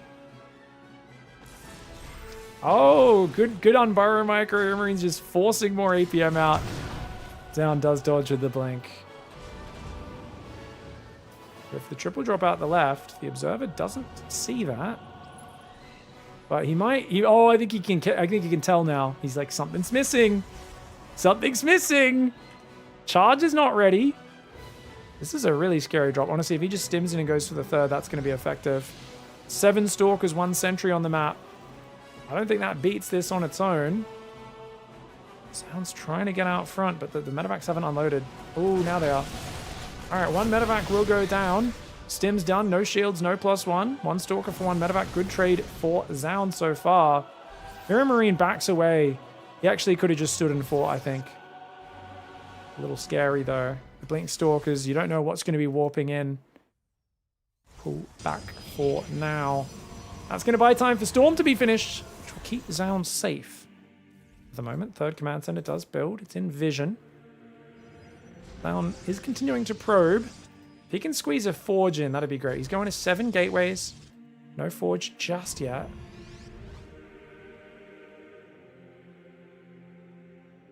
I'm surprised the replays have already been distributed. They already had them. The replay pack linked on the Wikipedia before the tournament was over. Bio coming in right now. Prism moving forward. Oh, good spready on the Bio. Watch out for the Storms. Oh, the Storms do pretty well. He does move through it, minimizing the Storm damage. Another Stim comes in. These Zealots are tanking so well. Good focus on those Stalkers, though. Pick up and pull away. Dude, great pullback, but Stalkers are going to have another blink in them. Got to be careful here. Units lost tab should favor Protoss a little bit, just slightly. Interesting. 4th Nexus is going to go down. +1's finally on the way, as well as the 7th Gateway morphing. 8th Gateway almost completed. 3rd base has landed. Widowmines will try to take care of that. Don't kill your own SCVs, though, guys. Oh, I killed one. Marauders come forward, bait another Storm. At least he's keeping Zaun's Storm energy low. Gets himself a High Templar last night there, which is pretty juicy. Oh, he saves it. That was cute. It's the Widowmine dodge. Hey, the Widowmine survives. Good trades here for Gabe. Gabe knew there was a 4th Nexus there. He could literally just have clicked on that, but he's overstimmed in Protoss territory, which is very dangerous. Because now, yeah, Zaun's like, wait, you're too weak now. Hero Marine overstayed his welcome. He should have pulled back there, given himself a bit more time to heal. He can keep these Marauders alive. It'll be good, though. The Widowmines. Oh, does save some of the units. Observer barely surviving with 5 hit points. The Widowmine splash. Chasing might be a bit ambitious here for Gabe. Like, you grabbed his Zealot, now go home. Go, or at least back to the middle of the map, back to the Observers. He's got a 3rd up. He's on a good work account. His Ghosts are now building. His +1 armor's coming in. 4th Nexus is up, though, for Zaun. I think Gabe, if he moves forward and sees that, he might be a little annoyed to realize that this has actually been building that entire time. Yeah, he's going to be like, oh, really? We could have got that. Where's the storms, guys? 3 High Templar in a prism back here. 6 Widow Mines with this army. Ghosts starting to rally in. Prism's going to be a real problem for him. It's all about the storms. Great first storm! Gabe, he's got to spread a little bit here, I think. He's going to force Zaun into the open. But Zaun with some really good storms. And I think Gabe there, just not with the finesse on this micro that he needed. Does save a lot of the Marauders, though. Does save a lot of the Marauders. Bunker should survive just barely with those 2 SCVs repairing it. I love the prepared bunker on the 3rd. It makes Zealot run by so much harder. Especially if you build a few more depots to really limit that surface area. Great kind of preparation. Robobay 2nd Forge on the way for Zaun, though. His 4th is still up, so he's trading all right here.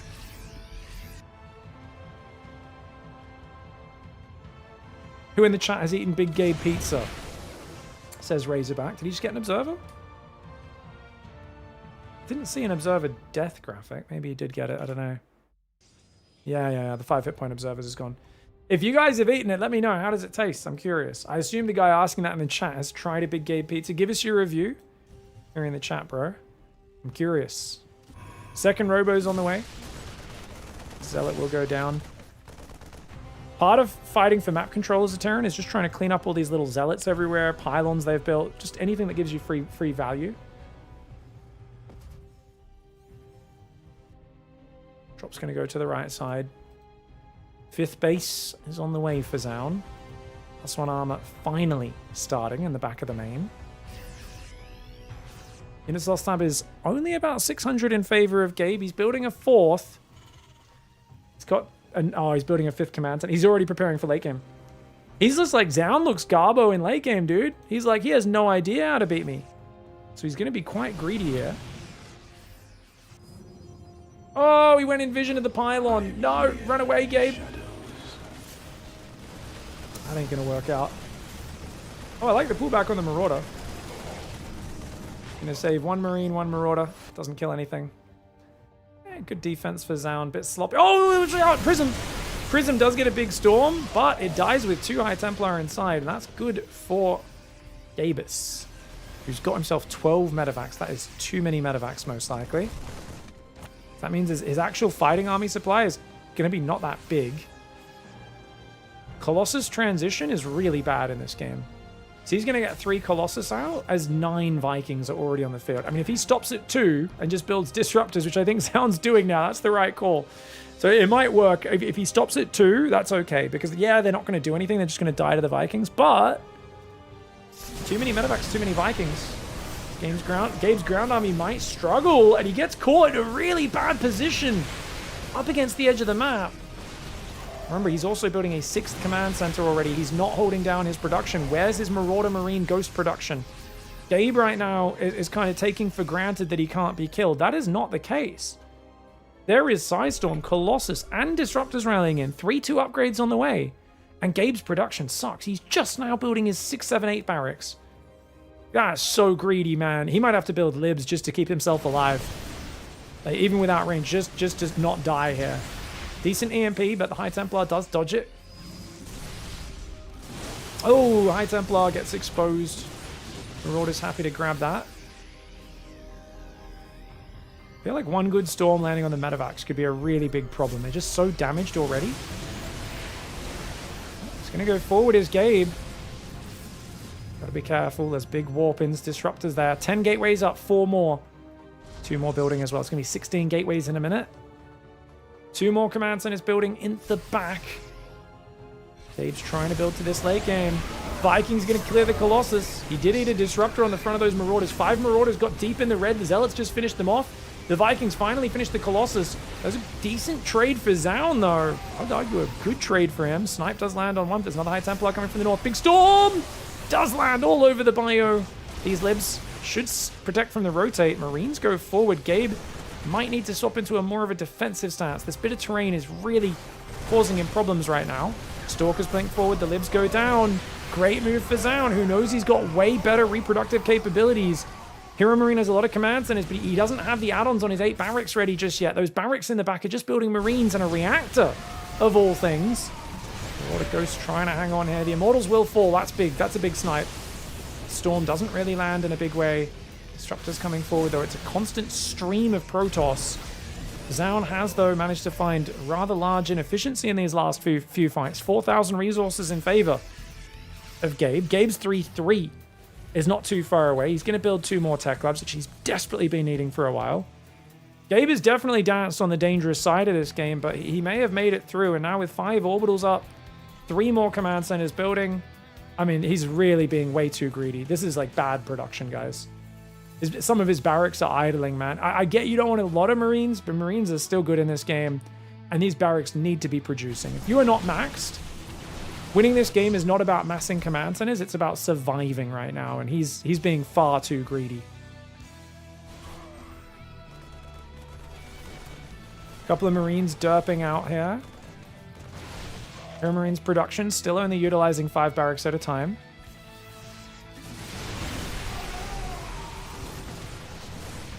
Bio moving forward. Rocket's back.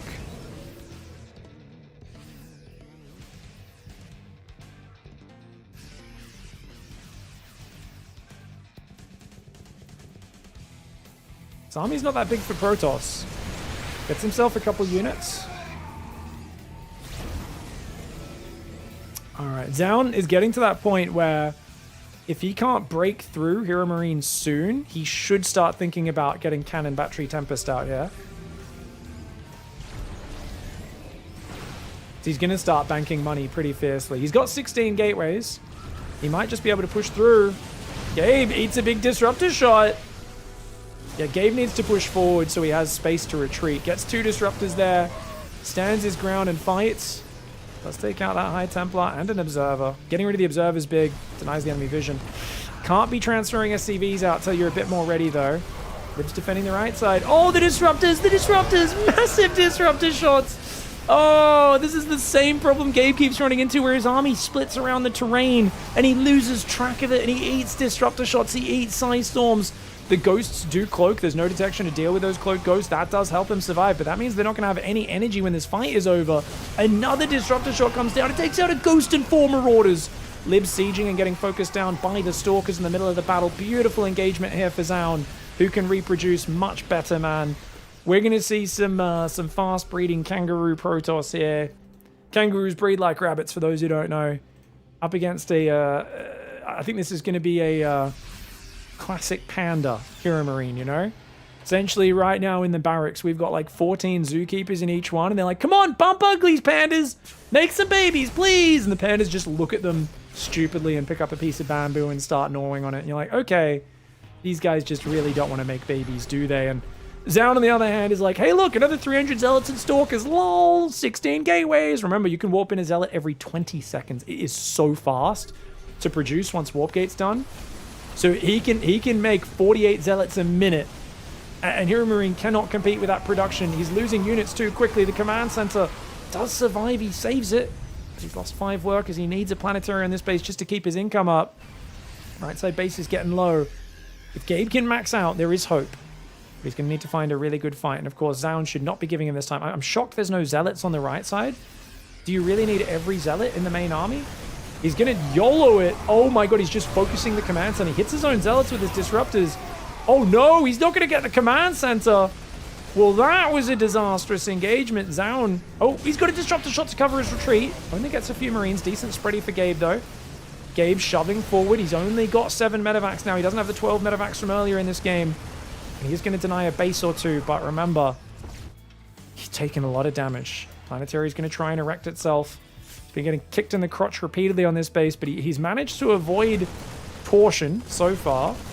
His boys haven't got tangled just yet. Still hanging in there. 8 goes, 39 Marines, 20 Marauders, 3 Libs. A few more medevacs building, which is the right call. He needs those medevacs. A couple of probes going to go down on this base. Here we go. Stims forward. He really just wants to be going first. He's sick of reacting. Oh, he's gonna keep the base alive, is Zaun. Zaun the Zealots catches that army. And you can see Gabe's fighting for space. Oh, because he's struggling on the defensive. Pops a disruptor shot, does take out a warp prism. I think he's thinking, I just need to be attacking. He's like, I can't defend any longer. Reacting to you the whole time just means I'm eating bad shots. He was a bit slow to pull back. Does cop a disruptor shot there. Another one could be coming in deep relatively soon. But he's going to deny another Nexus on the right side. This might favor Zaun, though, because if Zaun can dive now and trade bases, that's what Protoss wants. Protoss wants the game to be messy and sloppy and scrappy. And don't get me wrong, his bank is gone. But as long as he gets rid of the 5th base, then Hero Marine's income will be gone as well. And floating new orbital down. The SCV's trying to fight the Zealots. It's a little bit like fighting your dad as a 3-year-old.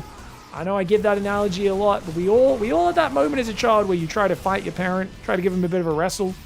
And even if you like tackle them, and at that age, that involves headbutting them like in the crotch, which is a very strong opening tactic. They still just pick you up and yeet you whenever they feel like it, you know?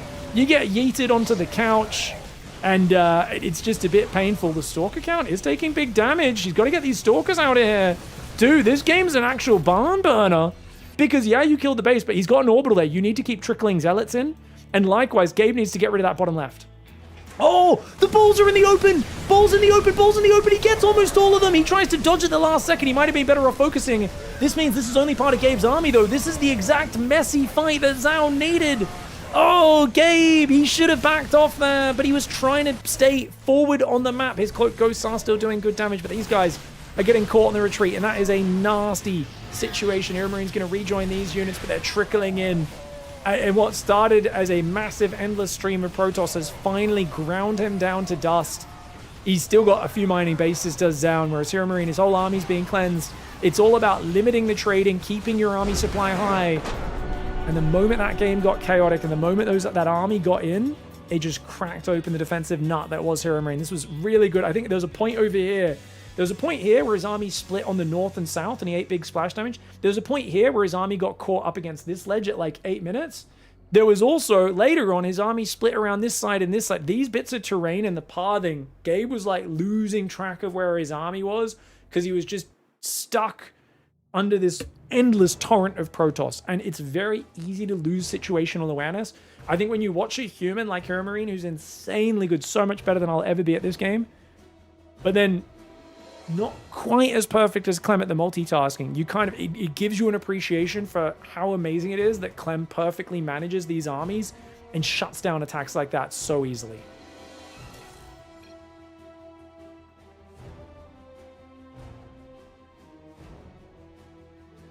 Not building a Colossus?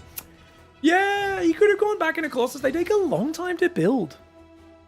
I'm a big fan of just Zealot Stalker Disruptor when you've got tempo like that. As good as the Colossus swap can be, Colossus kind of are like a, we're going to stand and fight a little bit army.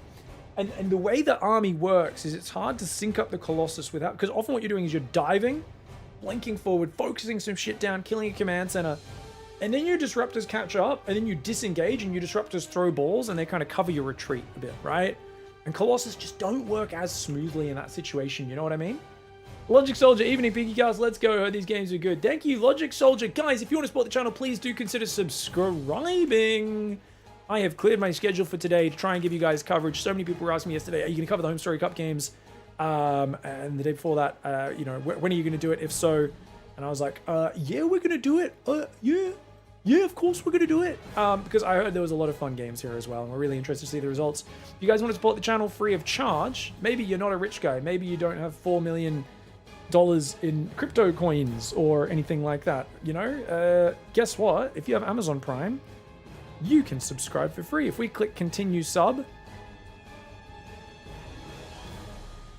damn it, because I'm already subbed to Babyling's channel, it's not giving me an option. Let me try someone else that I'm not subbed to. Oh no, Twitch just changed the interface. Here we go. All right, so if you click on this button, if you go to subscribe to someone's channel, there's a little crown icon, get a monthly free sub with Prime Gaming. So just click subscribe, select that option there, sign up, link your Amazon Prime account, you get a free sub every month. Gives me the same dollars as a normal sub, but you have to use it every month.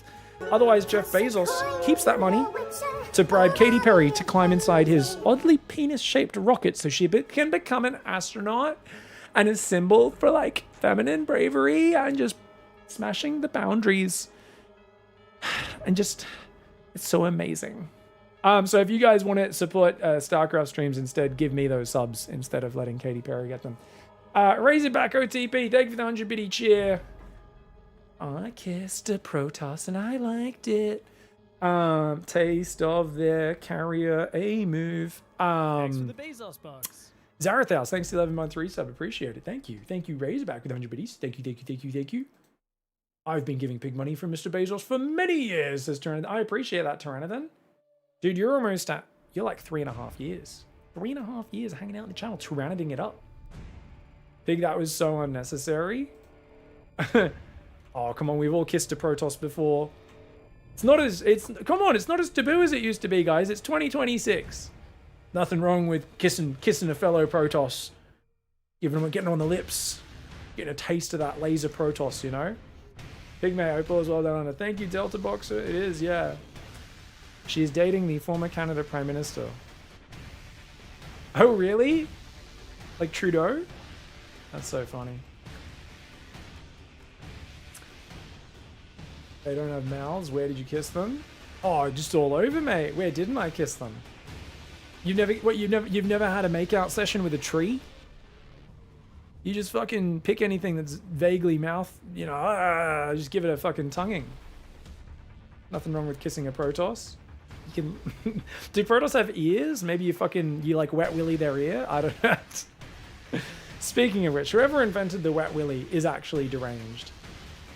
Like, I sometimes think about how, like, when I was like 4 years old and I found out about the wet willy and it was like my favorite things. But like the fact that like someone was like teaching kids, hey, lick your fingers, shout wet willy, and shove it into your friend's ear when they're not looking. I'm just like, damn, dude. Like, I was running around wet willying everyone as a 4-year-old, man. It was like the greatest thing ever. I don't think I quite understood what it was meant to represent, but yeah. Celendis is real hot. Whoa, I love a lady who controls a fleet that can purify planets at will. Does get me a bit excited. Thank you, Carnage, for the 55-month resub as well. I appreciate it, dude. Thank you. Thanks for activating the hype train, guys. Man.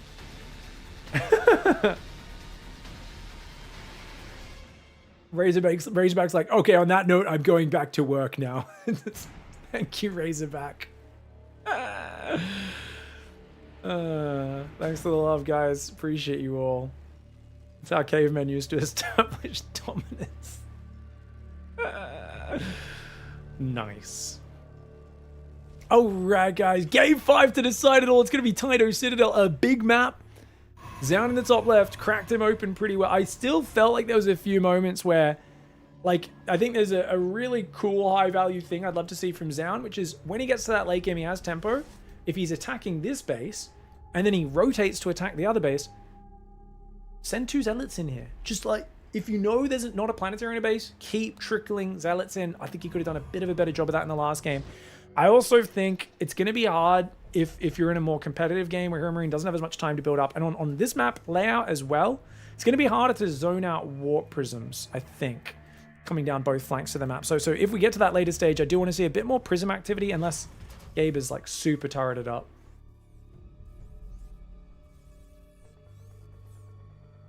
Pig, you need to feed your kangaroo. I know they're in your backyard. You know, it's great because I live in an apartment, so I do like the idea of just being like, oh, bloody kangaroo on the balcony again. Bloody 6 stories up. Oh, bloody kangaroo, man. Skippy, how'd you jump up here? No, we have many birds. Butcherbirds like to hang out on my balcony. Butcherbirds are really cool, guys. Beautiful song, quite an attractive, very nice bird. Beautiful bird song. Sometimes wake up to them on my balcony just kind of singing.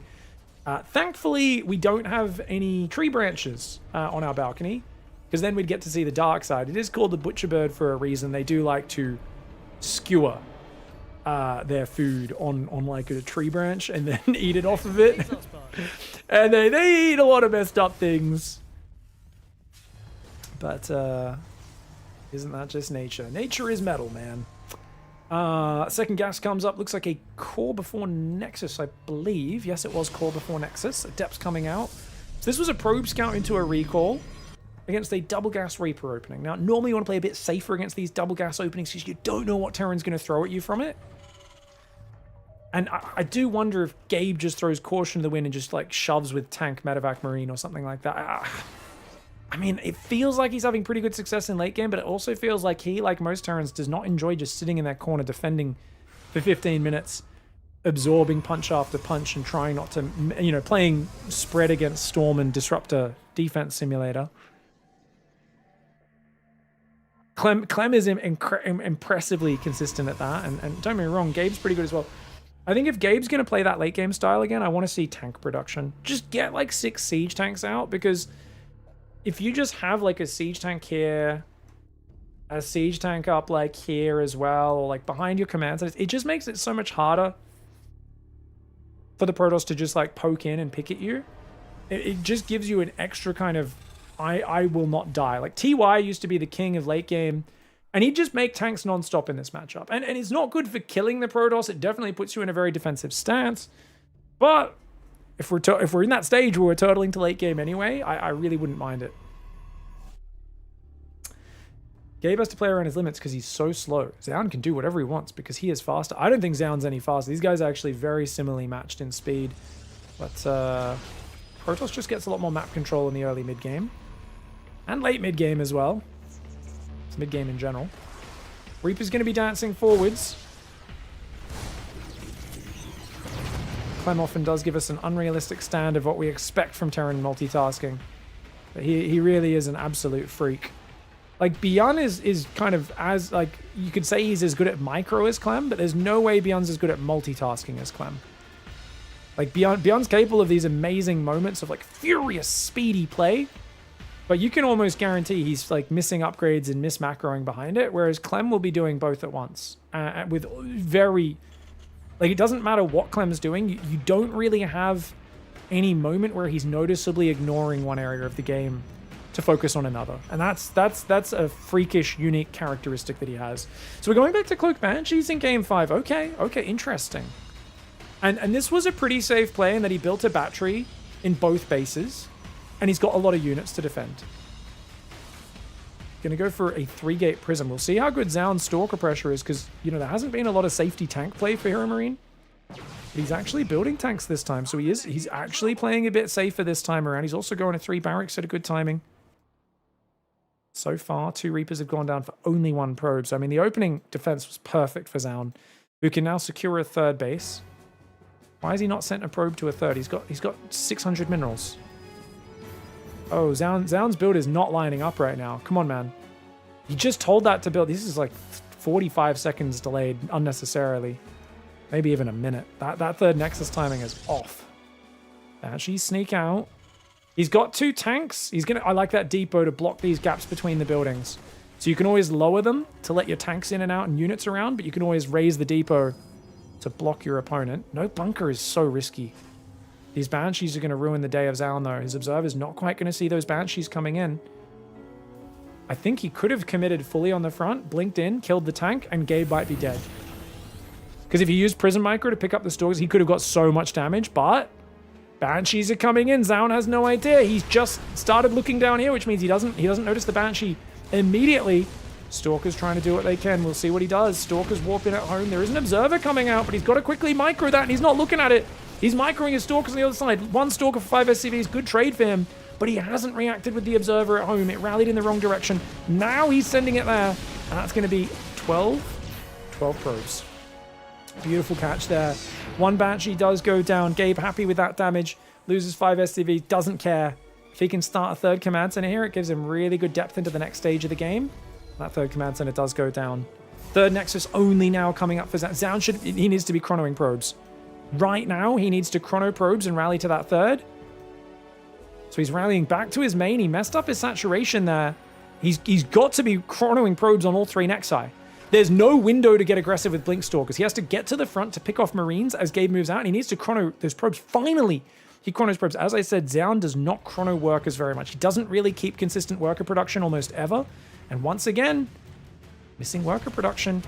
I get he's got to focus on units to survive this push right now, but he's got to do both at once. The Colossus should be out in time for this. Stalker's on the front doing well. He focuses the medevac, doesn't quite get it. That's an overcommit. Oh, that's really costly.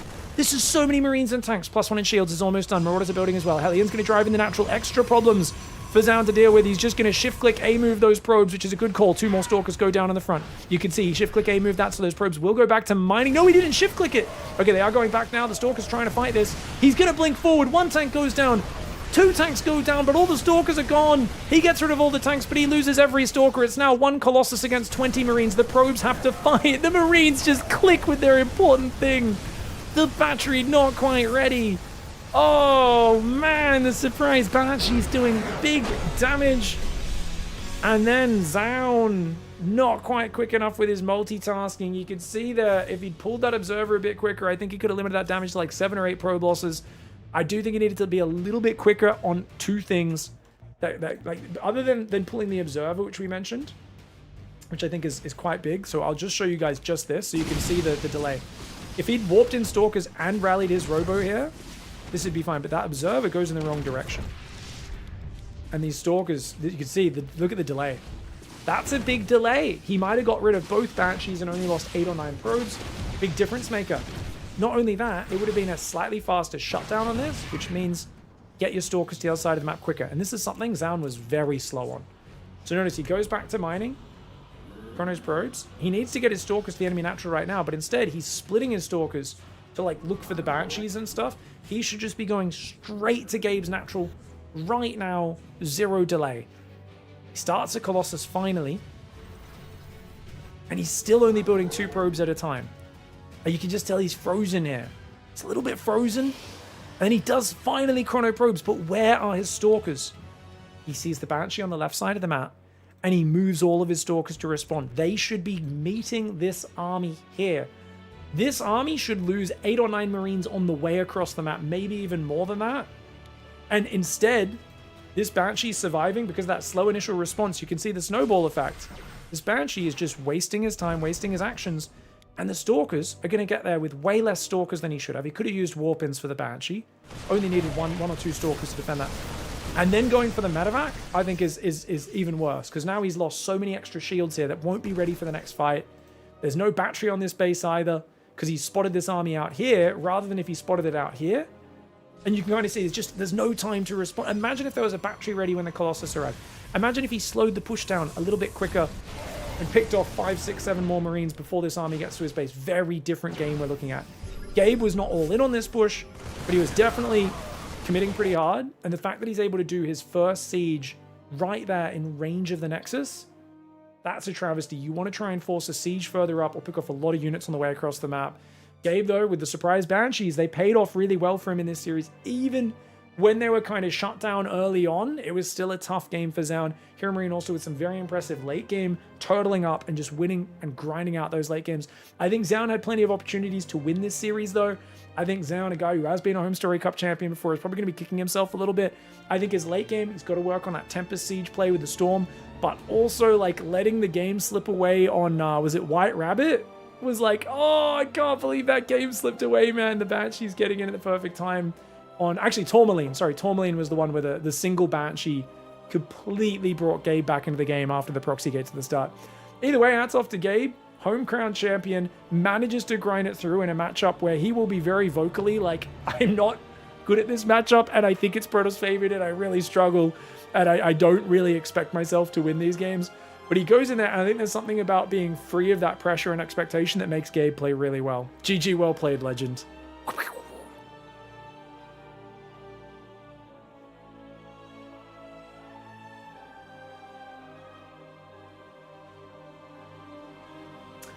Why the immediate counterattack? What should his goal be with the move out after the Banshee attack? Whose goal? You talking about with the Stalkers, or what should his goal be with the move out after the Banshee attack? I mean, he's just hoping he can get big damage. He got massive damage with the Banshee. You're talking about Gabe, right? I mean, he just got massive damage with the Banshee, and he's just like, oh, you're not going to be ready for this. He's just like, I think I've just created enough chaos here to basically, you played a pretty conservative opening with like a delayed third, 2 shield batteries really safe, and now you've taken a crazy bunch of damage. I have 3 tanks, you know? He's just kind of like, wait, I have 3 tanks. I have a bunch of Marines. Stim's finishing. Let's just shove and see what I can get. And if he met more resistance, he might have backed out of it. But he knows that Zaun's whole army is at home defending. All of his attention's at home. He's lost a ton of probes. He's in pure chaos right now. He just knows that Zaun's in chaos. And normally the problem with these sorts of early pushes before Medivacs, Marauders, all this, is you can't get across the map without getting all your units picked off by Blink Stalkers. But in this case, he's like, oh, you're so busy chasing my Banshees around and trying to fix your economy. This is a shit show. You're screwed. Like, I can just move across the map for free. And even though, and like I said, that's why the Stalkers needed to get back to the front immediately. Because Zaun, all he has is Blink Stalkers and Probes right now. It's going to be a while till he has Colossus, Charge, all the next things that'll be coming in. Which is why those Stalkers needed to be heading here as quickly as possible to stop this move out and to pick off units and blink back and pull back over time.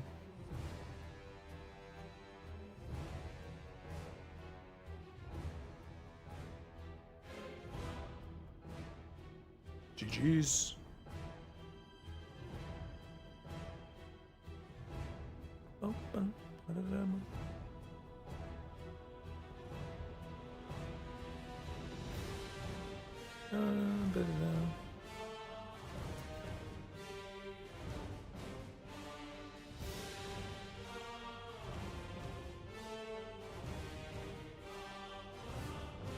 Zaun also forgot to corner the Obs for safety and only warped in one Stalker in the main.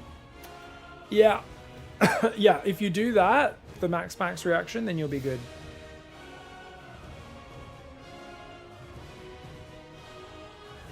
I think he was asking why Protoss needed to push immediately.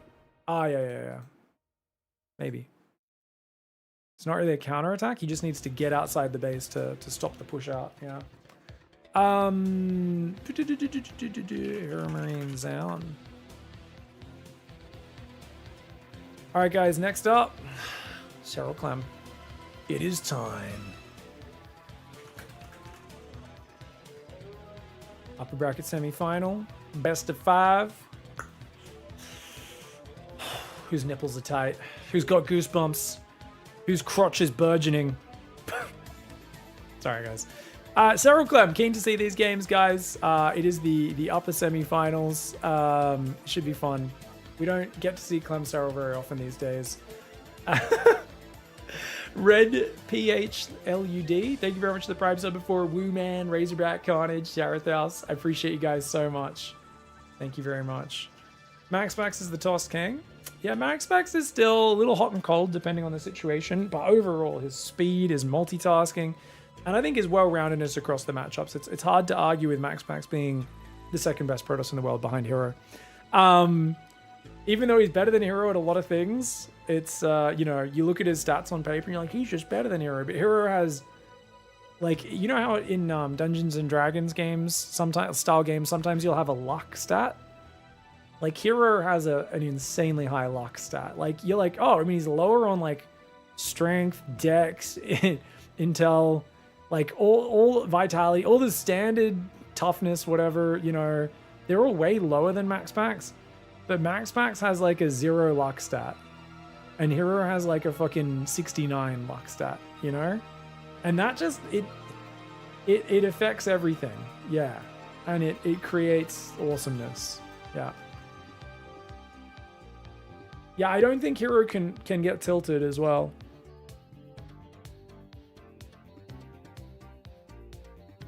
Oh. There's no luck stat in D. I said D&D style games. There's a lot of games that like copied the D&D style like stats in combat and stuff and built upon it. And quite a few of those would have a luck stat in them, which would just kind of like subtly affect a lot of things. I think it's different in different games how the luck stat would work, but yeah, it's a fun one. Thanks for the Bezos box. Like if something does like damage between something and something, especially in computer games, I think it would like slightly weight the randomness or something. I don't even know. I remember playing a few games growing up, but yeah, I remember there was like ones and you'd be like, what the fuck? The fuck does luck do, man? But it would affect certain things. Max was born a prince, doesn't get much luckier than that. My man. Was there no Dungeons and Dragons version that had luck? I've never played one that had luck. What about like Pathfinder or stuff? I'm not sure. Might just be 90s RPGs that had some luck stats. I don't know if any modern games have a luck stat anymore. Pig, your macro version is showing? Wait, what was I saying? Because I said Max X is better than Hero at a lot of things?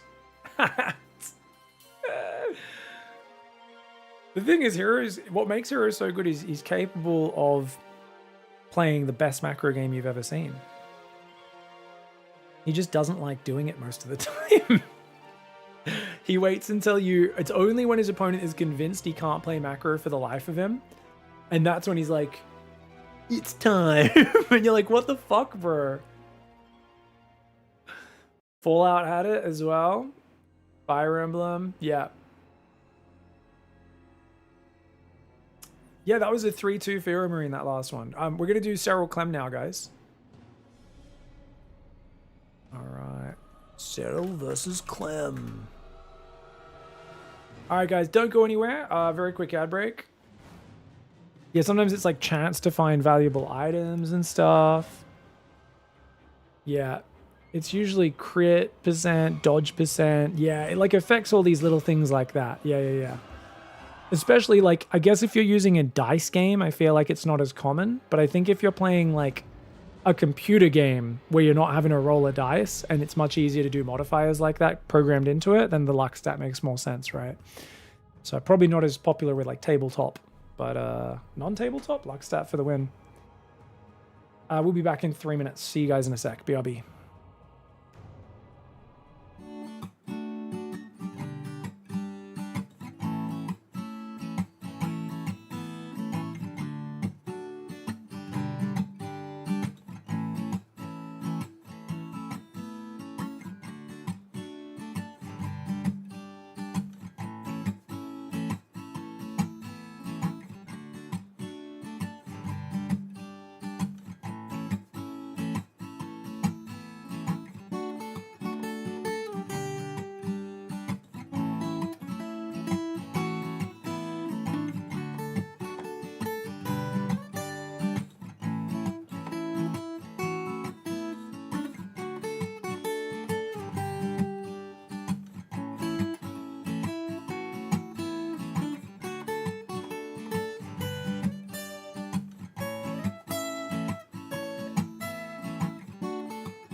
Poor mama.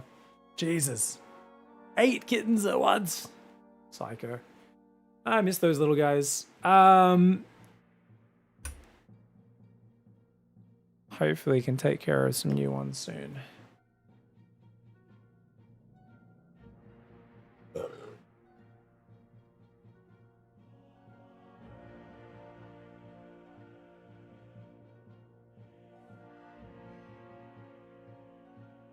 They're adorable, man.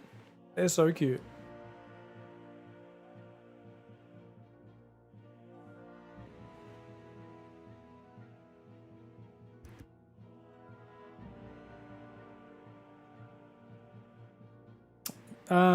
So do we like want to watch SERRAL versus CLEM, guys, or how are we feeling? You guys want me to hurry the fuck up and go do it? Should I hurry the fuck up? Oh, you know what's weird? YouTube's getting a lower bitrate than normal. Oh, that's odd. Why is YouTube getting 1500 less bitrate than normal today? Is it taking a lower transcode than normal? No, it's not. Oh, that's odd. Yeah, I don't know why YouTube's getting a slightly lower quality today. Oh well, sorry guys. Should we do it? You guys want me to go? We have SERRAL CLEM loaded up. We want to cast it or no? Sounds boring? Alright, I'm just gonna go queue some ladder. No one cares. It's fine. It's fine. No one cares. Oh, let's go. Let's do it, eh?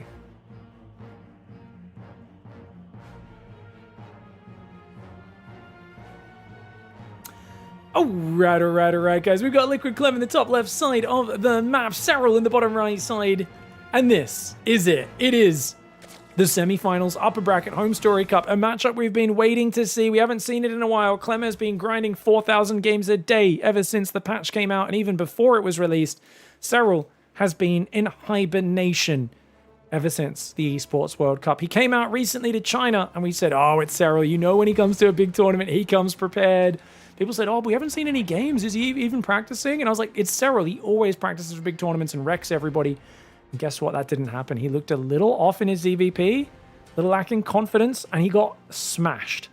Now, in this tournament, he's looking good in form again. We are seeing SERRAL looking pretty good to get here, but you don't just have to be good to beat CLEM. You need to be incredible, because look at this. He's speed mining with his workers at the start to get just slight boosts on his minerals.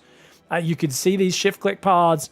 SERRAL ain't doing that. SERRAL does not bother with that. SERRAL is an old man at this point. He is not down with the CLEM, Max Packs, and Rainer spamming high APM kids that love shift-clicking their workers to get 10, 20 extra minerals in the early game. He's not a fan. These guys, on the other hand, for them, the greatest joy in StarCraft for these Zoomer gamers is spamming buttons. They love the speed. They love the pace. They love the mechanics. And for them, you know, StarCraft is almost like an intense rhythm game, right? It's one of these like super fast mechanical games. I don't know. It's like it's not really like a Guitar Hero or something. It's like Osu maybe combined with like one of these other games. You know, it really is, or one of those like platformers. Isn't there like a platformer with like music playing that like you gotta like jump up and down or whatever? I'm trying to remember how that one goes. Anyways. Point is, CLEM's a freak, he's incredibly fast, and he makes the game looking insanely unfair if SERRAL's not able to trick him in some way. SERRAL has gone for... Was this a 15-15? I was not paying attention to his opening. Queen looks like it's going to pop at the normal time, and this is not a 15-15. I don't think. Oh, actually... Oh, yeah, it might be. She's pretty quick. It's 2 Zerglings and a Queen. Good pull away. CLEM wants that red hit point Zergling. Not able to get it. Does have to back out. And it's 4 queens into lair. Okay, SERRAL's going old school. Question is, what's he going to do with this 2-base lair build, guys? Because the age of the Roach opening, the 2-base Roach push, I mean, CLEM, I thought, put that to rest at EWC 2024. Where he did beat SERRAL 8-0 in that tournament. But that was off the back of 2-1-1. This is a starport. This is a Cloaked Banshee, which he's been going back to. So the Roachhorn build might work out. Roachhorn's hidden in the back. Back of the natural guys. He wants CLEM to think this might be a Mutalisk build. Wants to keep that question in the air. But dude, CLEM's Reaper just sees everything, doesn't it? If he chooses to commit, he will see everything going on in this base. That's the problem. The impossibility of hiding anything from his Reaper, unless you have Ling Speed, makes this really difficult. Hellions going to dive. Oh, good start here for Clem. Finds the Queens out of position. And the drones, already 3 of those going down, make it 4. The Reaper's going to join in with this as well. But Queen on the high ground does pretty well. 4 drones do go down. Not the end of the world on its own. But remember, Serral did not have a third base. He's just started that now. He's also going for Ling Speed. It's a delayed Ling Speed. His Roach Warren is not... It's finished, but it's not building anything. And oh man, this is crazy damage. Oh, Serral was trying to be greedy in the early game. And Clem is out to punish him. No chance for Serral to get away with a greedy early game. Not this time. And that is too much damage. That's 8 drones in total for 2 Hellions and a Reaper. There's no third command center. Clem is doing a 2cc build. And this is something which Serral was just not prepared for. Clem has been spamming this build out. Raynor, Solar have both got really good at defending it. Serral was playing on autopilot as if this was a 3 command center, and it was not. Roach Speed and Ling Speed are on the way. Serral is going to all in this game, probably off about 50 workers, with a massive Ravagers and Zerglings. I don't see him really doing much else. He's going to go double Evo in the wall to stop the Hellions get in, but I don't think he actually commits to upgrades. I think he's going to go all in. It's only 38 workers for Terran. It's going to be a 2-base bio tank push follow-up. Ooh, I think, okay, in that case, it probably is worth going Carapace. There's an Overseer, but it's on the other side of the map. There's no Overseer at home. It's morphing. Cloak is almost ready. Roaches will hold the door. Queens will go into the natural. That Overseer is still a few seconds away, though. There we go. Morph has finished. Banshee's going to grab at least 4 or 5 workers. There's Queen already on the high ground as well. Oh, almost gets her. She does get back to the safety of the dead space for now. 48 workers for Zerg. No way to secure that right side hatchery. And the Hellions, they've outpositioned these Roaches. These drones are exposed. If those Hellions can dart in. 1 Roach goes down. Not able to transfuse in time. Every unit is sacred. 3rd command center goes down. Clem knows his 3 barracks follow-up was scouted. So he's now said, let's not go all in. Queen kills the Banshee down south. This Banshee's going to be a nuisance, but the Queens do come forwards. Pull back the Roach. That's an expensive target. Good Spore. 53 workers, Tunneling Claws, Carapace, and range upgrade. Serral is under the impression this is a 2-base all-in. But Clem is staying fluid. He's staying loose. He is transitioning. Serral still in the worker lead. Despite all of the damage of this game, a total of 12 workers going down. Units lost tab is very even. It's the sort of damage amount that shouldn't be that impactful if you'd done a normal 3-base build. But with the 2-base build, Serral's not in that crazy position that he normally would be. Great Spore trick to save the drone. Roach Speed being done really helps him secure the front of his base. Burrow's now on the way as well. Now Clem's going to go for a Marine tank push, but it's kind of a poke. Oh, great Contaminate to stop the tank production. Beautiful play there by Serral. +1 weapons is going to be finishing about the time 1-1 finishes, but I think Serral's just forced to go mass Roach here to respond. These Roaches, uh-oh. Bit of a miss rally. Does get himself a Hellion down on this side. Gonna have to bring his Queens as well. 4 Roaches gonna go for a drop counterattack. I think he could just run in the 3rd with those and kill whatever he can get. Overlord getting picked off here as well. More Overlords needed quite desperately for Serral. I think Clem realizes pushing in any further would be a bit of a crazy man choice. Where's the tanks? One's just sieging in the open. The other one's just popped out of that contaminated factory.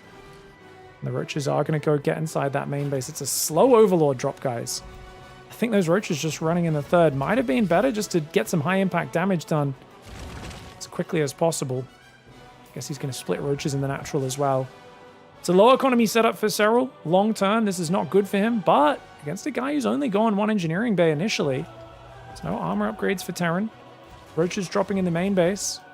Oh, he has no idea about these Roaches. But wait, did he just spot it? He might have spotted the path there. Roaches inside the main and the natural at the same time. It's going to be nasty to deal with. Roaches running up the front as well. They are burrowed on the front line. These Roaches going to evade the first scan. Already 6 workers going down. These Roaches at the front are chilling. He's going to try and get on top. There's no scans available. The Roaches are going to try and jump on top of this Serral. You sick puppy, Serral. He's going to take out all 3 tanks and then just run away. These Roaches still there in the natural. The Roaches in the main do finally get cleaned up, but multiple scans had to be used. These Roaches probably need to unburrow here and get out of there. And he's going to do it. Just burrows. Oh, another scan's available, though. And Bio, Terran with that perfect Clem micro, able to catch most of these roaches. SERRAL does still have a roach in the natural. Turret's up there now as well, though. He got some good damage on the tanks, but he didn't kill as many workers as he would have liked to. Clem with some amazing crisis management so far.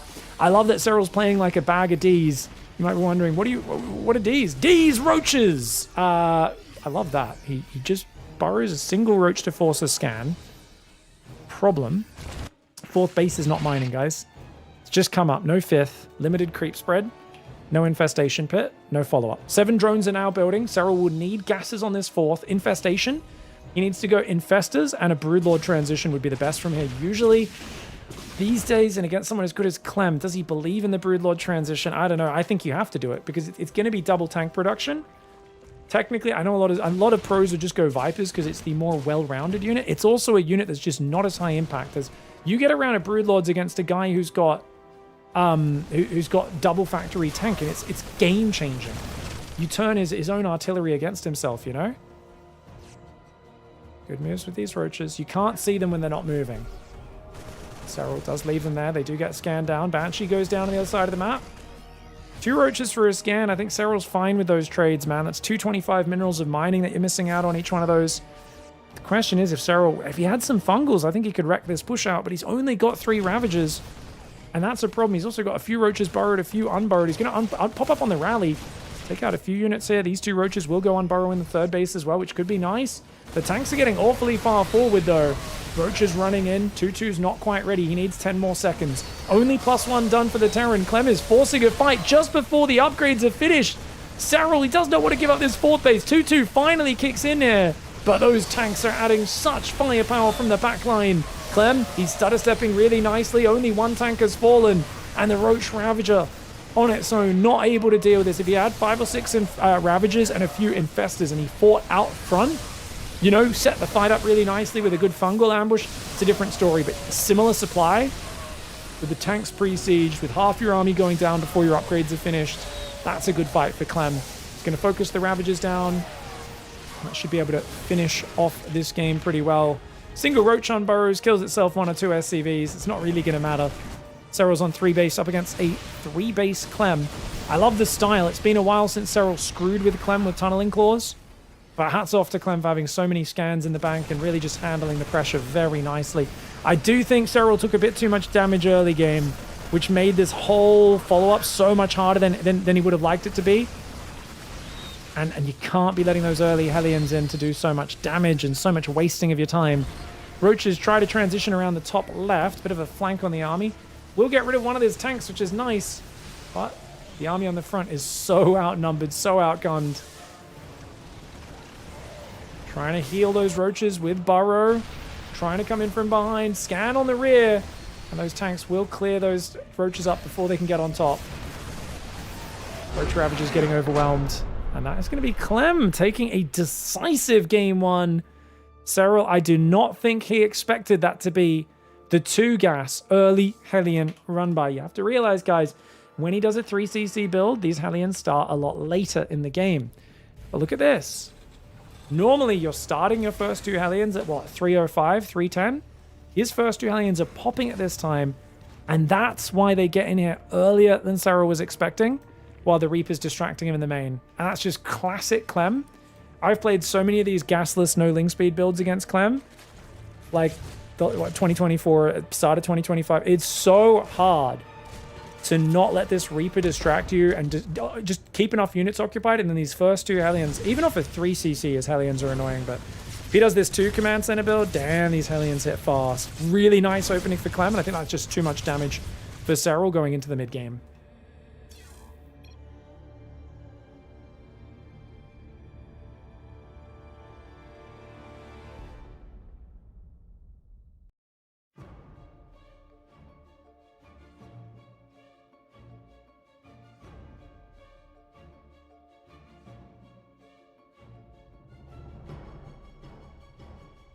Yeah, Hero's on average about as skilled as Clem and SERRAL, but his peak is far higher. I think mechanically they're better than him. Like, I think it's hard to argue that Hero, he's good mechanically and he has moments of brilliance, but he's so, I don't think he's ever like faster than like peak Clem multitasking. But I think there's like it's the choices Hero makes that make that's what gives him that peak skill level. I see you guys debating that in chat, where it's like he will do things no one else would think to do. He just has a much bigger bag of tricks and ways of potentially game-winning conditions that he's looking for. So yeah, I think I agree with that. Sometimes really low-level dumb moments mixed in, but also such a range of game-winning plays.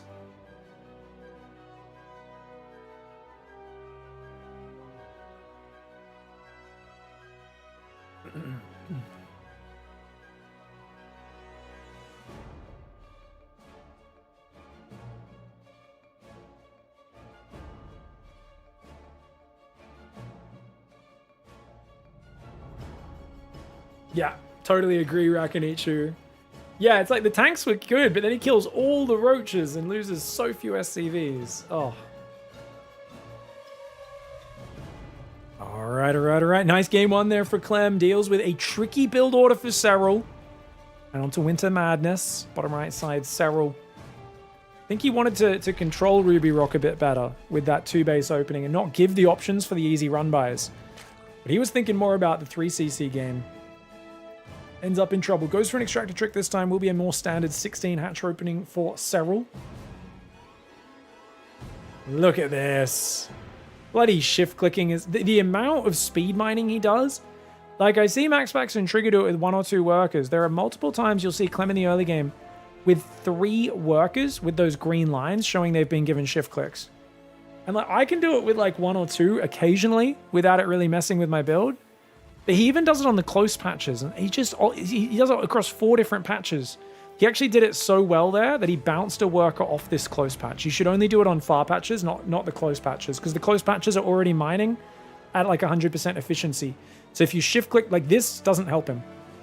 I don't think that patch, the speed mining, helps him, whereas on these ones and this one it does. So I think Clem is kind of clicking really fast here, but he does have a little de-optimization there. It's the further away patches get the most benefit from it. Just a small optimization you could work on. Hatch gas pool for SERRAL. Haven't seen a lot of players make it to mutas recently against Clem. We also haven't seen a big focus on the Hydra build. I've been spamming the Hydra build. A lot of people are tank pushing me, and I did lose a few games the other day with it. But I still feel like it's just because I try to go like 85 drone, 8 gas, Hydras, and Infestors before committing to a serious army. And that's just too greedy, obviously. Whereas I think if I just make a lot of Hydras off 70 drones, 72 drones, delay the Infestors a little bit, you know, I'll be able to shut down those early tank pushes. I wonder what it's like at this level, though, when you're playing the best Terran in the world who's just so intimidating. Like, because initially that build gained popularity because Raynor and SERRAL and a few others copied Scarlet's build, and they started beating Clem with it. And they beat him a bunch of times. And now they don't do it at all, which tells me the last few times they've tried the Hydra build, he has squashed it and made it look kind of bad.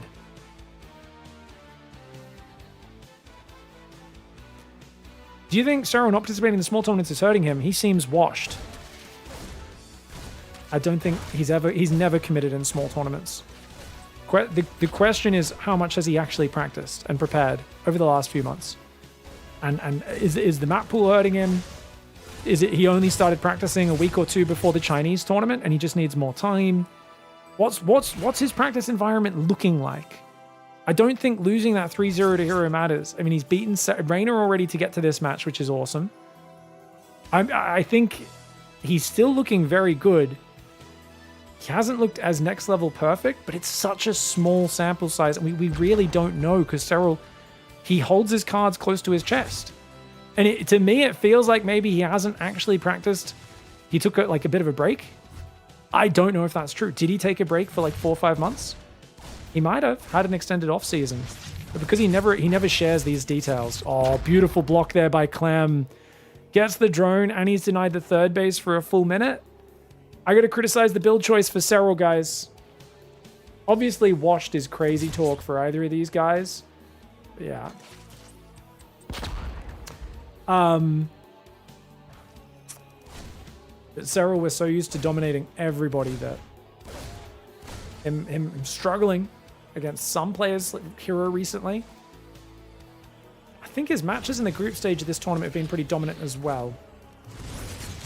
Oh, Creep Shimmers finally go down, but I really think he should have just sent a drone and taken this 3rd earlier. I'm a big believer you should rush the third base on this map if you're going to do a standard play. And this looks like an exceptionally standard play for SERRAL. He's going to be playing as 3cc 2-on-1. So it's just 2 Hellions and a Reaper. This is like the lightest pressure ever for CLEM, and yet he's massively delayed your third and messed your progression. And he's just going to hit you with Stim Marines at about 5.5, maybe 5.45. In terms of game timer, that is. Pig's Terran is washed? Yes, that is true. My Terran is actually very washed. I'm too lazy to really practice build orders these days. Kind of just hop on and do things. I'll give Terran some love one day. Get my build orders down again. All right, SERRAL knows what's happening. So he's going to have Lings ready to counterattack when those Marines come across the map. Oh my gosh, it's a lot of Lings though. I don't think he can trade just yet, can he? He's going to go for a surround. Oh, I mean, if he had 25 Lings and he surrounded those Marines, he wins the game. But he only had like 17. It wasn't enough. Loses 3 or 4 Lings. Maybe he wasn't looking at the previous Zergling and didn't realize. Overlord's an easy snipe. 2 Hellions and the Reaper will be there to try and defend the Lings. The Lings are just... Oh, they're in vision. They are in vision. The Hellions and the Reapers can hide behind the minerals. Nicely done. Double drop moves across the map. Lair is on the way. +1 melee. That should be a carapace upgrade. SERRAL, has he misclicked that? There's no way you're meant to play melee here, guys. That should be carapace. Ling's going to go for the surround on those Marines. Nice move. Gets himself 3 or 4 Marines here. Really well done. The Hellions and the Reapers will eventually deal with it. Queens. Oh, the Overlord dropping creep. Very necessary. He's got nothing to help defend at home. Hatchery gets cancelled. SERRAL being a little bit too greedy here. The Lings are picking off the Hellions as well. 2 Hellions and a bunch of Marines. Great counterattack. Carapace finally starts here for SERRAL. This double drop is going to, of course, skirt by and just keep SERRAL occupied. SERRAL does not have a 4th base, a 5th base, or a macro hatchery. And that is a disaster. Because you need that production in this matchup. You absolutely need that production. These Queens are off creep, which means no transfuse. CLEM knows he can just target that hatchery. This is a disaster. It's a disaster, mate. Another hatchery cancel. Devastating damage. SERRAL needs a macro hatch and a 5th base right now. He's trying to play Ling Infester, but he does not have the good start that Raynor's had recently with this. I mean, we've seen Raynor giving CLEM trouble, often falling behind to the first pressure or something. But this does feel like SERRAL is just on the back foot. Maybe, do you guys think he focused on melee first on purpose because he wants more damage output? Because when you play mass Ling, you do really need damage output. I just think Carapace results in more damage output at a higher rate than melee. Like, and it helps the Queens as well. I don't think there's no good reason. I'm trying to like think of it. If you're playing a low economy Ling Flood style, like a Mio Micah, Vietnamese ZVT, just mass Ling Floods all the time, and yeah, you can go +1 melee, but it's a massive gamble. Not SERRAL style, and here we go! Beautiful counterattack, beautiful micro by CLEM though. Gets to the safety of the SCVs. A bunch of the Marines go down nonetheless. Many SCVs are falling. Tank covering the high ground. The safety tank will keep him alive for now. Beautiful fungal! And he does throw a 2nd and a 3rd. Oh, hot damn. SERRAL's back in it. Gets the siege tank as well. Nicely done. Very nicely done. Doesn't manage to kill this SCV, unfortunately, on the command center. 9 SCVs in total. Not bad. SERRAL's still on the back foot, though. He's down in work as he's trying to drone that 4th. He's got a 5th. Almost done. Macro hatch coming in as well. Still got 9 Queens. He's got 5 Infest. I love the high Infestor count, but it does mean his Hive is incredibly late. Actually, whoa, his Hive's already done. Never mind. Adrenal Gland starts up. Take that one back real quick. That's a well-timed Hive, considering he got 5 Infestors. But 5 gas is a bit higher on the gas count than you normally see people play this early. Normally, you want to have a 4th base saturated, and oh, the command center barely finishes. Good play there by CLEM. Okay, watch out for these Widow Mines, man. Oh no, the Infestors are up front. 2 Infestors go down to a Widow Mine shot. He lands a decent fungal, but it's not game winning. The Metavacs may be damaged. They're not dead. His queen's trying to fall back. As 2-2 kicks in for Terran in about a minute's time or so, that's going to be really good for Clem. Clem has a 4th command and he's still up in workers this whole time. Like I said, you normally want to drone this 4th base fully much earlier. He got his up so late, so he's down in supply. Losing those 2 infestors was really important because the infestors and their ability to recharge fungals over time, I think, was a big part of what made SERRAL's economy somewhat competitive. Oh no. Oh no, he let the lib in! Oh, he starts a Viper. It's the only way to deal with that. Now he loses mining on his 4th. You know, you're meant to have 2 spores on this edge, guys, to stop this. You cannot let the lib here, or there's no way to reach it because there's no space behind the minerals. Clem has been abusing this like mad. SERRAL clearly knows about it because he started the Viper when he saw that lib cross over. But there is a reason you need to get those 2 up. He focused the infestor. Get out! Get out of here! He should have fungled the medevacs. Honestly, if his queens moved up and he chain fungled those medevacs, he could have killed 2-3 full medevacs. Oh, man, this Liberator is disgusting.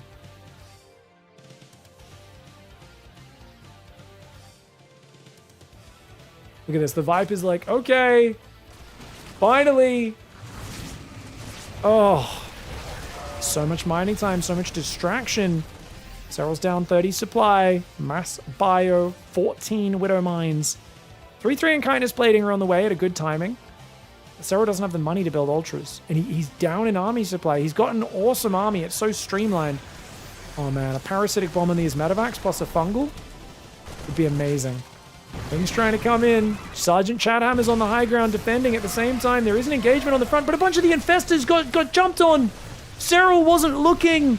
A bunch of his infestors got jumped on and sniped there. Clem clicking with his important thing the way Terran players love to. I'll have to show you that right now in the replay, guys. SERRAL taps out way too far behind from early on here. Look at this. Look at that. He just stims in. He's like, you're not looking, and just clicks down 3 of the 4 infestors before SERRAL realizes what's happened. Oh, that's... I mean, he's in a terrible spot anyway. These lings weren't going to do enough damage. Chadhammer is up to 30 kills on the high ground, about to be 32. But yeah, this was just too good of an opening once again. Here's my advice for this map, guys. If you're playing people who are blocking you and you're not willing to take the left base, Reyna's answer to this is to just go take the left base. Or he'll send a drone to the left, the SCV goes to block, and then he goes and takes the right base. My answer to this is to go and build that hatchery on like 19-20 supply before Overlord. So basically, yeah, like send this drone out now. And you start that at like 2 minutes. So you see this SCV's coming in, and your drone's already there, and then you skip the queen in the main. And you only have 2 workers on gas, or even 1. So you delay your ling speed, and you basically delay that queen. That's 175 minerals, which means you've got 275. You build the hatchery on 2 minutes. This is something which Shin specifically will do against the very top Terrans like Clem, who are really good at their micro on maps where you have 1/3 base you really want to take, and the other 1/3 base sucks and you don't want to do it. And if you do that, you avoid the block, you avoid losing the drone, and all of this, because this early game matters, man. It matters a lot. This SCV blocking him, and then so he does this really conservative opening. He finally moves over with the queen to try and get to the base, and he sends the drone over, and you think, okay, we're all good. This drone was hiding, and the SCV blocks it. He gets the drone kill, and this base is denied until 3.5 minutes. Don't get me wrong, he kept droning. He spent his money. He kept injecting. He does eventually put his creep tumors down, but he both doesn't have early creep spread. His 3rd hatch is delayed, which removes his production. And we could see the flow-on effect of this, where he wasn't able to defend his 4th base. And the moment his 4th base got sniped, with the build order he was doing, a Massling Infestor build, you are so screwed. The fact that he made it to 20 minutes in this game is actually wild. Hats off to SERRAL for doing that, but you cannot be losing your 4th base with a Massling build. GG, well played to Clem, takes a 2-0 lead. Skipping the queen in the main against Clem, are you mental? Shin does it every time. You're totally fine. He never goes in the main. No one does. Yeah. Not at the very start, because there's drones on the natural he's going to be trying to pick off. You still have 4 lings and a queen. You build the queen in the main like 15 seconds later, 20 seconds later, something like that. 26 supply or something, 27. Yep. Glad you're joking. No worries. It's hard to read sarcasm from Twitch chat. But yeah, Shin is so good at dodging these situations. So whenever you watch a top Zerg, like Raynor, Serral, Rogue, Dark, and they're in a position and you go, fuck, this is so stressful and hard. I can't believe we have to play this way. Just remember, go and find some Shin replays, because I guarantee you he's found a much easier way of avoiding the really difficult situation in the matchup. That's where Shin's a wizard. Shin's like, I'm not going to fucking micro this queen and drone for 2 minutes trying to get my third base up. I'm just going to take it before you get there. That's fine. Like, all the, you know, yeah, a bit slower in the inject in the main, but third comes up earlier, you know, it's like it balances out. I also love how Raynor's been going tumor first again on the natural. That's such a good opening. Yeah, you can't pick up Marines once they're fungal. That's right, yeah.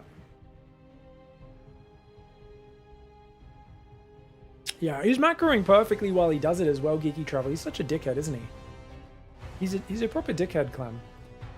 Pig, did you cast Raynor versus Trigger? No, I didn't. I did not. No, I heard there was some of his Blink builds. I saw Trigger do it against Rogue recently, and Rogue shut it down so easily and then threw the game, which was pretty funny.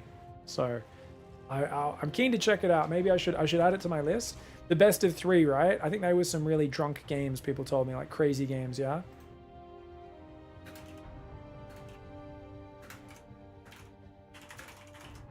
Crazy Blink builds. How are we doing for ad breaks, guys?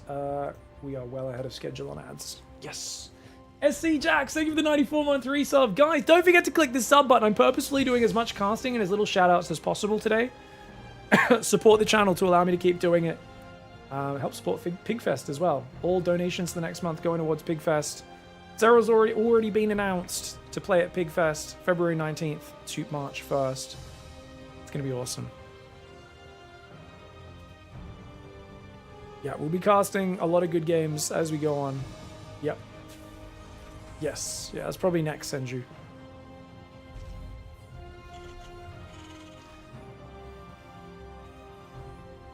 Alright, guys. Clem in the top right. He's going to go for a Barracks gas build. Serral in the bottom left is going for a pretty standard hatchery first. It's Tourmaline, a map which always looks kind of decent for ZVT until the Terran multitasks and you realize how spread out these bases are and how terrible this base is in the middle with this ledge in front of it. It's very possible to win this map as Zerg, but when you're playing against a guy like Clem, I always feel like he's so good at utilizing the angles and shoving in with the multitasking and getting on in there. So you can see here, he does focus mainly on speed mining with these two in the middle, which are the ones you get the most value on from, because those patches are quite far away, right? I do love how astute he is at doing that. Of course, once he starts building command centers and things, doesn't do as much of the speed mining.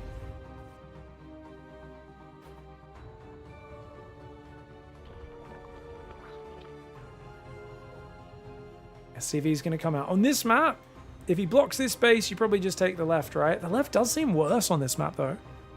I know Raynor just takes the middle if you block the right side base. Either way, it doesn't seem as bad as Winter Madness.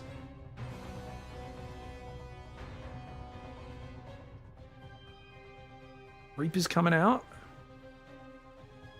Looks like a 3cc build to me. Normally would have taken that second gas right now if it wasn't. Alright, 3 command center build for Mr. Clem. Reactor should go down, and then he focuses on the Reaper micro. Oh, he gets the Zergling. Nicely done. Clem's a monster.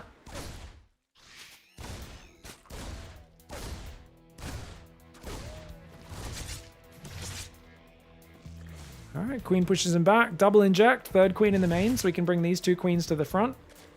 He's going to send 1 Queen out to the natural, to the third.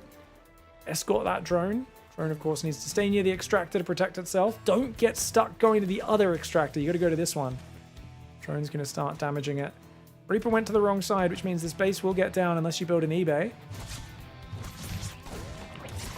Hey, all right. Serral gets the hatchery down this time around. About 30 seconds quicker than the last one.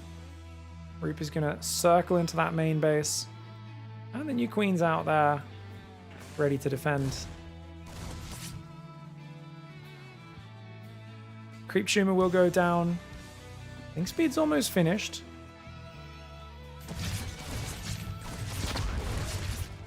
Pretty damn fast Ling speed. Serral's been playing very conservative with that Ling speed. I think this might be a misplay. Because it's just 3cc 2-on-1. It's only 2 Hellions. You don't need Ling speed against this. I think he's a bit traumatized from what happened on Ruby Rock at the start of this series. Ooh, okay. He's going to overbuild Zerglings. Okay, so he's going to actually do a run by. Not a bad move. It will be a 4 Hellion opening. And then he's going to swap that reactor around with the barracks. Starport has already begun here.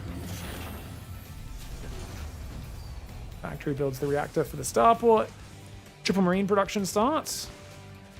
Serral here with 5 queens now, 3 at the front. Creep really is very slow, isn't it? The creep spread. These modern builds. We pull back on the drones. Just gonna wait for those queens to get them over there. Hellions split. Clem's so smooth with splitting his units up, isn't he? His queens should be a bit further forward, so we can't scout so much with these guys. Lings also could surround those Hellions. 2 Lings run in, sees a bunch of Marines. Alright, so Serral knows what he's up against. We're up against a 2-on-1. This Overlord and this Overlord will need to pull back in about 30 to 45 seconds, because you don't want to give him free Overlord snipes when he arrives. Ooh, early Tech Lab for that. That's interesting. Where's the 3rd barracks for Clem?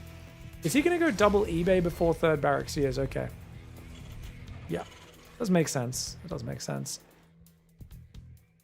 Just often you do want to use this reactor for a 3rd barracks, so he'll swap this over and build a new reactor with the starport.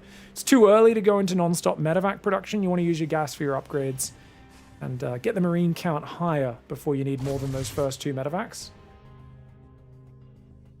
It was hard to hear the commentators on some of the matches live at this event, because all you could hear was the audience cheering Gabe, Gabe, Gabe whenever he played. Really? If your name's Zero Marine and you drink some shots with the audience right before your match, I think they get excited, eh? Double Evo Hydroden. Ooh, Serral's going to try and play Hydras. Okay, cute. Hellions are there. He's building 26 Zerglings, 9 Queens. Queens get a few hits on the medevacs, nothing too crazy. This hatchery is dead. I would have liked to see a bit of an abundance of Zerglings here to help defend. Oh, where are his Lings, man? Serral. 1 queen already goes down. Stims are getting baited at least.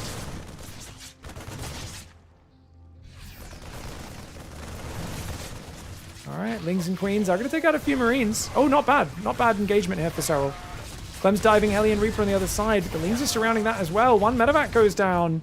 Nice trade there for Serral. Really good shutdown. Only 4 workers. That's gonna favor him. Problem is he's let Clem unload. You do not want to let Clem unload and just come back in again. Especially not if he targets the hatchery, which he's known to do. Doesn't feel he can get it though with just 6 Marines. Lings are ready for a counterattack. We do have up to 5 barracks. Tanks producing as well. Clem seems to sense it's a Hydra build. He's going to go for the early tank push. Do you think he puts him on this ledge up here? Or does he just kind of probably goes along this left side? Massling counter though. A couple of SCVs. A building depot goes down. 2nd factory gets cancelled. Excellent play there by Serral. He's got to buy time to get into these 1-1 Hydras. Dude, his carapace is so late. I really think the early carapace on the Hydras makes a big difference. Because they're often fighting with Queens and some Zerglings helping to tank for them. Oh, Serral's going Baneling Nest. This is the modern Korean Hydra build, guys. It's 6 gas Hydra Bane. I hate this build. The Baneling transition doesn't help you at all get through this mid stage of the game. It's only good for late game. The Baneling transition sucks. The last person I expected to do Solar and Rogue's Korean Hydra Bane transition off this opening was Serral. I think it's really bad for this scary moment in the mid game. It's very good if you can just blitz through the mid game off of an advantaged opening, because then you get Hydra Bane tech really fast, and it's hard for Terran to get a 4th. And it looks like Clem's not going to commit too hard, so you know what? It's okay. He'll get away with it. He's still got to drone a bit harder, though. Only 72 workers. I really thought SERRAL would stick to the Hydra and Fester. He's got 700 gas. This is what I hate about this build. I think you got to stay 4 or 5 gases if you're going to do Hydra Ling Bane here. Because he goes 6 gas because he wants to go for a mass of Hydras, but now you've got so much gas in the bank and you've got no way of using it. And that always feels a bit uncomfortable. Melee Carapace does start. It's at least not focusing on the gas on the 4th. Tries to get the sensor tower, but Clem defends it. SERRAL needs to basically just make nothing but Ling Bane. Interestingly, it's no tank production. It's all Widow Mines now. It's just Sergeant Chadhammer, which is even coming... She's even coming out of the high ground. Woo! Thank you, Blokey King! I'm going to give you a proper thanks after this game. I'm going to cast this game first, though, because Clem has SERRAL on the ropes. If he could get a 3-0 against SERRAL, that would be wild. Oh, big Ling Bane counter gets spotted. Oh, bad for SERRAL. Yeah, he's just going to have to pull that back now. Can't be going in when it's being spotted like that. I'd love to see the army split. I think right now SERRAL needs to split his army half and half. 25 Hydras just get stuck behind each other in a battle. I think he should have 10 to 12 on each side. He's going to try and go north, but there's no Banes on this side as well. This is a weird army split for SERRAL. He does jump on top of that southern army, but that Widow Mine killed 14 units. The Widow Mines could do some big boom booms. He does take out the siege tank. Middle hatchery maybe going down here. Clem's going to click it. He gets the kill. Greedy boy Clem. And his greed pays off. SERRAL should have cancelled that. Hive's now started, as has a Lurker Den. Talked a bit about how Clem's often not ready for Lurkers spread out, hitting multiple bases at once. Well, I don't think he's going to find that timing because we've already got Fusion Core in a second starport. Clem is already going range libs, knowing it counters Hydras and Lurkers both very well. He knows that SERRAL isn't going to want to be able to squeeze... He's not going to have the money to squeeze a Spire out. Ooh! A little bit of maybe negative micro there for SERRAL. That's rare. Another Widow Mine there. Oh! Doesn't manage to counter micro any of those. That's going to be frustrating. Hydra Ling Bane comes forward. He's got to defend this middle base. The Widow Mines are smearing handfuls of Zerglings. Also bits of friendly fire as well. I think the Hydras could stand and fight this. I do think he can win this fight. There's so many Widow Mines. What in the hell, man? With no fungals to catch this army as well. The fact that he's got 1,300 minerals and no fungals with a Hydra-based army, to me, seems like such a missed opportunity. Especially if they go into Widow Mines off tanks early. I get the Ling Bane style is more for a Terran who's stuck on tanks, but Clem, he's played against Solar doing this so much recently. He knew that the transition was coming into Banes, and he just swapped into Widow Mines. I mean, not to mention it's Clem. He normally does that pretty much anyway, so... SERRAL caught a bit flat-footed in this game, taking big damage. He does finally clean up the drop in his main base, but he's got to get more than this. He's got to get control of his side of the map. Such a claustrophobic map, Tourmaline. And one which he's really struggling as that lib range transition comes in. Doesn't really need lib attack upgrades against Hydras. Armor upgrades to make them a bit tankier is fine. Hydra Ling Bane rolling. Oh, okay. Does drag a few Widow Mines. He's going to have to fight into the lib zones, and that feels really bad. If he wants to keep this hatchery alive, though, he's got to go. Lings are going to go on the right side. He's going to try and roll forward. Oh, man, the bio's so good, though. Okay, Abduct's coming in. Abduct's on the libs, really nice. He will abduct a few of these Liberators. One of them does survive. Lurkers are able to get position now. And actually, Clem, the crazy man, just rolls forward and kills one anyway. Lings in the third do get cleaned up. No SCV kills there. Clem's handling things very nicely. He's got more command centers coming in, and that lib count is so scary. SERRAL has to give up this base. Gonna go for a single abduct there. Parasitic bombs. Oh, big Lurker shots. Move this Lurker forward on the right. That would be nice. Liberator's gonna fall back here, and Clem's actually gonna let him hold that base for now. But, oh, he can lib siege him from the cliff. Oh, that's ridiculous. He doesn't have vision at least, so he can't kill unless he moves a medevac or scans. Does end up just scanning for a couple of drone kills. Vipers are going to come forward for the abducts, but the libs pull away before they get in range. Another mass Ling counter onto the third, spreading these units out wherever he can. And should find some decent damage. The Vipers, though, oh no! He ran into the middle of the map, loses 2 Vipers. That's a disaster. He still doesn't have Corruptors. Remember, Viper Hydra is a stopgap against the libs. It is not the long-term answer, and yet SERRAL's doubling down and rebuilding Vipers. He's got to build a Spire and Corruptors or he's not going to be able to compete with this long term. Because once there's 12, 13 libs out, you're going to be able to abduct 5 or 6 of them if you're lucky, and the rest are going to obliterate your Hydras. You're not going to be able to kill them in time. Hydras are just not supply efficient enough at dealing with libs, whereas Corruptors, same supply, more than double the hit points, 2 extra armor points. They're just a much better unit. Command Center will get cancelled. Nice move. Widowmine's friendly firing some of the Zergling, the workers. Oh, Blinding Cloud tries to save the hatchery. It's not quite able, and no abducts to catch these medevacs. Clem gets out. Snipes the base of SERRAL. SERRAL's Ling Run by is finally finding that damage he's been looking for, those 16 workers. Unfortunately, no burrow here to force some scans out. SERRAL's going to try and do some lurker harassment. He should click the turret first, I believe. Trying to catch this army. He hasn't made the lunge upgrade despite being at Hive Tech for a while. Just shows how busy he is in this game. He's on, of course, 2-2 with this range. And libs are going to come in quickly sieging all over him. One lurker goes down. The other ones will pull back. Oh, the lurkers get stuck there. And the Hydras can't fight that. This is what I'm talking about. You got Corruptors. They could deal with this.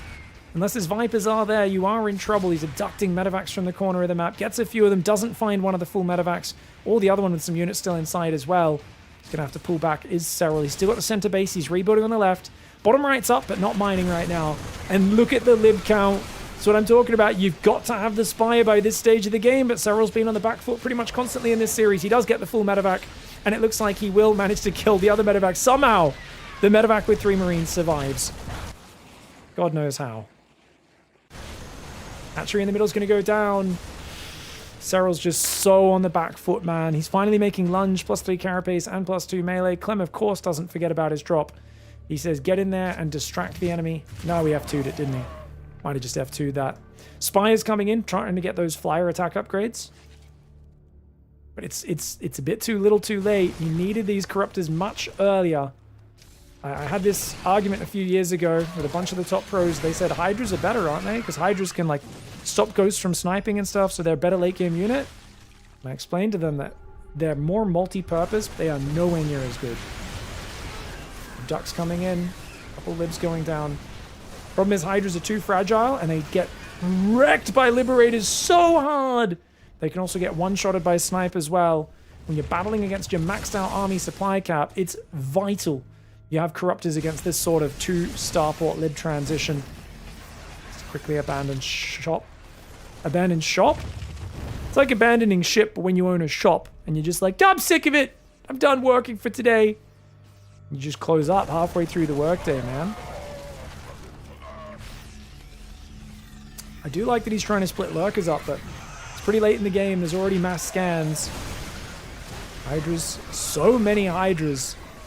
Might be good for SERRAL to split his army in half. Ooh, I do like the lurker harassment. Very nice. Saves that guy. He's killing some dudes. Abducts a few ghosts and marauders in. Gets some medevac. Dude, he needs to clear these widow mines in the middle, though. Get some creep respread. He just has no map control right now, SERRAL. Lib's finally coming up, clearing that lurker there. It's when you don't have map control like this, it's so hard. Everywhere he goes, widow mines, widow mines, widow mines, right? His units are dying as they're rallying. He doesn't have control of his side of the map properly. He's trying to keep his opponent pinned back. I do like that he split his army half and half here. Why'd he make flyer attack but no Corruptors just yet? I think he's just so busy. I think he's so busy. He knows he needs to get Corruptors eventually, but he's trying to just make sure he has a forward position and doesn't have to ever fight the libs. But that's a bit of a pipe dream, as you see. Eventually those libs are going to come, and they will make you fight here. 12 drones go down. He didn't pull from the middle. That's awkward. That's really awkward. I mean, parasitic bombs the play here. He's got to get some parasitic bombs on these clump libs now. Abducts are no longer going to cut it. Thinking of going for a counter. He's just going to send Lings in, though. Wouldn't have minded the Hydra Bane going in from that angle as well. SERRAL wisely giving ground. Giving up bases. That's the right thing to do here. Burrows on the way. Flyer armor's on the way as well. I mean, SERRAL's so under the gun, under pressure in this game. Only 2 drones going down. Could have been much worse. 2 Widow Mines still in the middle of the map. SERRAL at least has a few lurkers they're giving him vision, but oh god, if Clem finds this army, it's cornered. He's got to loop around. If he can loop around from the right and sandwich it, maybe. A couple of the ducks coming in. Okay, the Hydra's starting to kill these. He's coming in from 3 sides. Beautiful angling for SERRAL. The Libs getting wrecked. Running into 4 full energy Vipers and a 270-degree surround of Hydra Bane. Amazing engagement there for the Finnish player.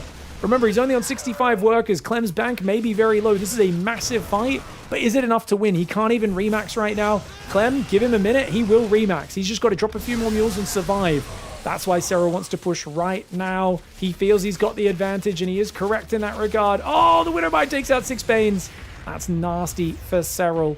SERRAL, he's trying to rally Lings, but he just doesn't see a way in, and he's correct. There is no way in. He needs an Overseer to clear these Widow Mines, by the way. Most of these dots are changelings. Lurker over here is on Hold Fire. Turns that off. Must have been a button mishit, I believe. Hotkey misclick. A couple of repairing SCVs will go down. Not bad, not bad. Gets the turret as well. Could go up behind the mineral line again, but easily dealt with by Libs. Ultra Cavern's on the way. Not the worst, not the best. Lurker's going to harass from that side. Not bad. I think he should run it now. Probably doesn't react in time though. Clem's got it. Where Clem scans? I guess he doesn't need the scan, does he? Because it was in turret range. Ooh, nice little marine drop down south. Love Clem's activity rate, right? He never accepts being fully defensive. And Clem's on 5 orbitals. Oh, he's only on 5? I thought he'd be at 7 by now. How many command centers has he lost? None. He cancelled 1 or 2 on this base earlier. That's only 5 orbitals. Clem not as rich as I was maybe giving him credit. SERRAL is broke, though. Ducks on the Libs are really nice here, man. There's still 2 Libs there that are sieged. He does have more, but he's got to pull his drones away. That drop in the bottom right will be defended by Queens. Lurker's up here harassing. There's just so many of these Libs. And he doesn't have the money to build Corruptors, man. Doesn't have the money for it. I mean, at this point, he's just too broke. I actually understand why he doesn't build it now. He had to build the Corruptors earlier in the game, but SERRAL fighting from behind pretty much this whole series, man. I think it's just, you can see a different in the level of the openings. And people are, oh, is SERRAL bad now? And it's like, well, his openings aren't going well for him. Is that because he's rusty? Is that because he hasn't practiced against a level of opposition as good as Clem? Has it worked against everyone but not Clem? I don't know. I don't know. You'd need to speak to him. Has he just not practiced enough, long enough yet? I don't know. But his openings have put him in bad positions every game. His mid to late game, you might be like, well, why isn't he building Corruptors? This isn't the SERRAL we know and love. The SERRAL we know and love is not used to being this far behind 3 games in a row against Clem. Even when he gets a good opening and is ahead, sometimes he loses because Clem's so good at making comebacks, you know? So this is a nasty situation to find yourself in. There are 2 Widow Mines in the middle. SERRAL, he's struggling on the mining front. Clem securing this base on the right is huge. Really big for him. These guys are just going to hide. Your forces are under I'm just going to assume he ran away. He's like, where's your army, bro? SERRAL's like, I'm hiding. Quick, unburrow. These guys, it's pure marine army there. SERRAL doesn't know they're there, though. Uh-oh. Oh, God. Oh, my God. He tries to click the hatchery. I think Clem kind of wants to trade. He feels like he's got too many marines. Wants to replace them with, like, Libs and Ghosts. Doesn't want to just throw the units away, though. Oh, and every time, SERRAL abducts the medevacs that don't have anything inside them. Fine. Okay, he does finally now get them, but I'm just like, how are they the last abducts every single time? You'd think just by luck, you'd happen to get the right ones more often. It's not like you're going to know who's in which medevac, right? Hard to keep track of that. SERRAL's still hanging in here, but he's on 54 drones. He's got a big army, but he's going to need to find efficiency with that army. And his efficiency has been really good, admittedly. How many Vipers? He's still got 4 Vipers and an Infestor. I really feel like the way he wins this game is he needs parasitic bombs in the middle of the Libs. Like, just as Clem sieges up, like in a situation like this, or fungal parabomb, and then once again hit him from 2 sides with this giant Zerg army. That's all SERRAL can do, because income-wise, Clem's getting out of control. Clem has 5 orbitals with more planetaries going up. He's got a crazy amount of mineral income capability when he drops mules. This army's really hard to deal with. Oh! The EMP lands! SERRAL fighting into the Lib zones. Most of his Vipers do get taken down by the EMP. The Hydras are getting thinned out. He does come in from behind, though. But these units came in from behind a little bit too late. Those Hydras need to deal with those Libs, man. Serral losing a lot of units here. He's trying to catch the Ghosts. But that means these Libs might have a chance to escape. Clem's going to unsiege and run for it. These Hydras and Infestors tried to pull back. They're going to try to run forward. Fungal? Might be worth fungling those guys. As it is, top left side of the map, Serral needs a new hatchery, but he can't secure it. That's another kill. Not a cancel. And the Libs aren't even going home. Clem's already remaxed. And that was way too good of a fight there. The way Clem kind of sieged up, pinned him defensively, and Serral's flank came in a little bit too late. Wasn't early enough. Serral's now trying to re-drone, but you can see he's gone from even, 35 versus 35,000 lost to side, to now 38 to 40. Widowmine takes out another Hydra. The Libs continuing to abuse this middle area. There are 4 Vipers, guys, but he has not had the time to go and consume more energy, Serral. He's focused on trying to engage Clem on the map.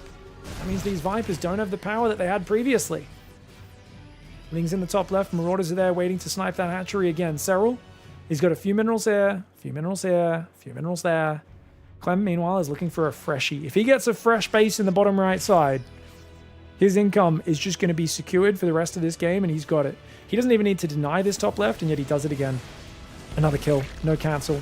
Serral fighting with Zerglings in the bottom right. The Marines win that fight also. Serral is not happy with how this game is going, mate.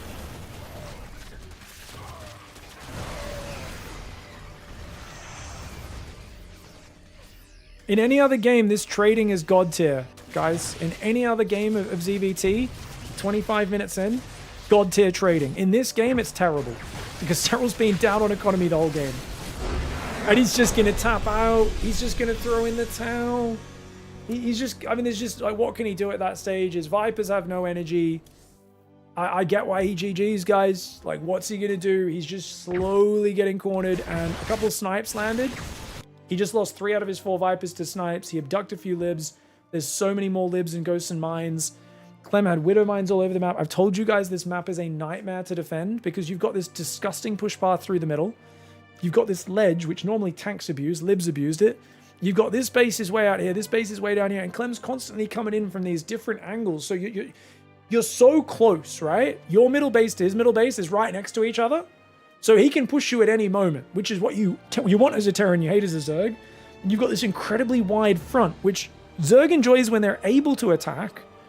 But if you're under the thumb of a guy like Clem who's in control of the matchup, damn, dude. It is just next level ZVT for Clem.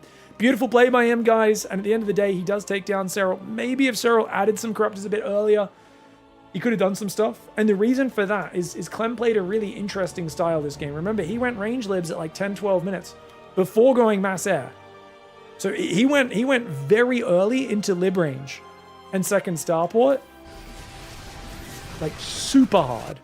Specifically, he went, 4 bases and then 2 more command centers. So he went 6 command centers and then straight into range lib. That's a really early commitment. If Serral got wind of this earlier, went into his own Corruptors, I think this would be a very different situation. Because this was probably the most competitive of the early games. But even this game, he couldn't defend his 4th base against the initial 2-1-1, trying to go the Hydras. And that just makes your whole life so much harder, right? Like, we just, essentially, if you look at this series on a basic level, Clem's always hard to beat. If he cancels your 4th or blocks your 3rd, pretty much every game of the series, and it's just snowballing, the 2 Hellions get in at the very start. This was a series that very rarely, like Serral's series, are normally not decided by this. But they really were. Decided by just really tight, good early game build orders for Clem. I do think Serral maybe was rushing Ling speed in a bit of fear when he could have been a bit greedier. Game 1, he played greedy on the Ling speed, got punished for it, and I think he played a bit overly safe after that game. Either way, hats off to Clem. This is a powerful 3-0 and a really well-deserved victory for the guy who has never stopped grinding. Hopefully we can see Serral recover, go back to the drawing board, get some better openings, because I feel like if he was able to have a lot of the games that Rain has had against Clem, like if you take over, Serral takes over from Rainer at 6-minute mark, like Rain is in a way better position at the 6 or 7 minute mark in a lot of their recent games than Serral was today. So I think Serral, if he could fix that early game, his mid and late game is going to feel a lot more powerful, but playing from where he was an uphill battle. And that's why this kind of felt almost helpless at a few moments. I don't know how he made Winter Madness last 20 minutes. He should have been dead in 12 or 15. But GG, well played. Serral puts up a good fight, but Clem is just too good today. GG, well played. My man. Does Blizzard always nerf Zerg? No, they got buffed this patch. Loki King, thank you for the 5 gifted subs. Thank you for the big 21-month resub. I've just slowly working my way up since 2023. I finally made it to Diamond 1. Thanks for all the educational content over the years. Help me go up. Guys, drop some bacon in the chat for Blokey King, for SC Jax, for everyone else who's supporting us. Crude Thinking, Reflood, Wooman, Razorback, OTP, Carnage, Zarathal, Shadowhawks, Logic Soldier, Dermensch, Digits, Orgia. I think that's everyone from today. Thank you so much. Let's get a bacon wave going to say and express our gratitude.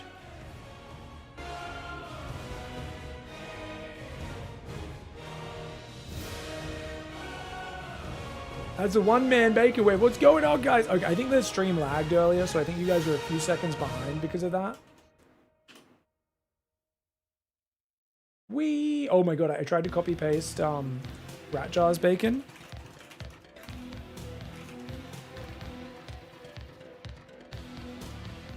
There we go.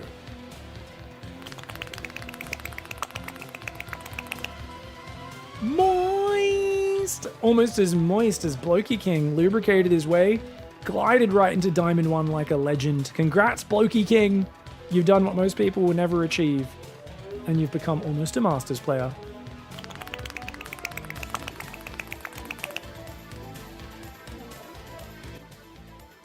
My man! What's up? Blokey King, thanks for the love. Everyone else as well. Appreciate you guys. You guys want to support the channel? You want to see more non-stop commentary streams like this where we're just going game, game, game. Top series, top series, top series. Don't forget to sub, tip, and cheer, guys. It really helps us do these streams. Otherwise, we are forced to basically just shill the whole time and be like, give me money! Donate! Donate money! Don't forget to donate money! Give me subs! Which I don't really want to do, but we just have to sometimes, so support the commentary streams. CLEM versus SERRAL is up. Alright guys, what do we cast next? You guys tell me. Ooh, no, me tell me. Should we go straight into SERRAL versus Hero Marine? I think we should, eh? I've heard that was a banger. Lower bracket match now. I know I haven't cast Hero Marine losing in the upper bracket, but I think we should do SERRAL Hero Marine next. See if he can put up a fight against a Terran who's not as grossly overpowered as CLEM. The games have been good, man. Yeah, let's not spoil the games, guys. Let's not spoil the games. It was played literally yesterday. I think Zergs should build corruptors by default against Bio, because Terran gets its value from the utility of medevacs. If you deny those, Bio is much weaker. They are very expensive though, Dynaman. I think if you can get 2 corruptors without exposing yourself to risk, you're totally right. Like, just pure Lingbane Corruptor is a legitimately good composition. I think it's a little vulnerable to certain, like, heavy pressures, 8-Raxes, timing attacks and things. But as a game drags on, they get so much value. So if you don't die early on, going, like, Corruptors pretty early with Lingbane, they're insane. Yeah, like, it's actually a sick style. I haven't really been able to play pure Lingbane Corruptor for a while, but I feel like I should mix it in again, because it's actually a sick style. Were you observing Eon Blue?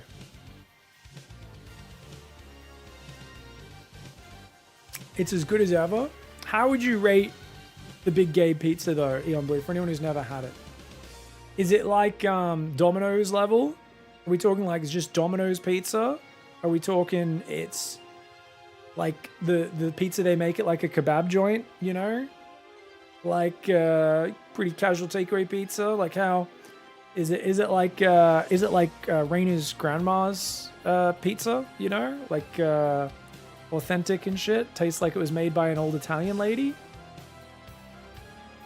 You observed all of the games? Oh, that's crazy. Well done, dude. My man. Yeah, I think it's so sick if you get those corruptors out. I'll tell you, from the Terran side, I've played people who go Lingbane Corruptor, and as someone who's not very good at hitting their timings in TVZ, oh my god. You're like, well, I just can never drop you anymore, and your corruptors are going to fly over my army and drag Widowmine shots onto my own fucking units and never die to Marines, and all my medevacs are going to die every engage. It is It feels like so impossible to beat Lingbane Corruptor if you fall behind a little bit, yeah. Corruptors are a very good win more unit, aren't they? If you get a lead, oh, so good. When's the next major StarCraft tournament? I mean, this just finished. But maybe this thing called Pigfest? In 2 weeks' time! Just over 2 weeks, guys. Pigfest, 19th Feb. Hoping we get that $10,000 goal. Hoping we can get well above it, honestly. If we can get to $20,000, we'll have to host another Pigfest soon after, within a few months. Won't be as big of a break, which will be awesome. Pigfest has amazing games. It's a very blessed tournament. The Rongi Cup Finals is no longer going to be in person. Apparently they had to cancel that for some reason. But I'm not sure when they're playing that. I also wrote you a whole block of messages to ask you, asking how Homestory Cup was, but you left me on red. Oh, I saw one of your messages. You linked me tickets. Did I not see anything else? Oh, thank you for the... Oh, I didn't even see those recommendations. Thank you. I'd already, by the point you send that, checked.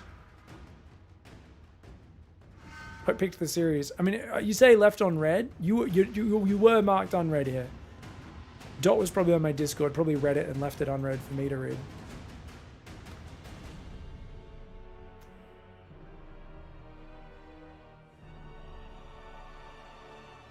My man. Oh, you even linked me the Homestory Cup replays. Guess what? I already found the Homestory Cup replays earlier. Oh, and they're doing Homestory Cup 30 shop is also there as well. Oh, that's cool. And they've already got dates, January 7th to 10th, 2027. Oh, that's awesome. Wait, you can get a dinner with Mike and Amy Morheim? Oh, that's so cool. They're going to be there. I mean, it'll be such a big event. Are they doing it in America? Do they want to do it in America? Is that the plan? Or do we not know? Oh, you can get signatures, collector's edition signatures sold out. Oh, cool. You can get sponsor packages and stuff. Oh, that's awesome. Title sponsor package and all this. Yeah, it's going to be a big event. I didn't realize they already had dates, though. January 7th to 10th, 2027. That's awesome. That's a fucking busy time of year for me, but I will absolutely get out there. I'm going to put that in my calendar right now. Homestory Cup 30. Bring that in my calendar. Cool.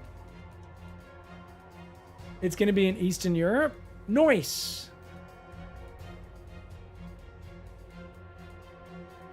Is it finally time for StarCraft to hit Moldova? Fucking Moldovan StarCraft, let's go! They said somewhere exotic? Wait. Eastern Europe and exotic are two different... I feel like those are two competing pieces of information I'm getting from Twitch chat, guys.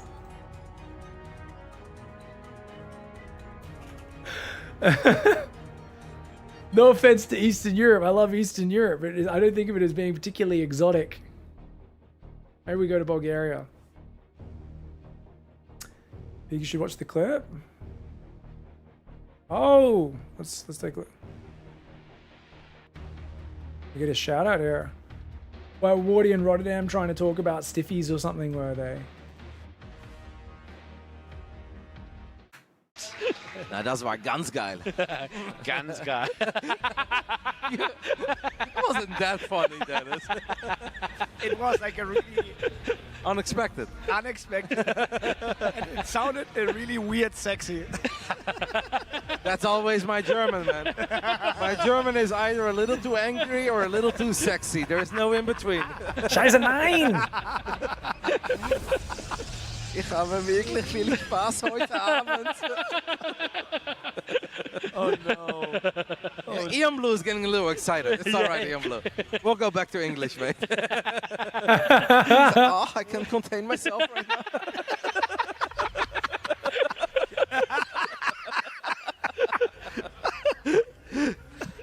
Pig would be proud of all of that.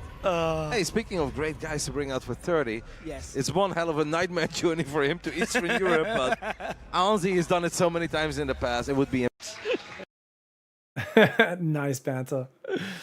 Oh, nice banter. Dude, it would be so fun to come out for that. Yeah. Na, das war ganz geil. I think I'll probably try to come out for 29. Like I said in July, because that's the time I really want to be traveling to Europe, is when it's winter here and summer up there. But 30 sounds like it'll be such a big event. I'll see if I can make that work as well. Always such a fun time hanging out with the community, man. Don't forget to sign up for the viewer tournament, guys. How many signups are we up to? It's this weekend. Are you playing Eon Blue, by the way? Did you end up being free for this weekend or nah? We got 35 players so far, which is not bad, guys. Links in the chat. Posted in YouTube as well, in case you guys want to play. We've got 114 viewers over there. Kind of sick. So many people watching on the tubes. It's crazy. Like 750 viewers right now combined. Not bad. All right, guys, we got SERRAL versus Hero Marine up next. Did we catch the Grand Theft Minerals in Hero Marine versus Zaun? Yeah, I called it Ocean's 11, and then I was like, no, it's Ocean's 5, because it's just 5 SCVs. But then they took the wrong way home, the dum-dums. They didn't get home, man. I was sad. Yeah. It's going to be in Italy? Ah, yes, the famous Eastern European country. Why Moldova specifically? Why not Transnistria? I mean, we can go to Transylvania and hang out with the vampires in Romania. Transylvania is like an actual like state or province or whatever it's called in Romania, right?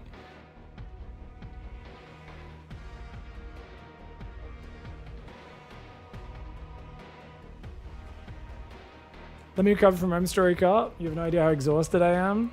Eon Blue's being overstimulated by all that banter.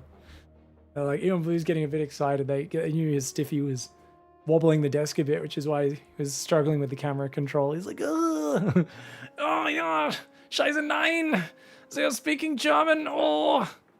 He immediately started thinking about all of his dungeon porn collection. Multiple terabytes. I'll be back in a minute. Thanks for the love, guys. Oh, by the way, great ad. Should we... Once human, make your own day in Doomsday. What the fuck is once human? What is this? Is this a video game? I kind of want to click on this ad because it looks so fun. What the fuck is this? I love the ads I get, man.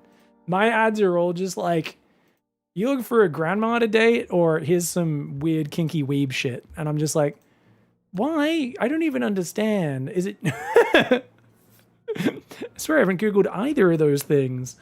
Transylvania is a province of Romania, correct. Transnistria is a kind of province of Moldova where they kept all the communist trappings to these days a bit independently. Oh, interesting. Fascinating. It is a game. Looked like a very interesting sort of game. The game for the gooners. People out there gooning. I'll be back in a minute, guys. Quick ad break. When we're back, SERRAL Marine versus Hero. SERRAL Marine versus SERRAL. No, sorry. SERRAL versus Hero Marine. I can speak words good. I'll see you all in a minute.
Bloody Bento. What's up, guys? Was Big doing burpees and now he's a cockroach? Yes. Just the many adventures we've had with Bento.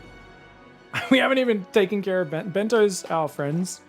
He lives down the street from us. And whenever you take care of him, he's always such a little wimp. He's like, where's mom? And then you gotta like fucking hold him. And then he's like, oh, okay. But then if he hears anything that he thinks is like his mom coming to pick him up, he just freaks out. He's like, oh, and he goes back to the door and starts whimpering. And you're just like, Jesus Christ. Oh, yeah. Attachment issues. When she's around, he's pretty chill. You cannot as long use as an alias command from an alias command. No, but I got rid of it. I punched the innocent. I fixed it. Thank you for the $5. Fuck you. Don't know the trauma. I couldn't figure out what was going on with that and I was like, it's a fucking timer activating it. Thank you. Thank you for the $5 straight to Pigfest. I appreciate you. Thank you. I punched the innocent. $5 to the prize pool. A Labradoodle? Oh, I think they're cavoodles, right? Cavalier poodle, I believe. And they always have attachment issues, apparently, or very commonly with that breed.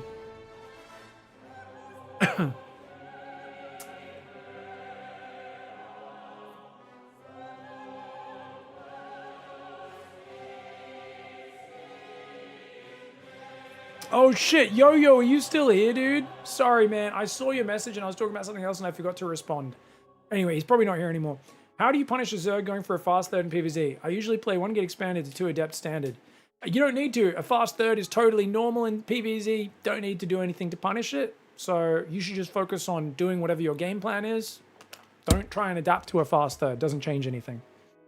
That's a standard thing that Zergs do. 2 adepts is always, if it is 3 HP before pool, 2 adept pressure should be good anyway. Ooh, enjoy that mac and cheese, Venji. Just the like instant pack? Or did you go fancy and like add some extra stuff to it or something? Mac and cheese for the win, man. I love that like fried mac and cheese balls have become a popular thing. Oh, good stuff.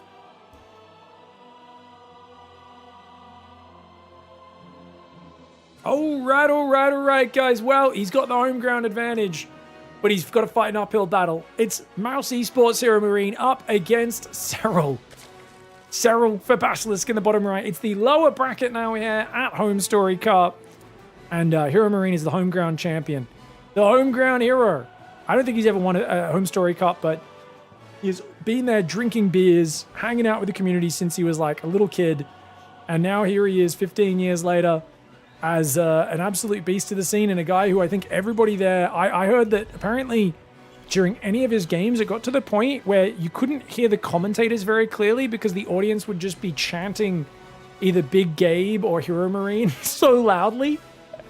So he truly came in as the fan favorite for this event, had a lot of audience support. We've already seen some pretty cool matches of his. And I think he does actually feel like TVZ is, even though he's playing SERRAL, is a matchup he's a bit happier with than TVP right now. TVP, he's like, oh man, the Protoss mid-game really gives him trouble with them just swarming over him and stuff. Even though he knows you can turtle to late game and have an advantage as Terran, getting there he finds prohibitively difficult, and like it feels like you're just sitting there trying to survive for such a long period, and if you make 1 or 2 mistakes, it can go haywire very quickly. This matchup he feels like is a bit more fair, which is interesting because I normally think of Hero Marine versus SERRAL as being a terrible match for Gabe. Outside of him beating SERRAL with a 3cc LVAT timing in the European regionals, and I want to say like 2021? It was like 2022? One of the last seasons of the ESL Pro Tour, where he got a surprise win over him. But opening T-Rex Reaper especially to me is crazy, because this is one of those build orders where I guess it obstructs SERRAL's opening. I don't know. I always feel like T-Rex Reaper, you delay that command center a fair bit.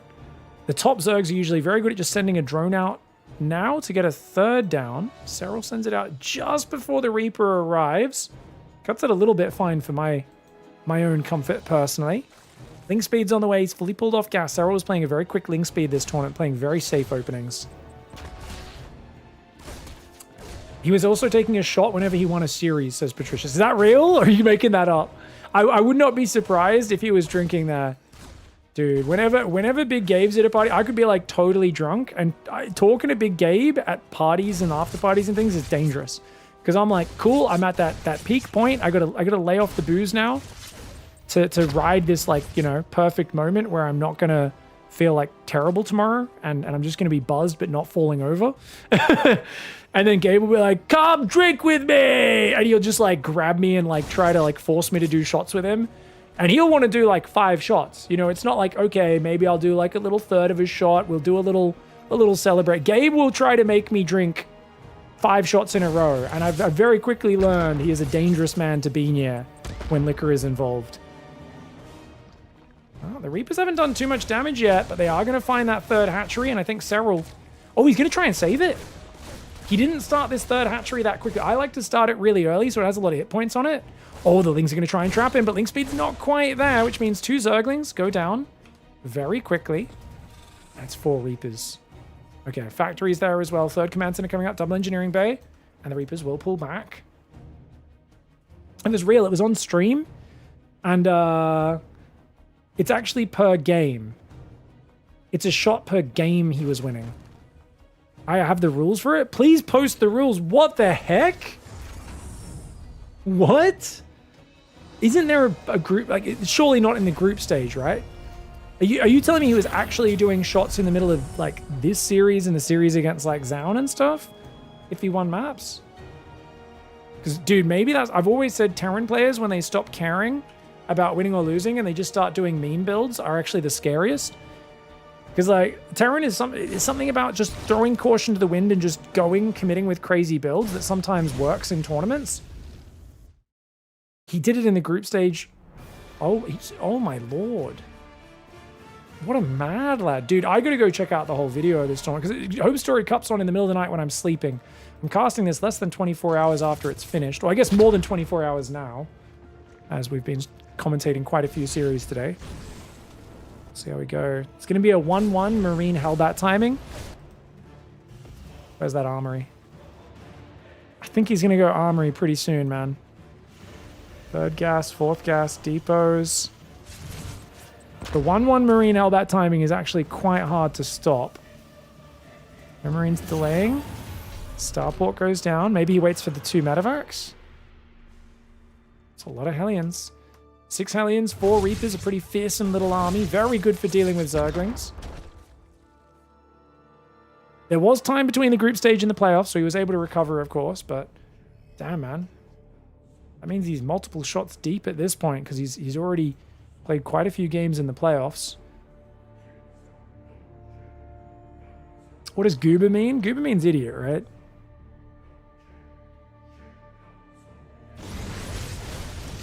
Bit of a goober. It's kind of like, it's more like silly than idiot, though, right? I think Goober is a bit more loving. Oh, dude! That's a lot of Hellion Reaper. I didn't realize they could cancel a hatchery, but that's actually so many Hellions and Reapers. He just clicks on it. Nice cancel.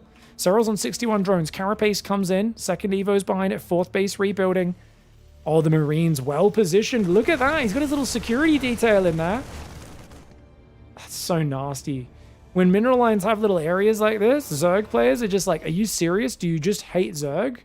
Do you just want to give people like Zergling free safety zones? One day someone with a much more methodical and organized brain than me should do that for every map pool, where they like, on the spreadsheet for every new map, you check things like, are there unreachable lib spots? Are there little tight areas that units can jam themselves behind mineral lines that wreck Zerg run-bys? I'm so curious to see how that changes map pool to map pool. It's a big Hellbat time, and these Queens caught out. Dude, a bit sloppy for SERRAL. But he pulls to the right. He's okay. He's got more Banes coming in. If these Banes can clear the Hellbats, the Lings and Queens can deal with everything else. I think SERRAL's in a good spot. SERRAL's up 20 workers. He should have enough Banes to clear the Hellbats. The Lings surrounding. The Hellbats get cleared. And Gabe's going to go for that drop in the main. But I think this push just got so delayed by the SERRAL counter-pressuring and looking for those run-bys. That's awesome, man. That's really, really good. On the low ground. Oh, pulls back the Reddit point medevac. That means he can't save in the Reddit point medevac, though. Oh, Ooh, good cleanup here for Serral. I think Serral's in a great spot after this, guys. He's only down 500 resources, and look at this. Macro Hatch, Infestation Pit. He's got Bane Speed. He's got a 5th base up north. I mean, he's really roaring economically, and if he could keep doing some small run buys on the left, maybe try to run some Lings in the natural as well, then I think he's like completely out of the woods.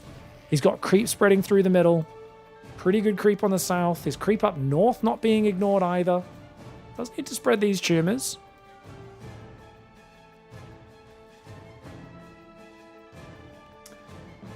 Oh, I'm not saying you can't have these features. I just think it's one of those things where you stack up features like Overlord Pillars are really good for Zerg as well. You'd put that there as well. That's what I'm saying is like, there's probably these things we don't even notice because no one's bothering to go through the arduous process of record all of the map details. And like, you know, there's definitely map pools where there's just crazy Zerg Overlord Pillars everywhere. And it's like, wait, why does Zerg get free vision with that? Like, on every map, you know? And then you'll get a map pool with none of them. And you're like, well, suddenly that swings balance, right? And it's not a huge thing, but I'd be so curious to know what the differences are, because you suddenly get, like, the Liberator spot on Winter Madness is such a big Terran advantage. And likewise, those little areas behind mineral lines are also really good for Terran and Protoss against Zerg. It's different for every matchup, of course, but yeah. Lingbane rolling forward. Oh! Good bio spready. Serral should just give this base up. Massive Ling counter for him, but it's a good pullback. Oh, Hero Marine 2 clumped. Good spready though. Good spready at the last second. Gotta get those Marines away. Does take a few Banelings. I don't think he has enough firepower left here on the front. It's just a ball of Marines and Marauders. Widowmine's coming in as well. He does have reinforcements at home. Only 7 SCVs went down though. Serral's supply is actually dipping here. Dude, this is a sick 8-Rax Marauder push. Lings are going to come in from all sides. That Widowmine got a big smear there. Lings and Banes are washing up on these units, and you can see that was actually really well done. And now he's just rallying Marine Marauder Mine. Lingbane is not the answer. There's a Hive up, but he actually needs something else, right? Like Hydras would really help against this. I mean, if he has an overwhelming Lingbane, he can do it, but he's down 40 army supply. Gabe going for an old school, just 3 base, 66 worker. In this case, he's down to 50 workers now, but a 60 worker, 4 gas Marine Marauder Widowmine all in, and it's doing massive damage. Serral denying mining on the 3rd is not enough. This is already pretty much an all-in for Hero Marine. There's 2-2 against 1-2 upgrades. Creep spread is still problematic. Drones are transferring to the top right. Serral is fine here. I think he should have given this base up earlier and looked for a surround on the army, though. I think surrounds will ruin Hero Marine. But he's not able to get them. He's kind of engaging from one angle at a time. He does detonate a few Banelings to blow up that Widowmine before it can target. That medevac does need to unload for Big Escabus. He's going to go for a triple drop into the main base. Excellent maneuver. There is a Spore Crawler there that'll get a few shots off, but Lings are going to run into a wall. Uh-oh. Marine Marauder kind of in a nice position, but it does get surrounded. I think that should be a good enough hold for Serral. He's trying to squeeze in Adrenal and +3 Carapace. There's no answer to the Marauders, though. The only problem for Gabe is he's deep on creep and there's not many Marines behind, no mines behind. Serral's got the worker advantage. Will the Banelings make up for his supply disadvantage in the army? We're going to find out. Banelings get a few decent connections. Marauders really struggle. There's no damage output for Gabe. And I think Serral might barely be able to hold here just because the Zerglings are ruining the Marauders without any Marines or mines behind them. And that is the problem for Hero Marine right now. Serral, if you can get a few more Zerglings, just a few Lings in here, a few Lings in the natural, I think they'll find excellent value. He goes north with a handful. And Serral may have made it past the scariest part of this match. 5th base comes back down. Remember, Gabe is only on 53 workers, 70 for the Zerg. Parasitic Bomb could be big. Serral! Leaving his Vipers AFK, man! Does throw that. But Gabe's too far behind. It doesn't even matter. Let's go back and check what else was happening there when he GG'd. Was it just... I think he just realized his army just sucks. What's he got, guys? He's picked up this drop, unloaded, and it literally got surrounded and beaten by the Adrenal Zerglings. Yeah, okay. He lost the double drop to the Adrenal Zerglings there, and he just knew that was too much. Serral barely holds on in game 1. I like this version of Hero Marine. 4 gas, 60 workers, and just 8-Rax Marauder Marine, 2-2. Keep it simple. Good map for it as well. Serral barely hangs on.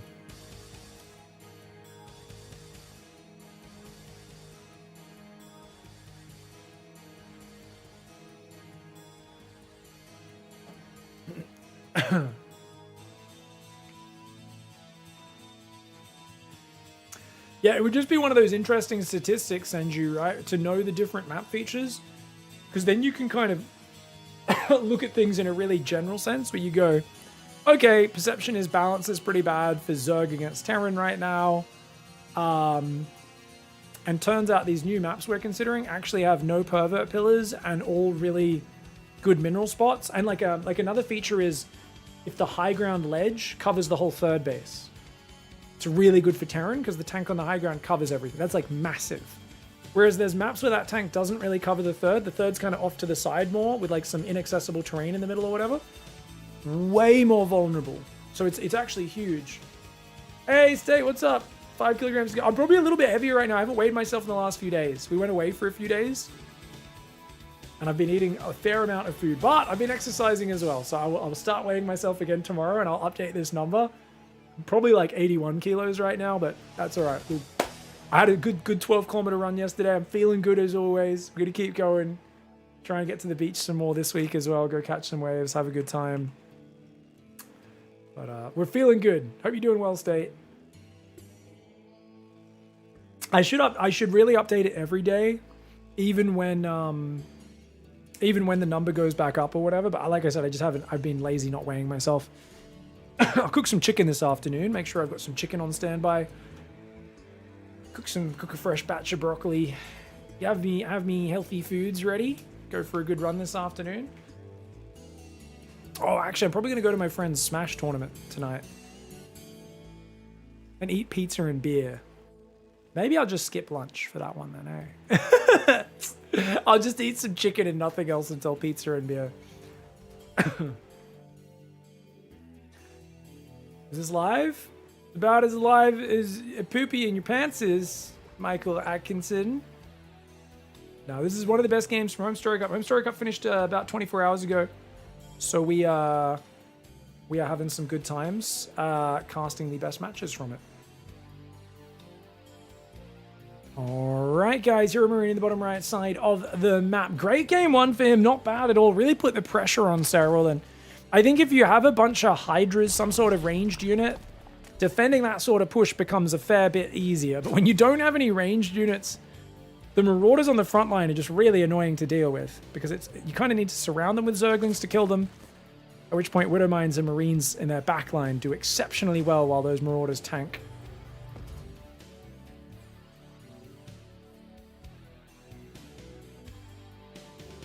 Oh yeah, so I'm going to my friend's Smash tournament. I don't know which version of Smash they're playing. It's literally his company's Smash tournament, and I'm gonna go to get some free pizza and beer because they've got the friggin' esports arena at Fortress just because it was empty. They got mates rates on it or whatever. I think it was just empty, and they'd used it the day before for a different Smash event, so they piggybacked off of it. But it's literally his work Smash Brothers group. I don't even play Smash, guys. So I'm literally just going to get some free pizza and beer, and then I'll be like, the Jigglypuff is sitting on Peach's face. What's going on? Why is there a fox shooting lasers? I don't understand this game at all. But I will. He's like, you gotta come commentate. And I was like, I don't play Smash at all. He's like, come and commentate. And I was like, I shall come and get some pizza and beer. Command center goes down in the natural. Reaper's coming in. Second depot goes up. All right, straightforward opening. I'd love to see SERRAL go for that quick third, but since he hasn't seen an SCV scout, he doesn't need to. I really hate when players don't take the fast third if they see an SCV coming, but the Overlord would have seen it coming across the map, so that's fine. Okay, Reaper goes forwards, Marine on the way. Factory next. No second gas. Gabe's going to play a 3 command center build. I wonder what he's going to do next. Pig, you just got to say shuffle and wave dash, and you'll sound like you know what you're talking about. Oh, yes. All right, I'll be like, oh, is he wave dashing? Yeah, I'm going to be a super bogan. It's going to be really fun. I'm just going to like make fun of it.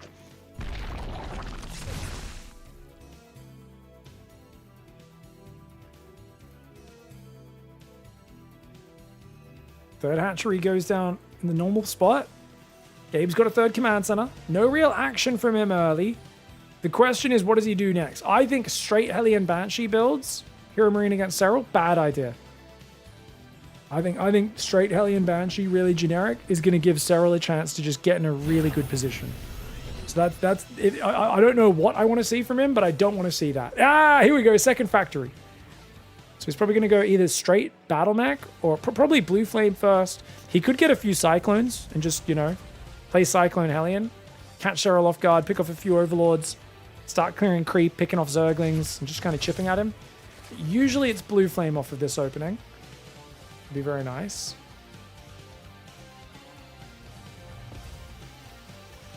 Tech Labs for the factory. Now, he did chase the Overlord away. Really good by Hero Marine. If he didn't push that Overlord away, the number of times people do a build like this and they let Serral's Overlord sneak in behind the natural and then just poke in from here, see what's happening, and they don't even realize. Because the Overlord can get to here, it's got really long vision, see the factory, and then go back, and they're like, ha ha ha, here's my surprise Blue Flame Aliens. And Serral's just completely ready for it. But in this case, Serral has no idea what's happening. He's got 2 Zerglings on that side. If he can sneak those past and get inside the ramp, that would be big. But I think he'll wait until his Overlord sees more Hellions move out, and then he'll probably click them in then. See, so they move out, and then Serral clicks them in. Yeah, perfect timing, but 3 more Hellions are about to pop here, and he spots it. Doesn't even give Serral high ground vision, so it's not even suspicious. Serral sees the delayed depot on the natural, which tells you it's a 3 command center. So you're not really thinking about safety here. You just think, oh, 7 queens, a handful of Zerglings, we should be fine. He's building 16 Zerglings, which is actually quite safe. Lair's on the way. I'm sensing a Roachhorn's about to go down. If he goes Roachhorn now, that's really good. Overlord tries to poke in. Swarm forces under attack. 2 more factories. It's full mech. No Roachhorn, no Bane Nest. Oh, Serral might be thinking about playing Ling Infester. Oh, Ling Infester's very greedy. Mass Hellion coming forwards. Blue Flame just 10 seconds away. 4 factories coming up. 4 gases as well. Third base will be floating out soon. And here we go. He's about to reveal it. The queens are going to have to try and scramble to defend. He's going to emergency wall off. Oh, he's going to go up his ramp. Good call, but oh, he's not going to make it.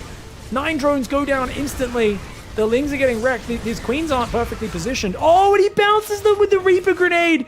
He's into the main. He's into the main base. Oh, no. That is so many Blue Flame Aliens. 14 drones do go down. But he's cleaned up most of them. But follow-up Hellions on the 3rd is where the real damage lies. These guys just need to distract. Their job is to keep Serral occupied. And here come the real Bernie boys. Oh, the Lings pop, but they don't. A-move. Serral, he wasn't on A-move. And that means he loses another 10 workers. Not done yet. Make it 13. Make it 14. Oh, my lordy McLord. Serral has officially entered Dicktown. Hero Marine happy to usher him in there and say, hey, how do you like my Blue Flame, boy? Oh, I really think Serral should have just fought with those Lings immediately when the Hellions came through. Just tried to spread his Lings out. And I think his queens could have positioned much better on that ramp. Both of his queens did not move into the optimal position. And they got bounced way off the ramp, which was really nasty. Oh, well played here by Gabe. Gives himself a really advantageous start.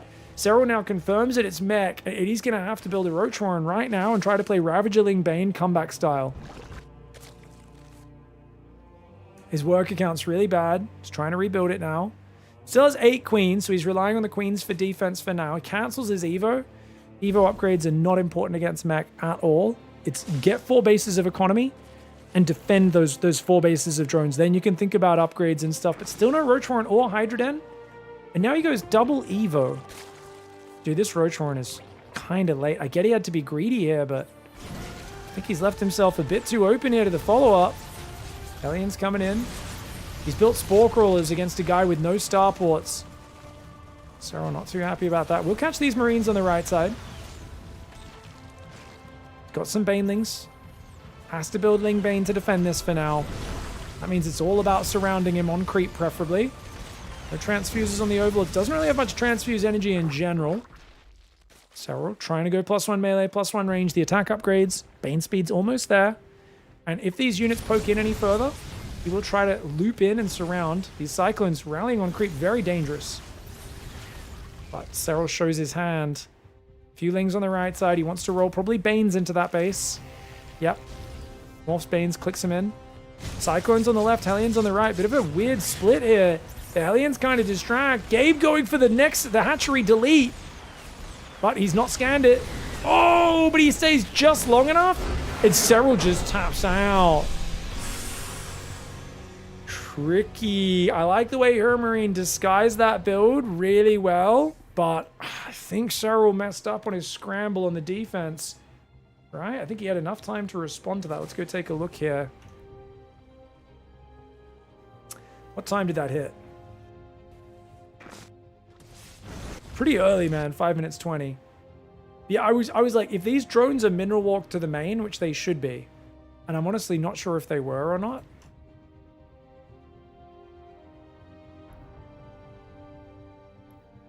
Not sure where these drones have been clicked to. But like, this queen should be in the middle of the ramp. This queen should also be in the middle of the ramp. Or you can put them both side by side. Like, for me, there's two things that are really sloppy here. The Zerglings are way too clumped when they should be just spreading out as much as possible. And the queens are just not in quite the right position. Like, I think he thought this queen was blocking the ramp. She needs to be to the left slightly. If she's standing here, I can get behind it, right? But not there. Hellions can slip around both sides of her. And look at the Lings. They just disappear. I'm not saying Lings are going to beat this, but Lings are meant to buy a little bit more time here. And do a little bit more damage. And then that Reaper Grenade bouncing both queens away. Whereas if you've got one on the top, one on the bottom, it's going to be really hard for them to bounce both of them. Either way, hats off to Hero Marine, guys. Good surprise, dude. GG, well played. GG.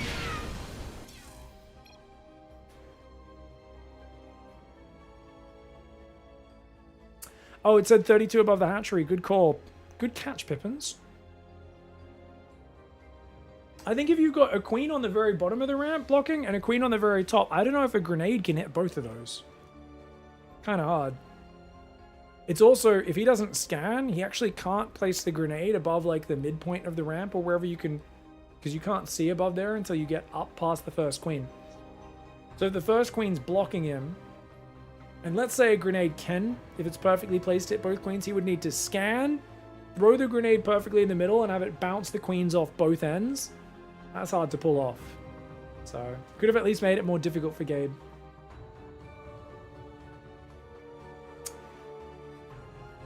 Big, do you know the 5 gods of Smash? Hungrybox, Armada, Mango, Mewtwo King, and Dr. PP. I don't know the Dr. PP. The last name is a name you could give a heroic corruptor that destroys 2 command centers or something. That is a good name. I watched this Smash documentary like 10 years ago. The old... Because that's like Melee or whatever is the old one, right? Is it Melee? What's the OG fucking GameCube or whatever it is called? GameCube game? It's crazy.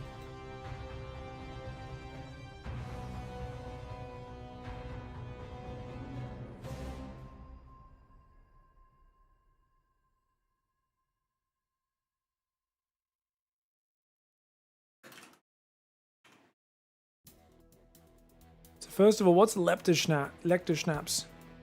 Okay. It's not as strong. 15 to 30% is what Gabe's taking shots of. That's good. I was like, if he's drinking fucking whiskey or something, that's much worse. If he's drinking something that's like 20, 25%, at least it's only like half a shot.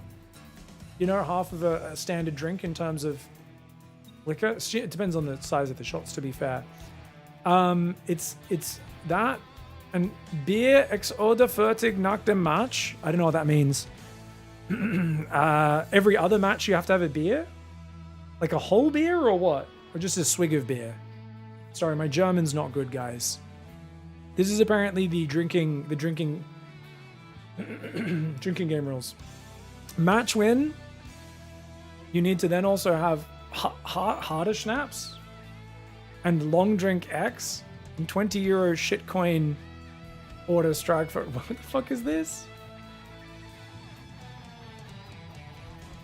Hungrybox is the only god left. What are you talking about? Mango gets drunk and sniffs girls' hairs at like parties and stuff, and then his friends throw him under the bus.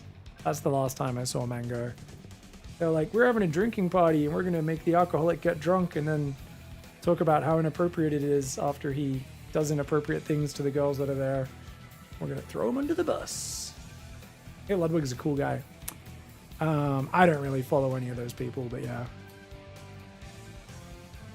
So Hungrybox is still top, is he? Damn, he's been at the top for like 20 years. That's crazy. Maybe not that long, but a long time.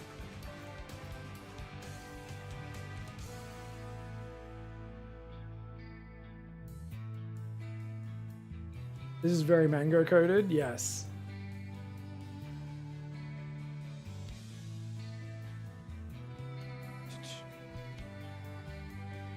Pig, what do you think about gold and silver right now? The leagues or the heavy metals? You talking about like buying them? Okay, so here's a rule I have.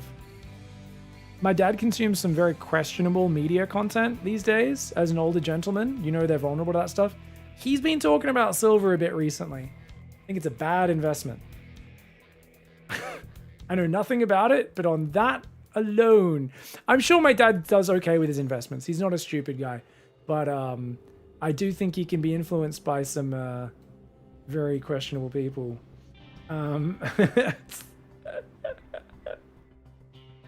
It translated it above the picture. Oh, really? Oh, it's a light shot per map win, hard liquor for a series win, and you alternatively you've got to finish your beer for the map win, or your long drink for the series. If you don't do any of it, you got to put some money into a shit coin. Oh, the punishment. Okay, that's fucking hilarious. That's actually really funny. Okay, that's actually really funny. Yeah.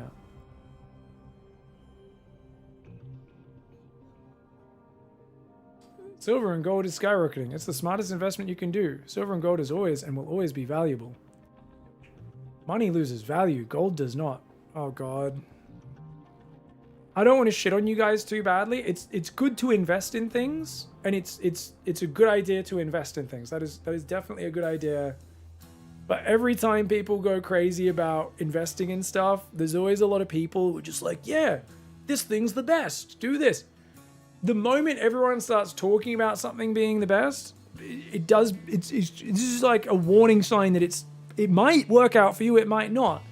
It means there is a wave of popular sentiment towards that thing, and people are going to buy it, but at some point people are also going to sell it. So if it's not, and what happens, right, especially if it feels like there's a movement where everyone thinks this thing's going to be valuable and that's going to become the new money store, is there's a lot of people who have access to much larger amounts of trading money than you, and they'll go sick. People are all buying into this, and they'll buy into it, and then they'll sell it and make a ton of money and potentially put it somewhere else. I'm not saying this is going to happen next week for silver, next week for gold, but this is how commodity trading, stock markets, things do. They go up and they go down, and don't get me wrong, you could invest in many different ways. I'm not saying gold or silver is a bad investment. I'm saying I haven't looked into it at all, and the moment lots of people start talking to me about how it's the best thing ever, it reminds me of like right before one of the big Bitcoin crashes. There was like a 4, 5, 6 month period where every barbecue I'm at, there's a fucking uncle going on about how I've got to buy Bitcoin, or I've got to buy Doge, or I've got to buy fucking shitcoin 420, and no, it's the best thing ever, and blah, blah, blah. And there's people in my chat who are saying, I want to support your channel, but I don't want to give you money. I want to give you the ability to get rich. I'm a crypto trader who makes $1 million a month. I'll teach you how to do it, and then you can be rich like me. And and I'm like, okay, that's cool while the market's going well for you. Like, that's great for you. Like, no, you should do this. I'm like, this is not what I'm interested in. Like, what the fuck, bro? And it's just one of those funny things. And then like 6 months later, and a year later, and 2 years later, they're all like, oh, I lost so much money. Now, don't get me wrong. Super long term, it did go back up. But a lot of them sold out when it was low. They didn't understand what they were doing, what they were getting into. They weren't investing for a super long-term belief in the thing. They were riding a hype of other people saying thing good, thing exciting, and they just dumped money into it, and a bunch of them lost a bunch of money. Some of them made a bunch of money, some of them lost a bunch of money. And what I'm explaining here is critical thinking must be applied at all times when it comes to investment. And yeah, yeah, it's definitely an interesting. Like, I'm not obviously I don't actually know silver or gold is bad, but right now it seems to be a nice hype, right? That's all, because I'm hearing it from people. I don't look into it at all. I don't invest in any. I invest in very generic spread of things that are relatively predetermined and all that sort of stuff. So yeah. Big, it's not about making money, it's about preserving the value of your work and your savings. I invest all of my money already. I don't just leave it sitting in a bank account. You shouldn't do that. That's why for most people, mortgages, buying property is good. Property is good. That's kind of most people who don't really understand anything about stocks or anything. They just put it into a mortgage. That's a good way to do things as well. That's not bad. Obviously, you're going to need a home. That's going to maintain its value. You should never have your money, large sums sitting in bank account ever. And there's definitely more risk with where the world economy is right now. So I hear what you're saying. Silver gold might be a good thing to go in, but yeah, what I'm going to say is there's a lot of things you can invest in, and there's a lot of complex shit out there. And the moment people keep telling me, no, this thing is this because of this, there's always some overly simple, catchy explanation. And it reminds me of, like, it's just so easy to scam people by just saying things confidently that have some elements of truth to it. Well, but you know, I am patently aware of the fact that I do not have not even a Warren Buffett understanding, but not even the fucking the fucking food the Big Mac sauce stain on his shirt. I have less will to be focused on investing than that even, right? So I think it's good. It's good to diversify. It's good to protect what you earn and all that sort of stuff. Yeah, you can get scammed by buying overpriced properties. 100%, 100%. There's a lot of different things you can get ripped off on, but I think in general, it depends where you are. If you just want to flip a coin, there's a lot of things you can do that you just full all in on. I would suggest to most people diversifying is nice to minimize your risk. A lot of people don't want to do that, and whenever there's an excitement like there is about silver and gold right now, I am inundated with people telling me how much money they're making. And the funny thing is, because like I told you about the people with the Bitcoin and stuff back in 2018 or whenever it was, and they wouldn't come tell you how excited they were. They would talk your ear off about it when the market was going up, and then when the market had crashed down, they wouldn't mention it. And then I'd be like, hey, how did your thingo go with all that Bitcoin you were talking to me about last time? And they'd be like, oh, yeah, I lost like however much money or whatever. And that's the thing is, like, people always, when there's like a big wave and it's going up and there's just so much hype and there's so much FOMO, everyone's got fear of missing out. Everyone's like, oh, this is the thing, free money, it's a cheat code. And they're not as loud when they lose money, right? People are really loud when they make money and not as loud. It's you get this kind of like survivorship bias where the really successful people with their trading and whatever it is are like really noisy. You're always hearing them. And the people who've thrown their money in the gutter really don't like to talk about it. So it's just be critical, do what's right for you. I do not have any up-to-date information on any of this stuff though. So I don't have anything to share other than the fact that once my dad starts talking to me about it, I'm like, maybe. I think he's pretty clued in, so it might still be... it's not like we're at the stage where like random uncles at barbecues are all bringing it up, and like people who are really, really like financially illiterate are telling you they've just put all their money in it and they've taken all their superannuation and put it in there. Superannuation is like a 401k. Because I remember hearing stories of that. People are like, my retirement fund, I moved it all into Doge. And you're like, what? Fuck. Yeah. Yeah.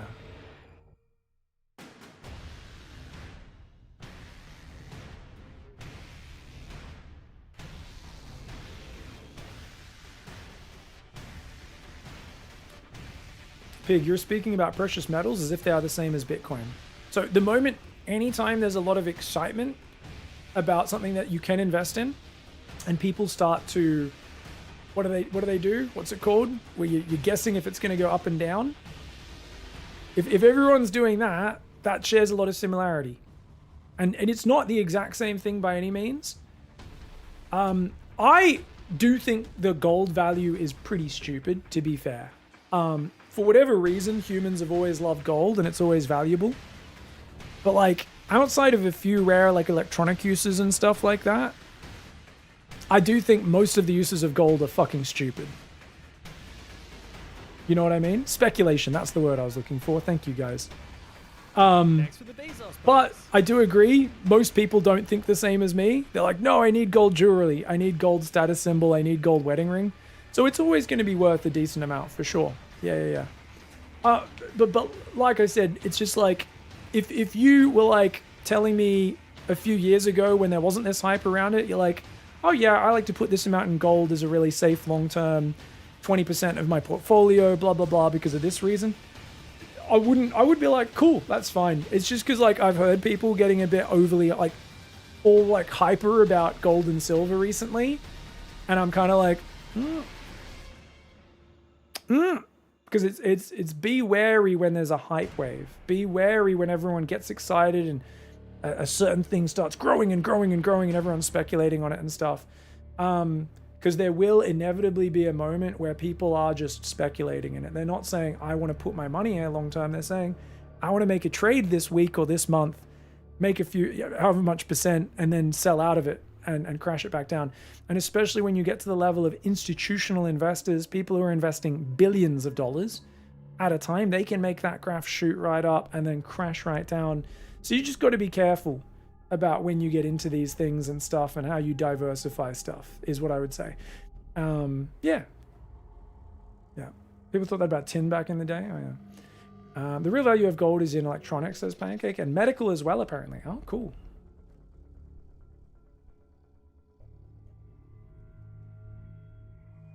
But yeah.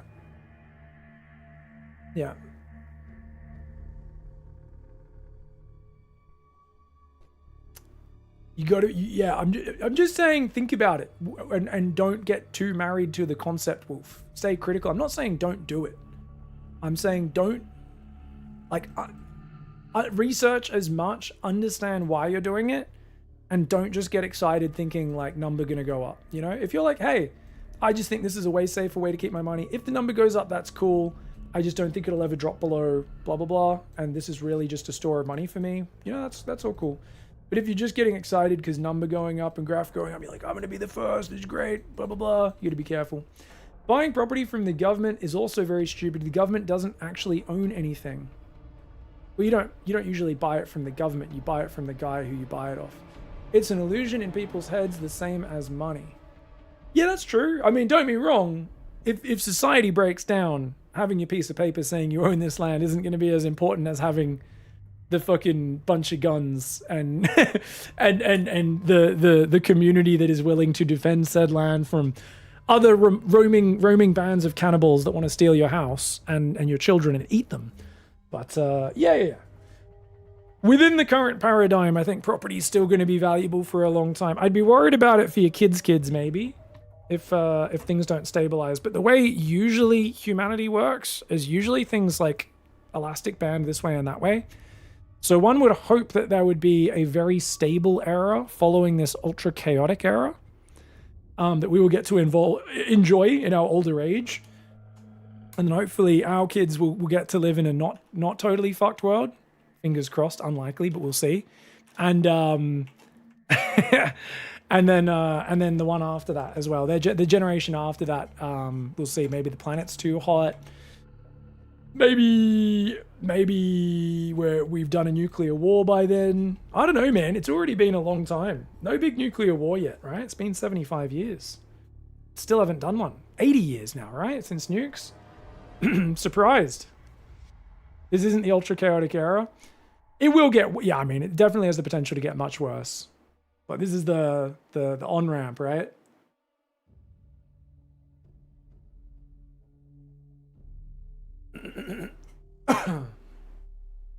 $1,000 a day is $365,000 a year, easily attainable. Guys, did I summon the people who are trying to sell their finance courses? What are we talking about, this Lex? I mean, that's pretty easy. If you think about it, $1,000 a day isn't even hard. You guys are so fucking, like, some people are just, they don't want to be winners. And they don't understand basic maths. And people are like, no, I can't earn $365,000 a year. Why not? Are you fucking too lazy? All you need to do, divide that. Divide that. How many days in a year? 365. That's only $1,000 a day. That's a fraction of the number. And people go, oh, $1,000, that's too much. I can't earn $1,000 a day. And I'm like, are you guys fucking stupid? How many hours are there in a day? 24. You only need to earn $41.67 every hour, you fucking idiots. You can't even get paid $41.67. No. You guys, once again, it's too big, it's too... Divide that again. This is easy, guys. You literally only need to make 69 cents a minute. It's not that fucking hard, you guys. You're just being lazy. Sign up to my financial course. I'll teach you guys how to get rich quick. And remember, we have so many ways. Even if you're unable to reach that, we still can't reach it, even with the simple power of maths and efficiencyizing. It's fine. We will move to Turkey. And we can get you 1,000 lira a day, no problemo. 1,000 lira to USD. What is that anyway? $23 a day. We can do that. We can at least get that. Yeah. Nice. No, I just saw that comment and I came out of nowhere. I didn't know what they were talking about. They're just like, $1,000 a day is $365,000 a year, easily attainable. I don't know what the context that was referring to. I just thought that was really, really funny.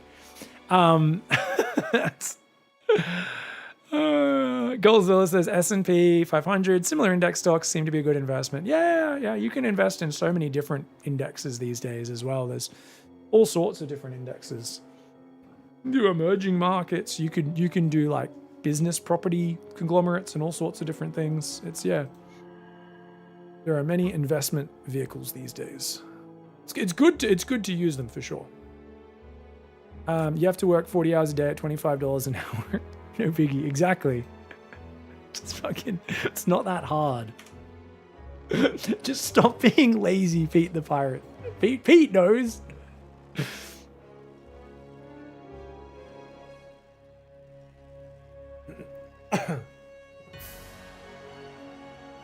Thank you, More. Thank you for the sub, man. All of my money is in unopened Gamer Girl bathwater. I'm gonna be rich. Sorry, I got derailed by the gold talk. I don't think gold's ever been a terrible investment, by the way, Wolf. I just hear people kind of talking about silver and gold right now, and it's starting to get a speculative sound to how many people have talked about it. Not you necessarily, but I just say be on your toes. Be on your toes and try not to be swayed by the... so easy to get swayed by the social side of investing and what everyone's talking about. So, yeah. Be safe. Stick to your fundamentals wherever you can. Your research. Try to hold yourself accountable by having rules for yourself. Yeah. All right, guys. Bottom left side, Hero Marine with the sneaky blue flame savagery. Serral just got burnt out of Winter Madness, man. I always thought Zerg liked it a bit steamier, hotter. You know, those like jungle maps and stuff, which we never really have anymore. Maybe like the red ground and there's like bits of toxic sludge everywhere, or like acid and gross swamp water. I always think Zerg loved those, but I think Hero Marine just took it up a bit too high. Mass Blue Flame Alien kind of ruining him. No SCV Scout, interestingly.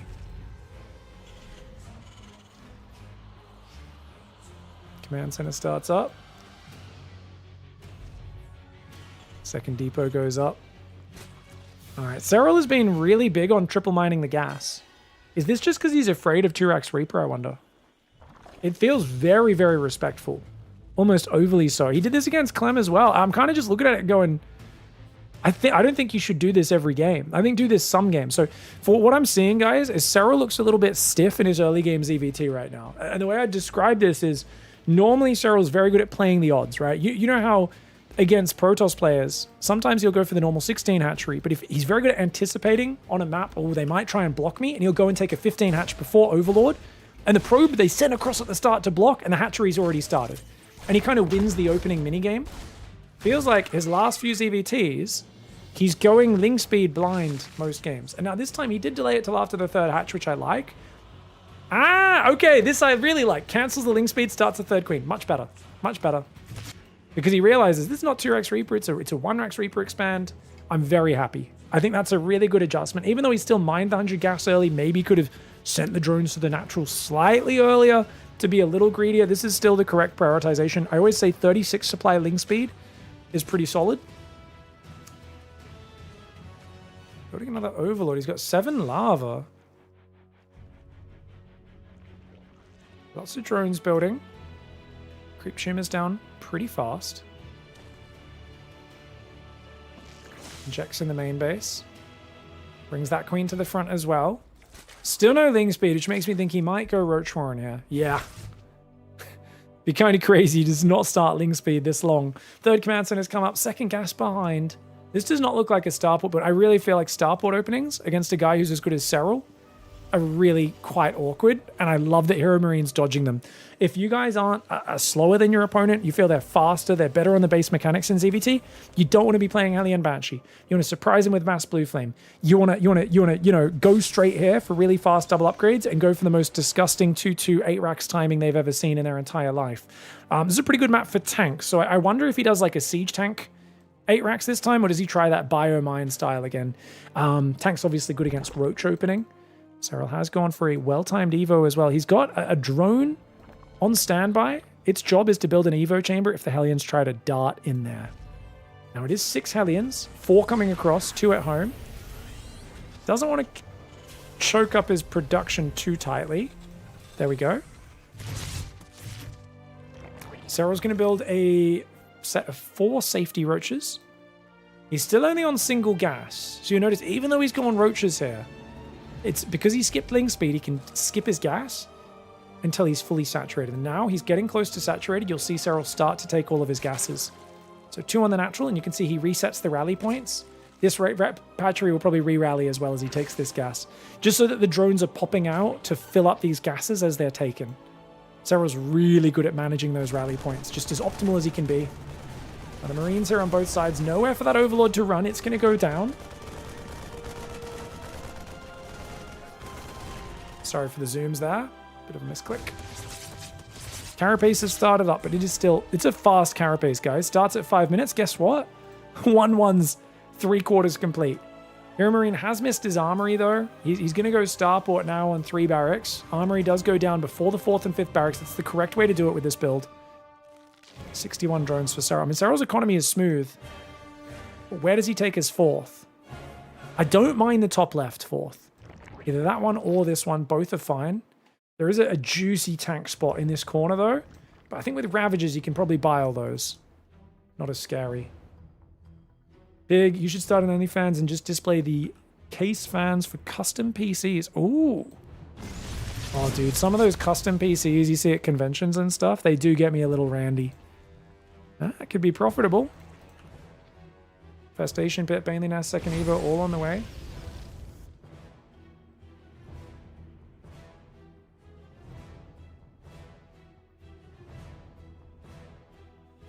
Overseer's going to come through. Does he realize what he's seeing? Because these barracks seem kind of late. I don't know if it fully dawns on him just how greedy this build has been. There's no Banshee. It's just 6 Hellions, no Banshee. I mean, 2/2's already started. Oh, Hellions are diving. He's got Roaches in a good position. Should target these Reddit Point Hellions.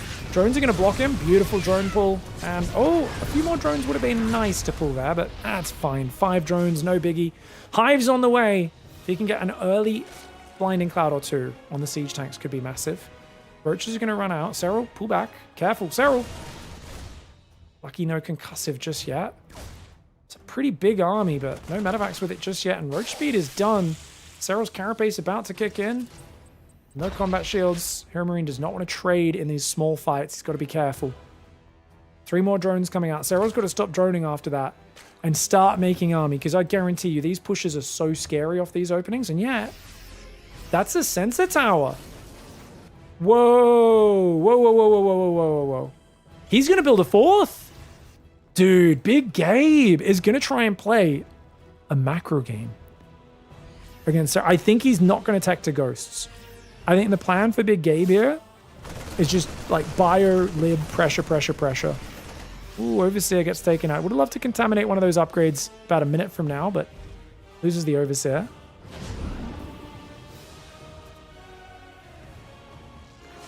Got 1 gas there. 5th base in the top left.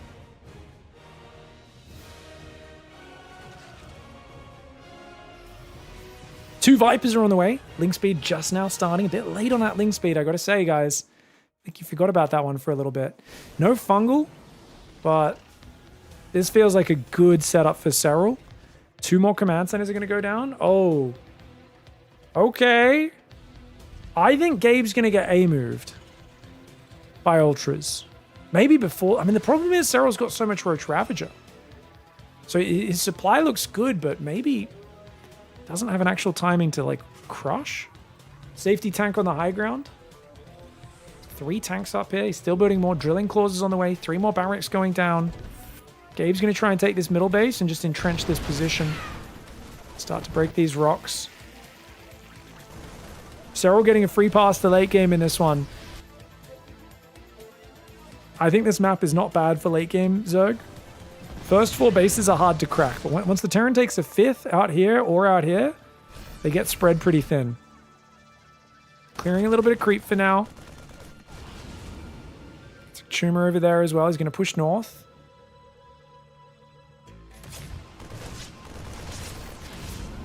Just forces those roaches back. Well done.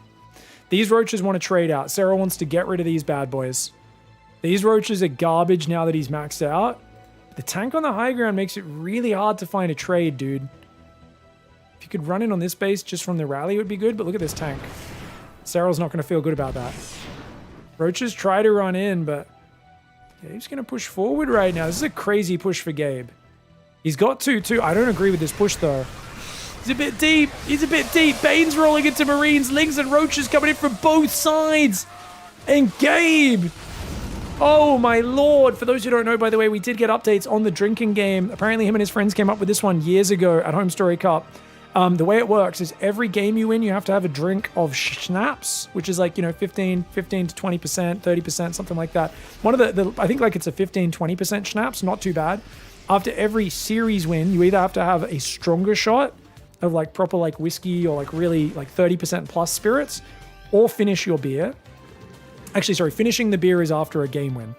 You have to finish a long drink, which I think in German means like a cocktail, basically. If you're drinking that as well at the end of the match, is something else you can do. And he's apparently been doing this for 2 days at this point. So he would have had a shot after that last game. Zergling's coming in. Bio trying to stim down to deal with it. Widow Mines. Ooh, Zergling's back off. He's got a big drop going towards the main. But Gabe's pretty well set up. I think he can just stim in the main and defend. There's 3 more barracks come in, which will bring it to 11 barracks.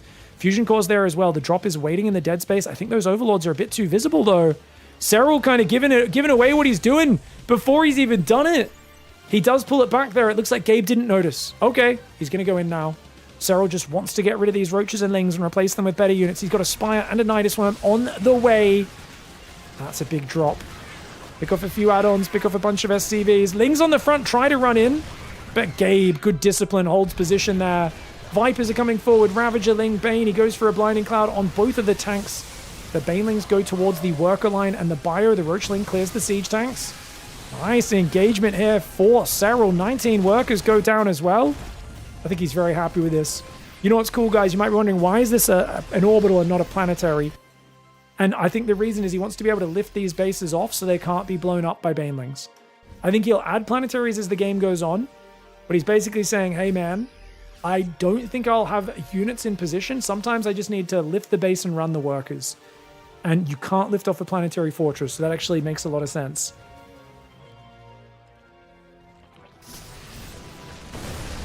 Marine Marauder, Medevac trying to pull back.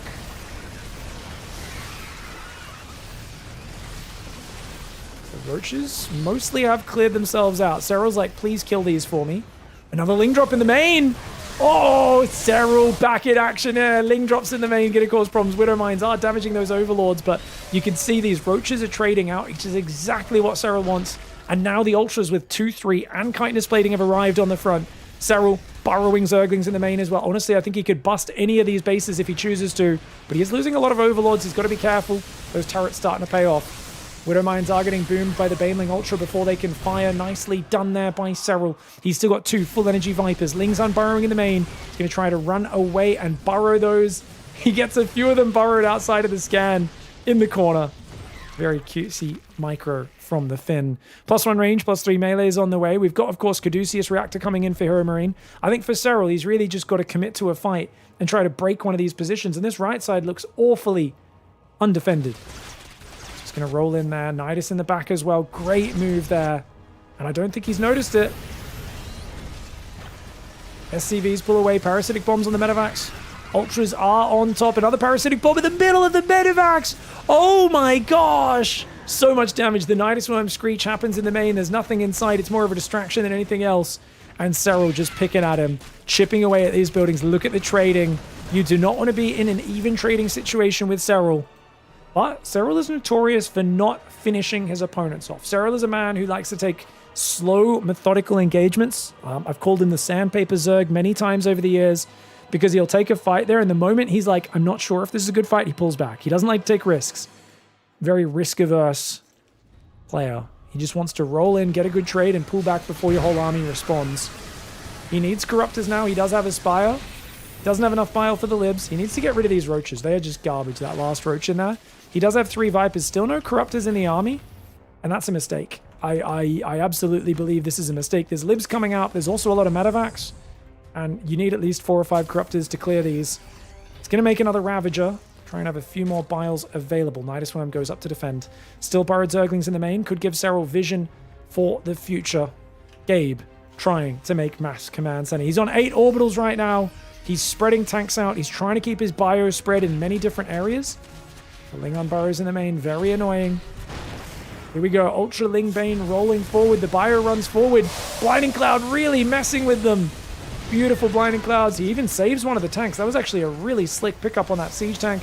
Drops it on the high ground there. A lot of mules going down. Banelings crashing through the Marauders. Siege tank tries to save them. And siege tank actually gets big revenge on those Banelings, blowing up a lot of those Banes.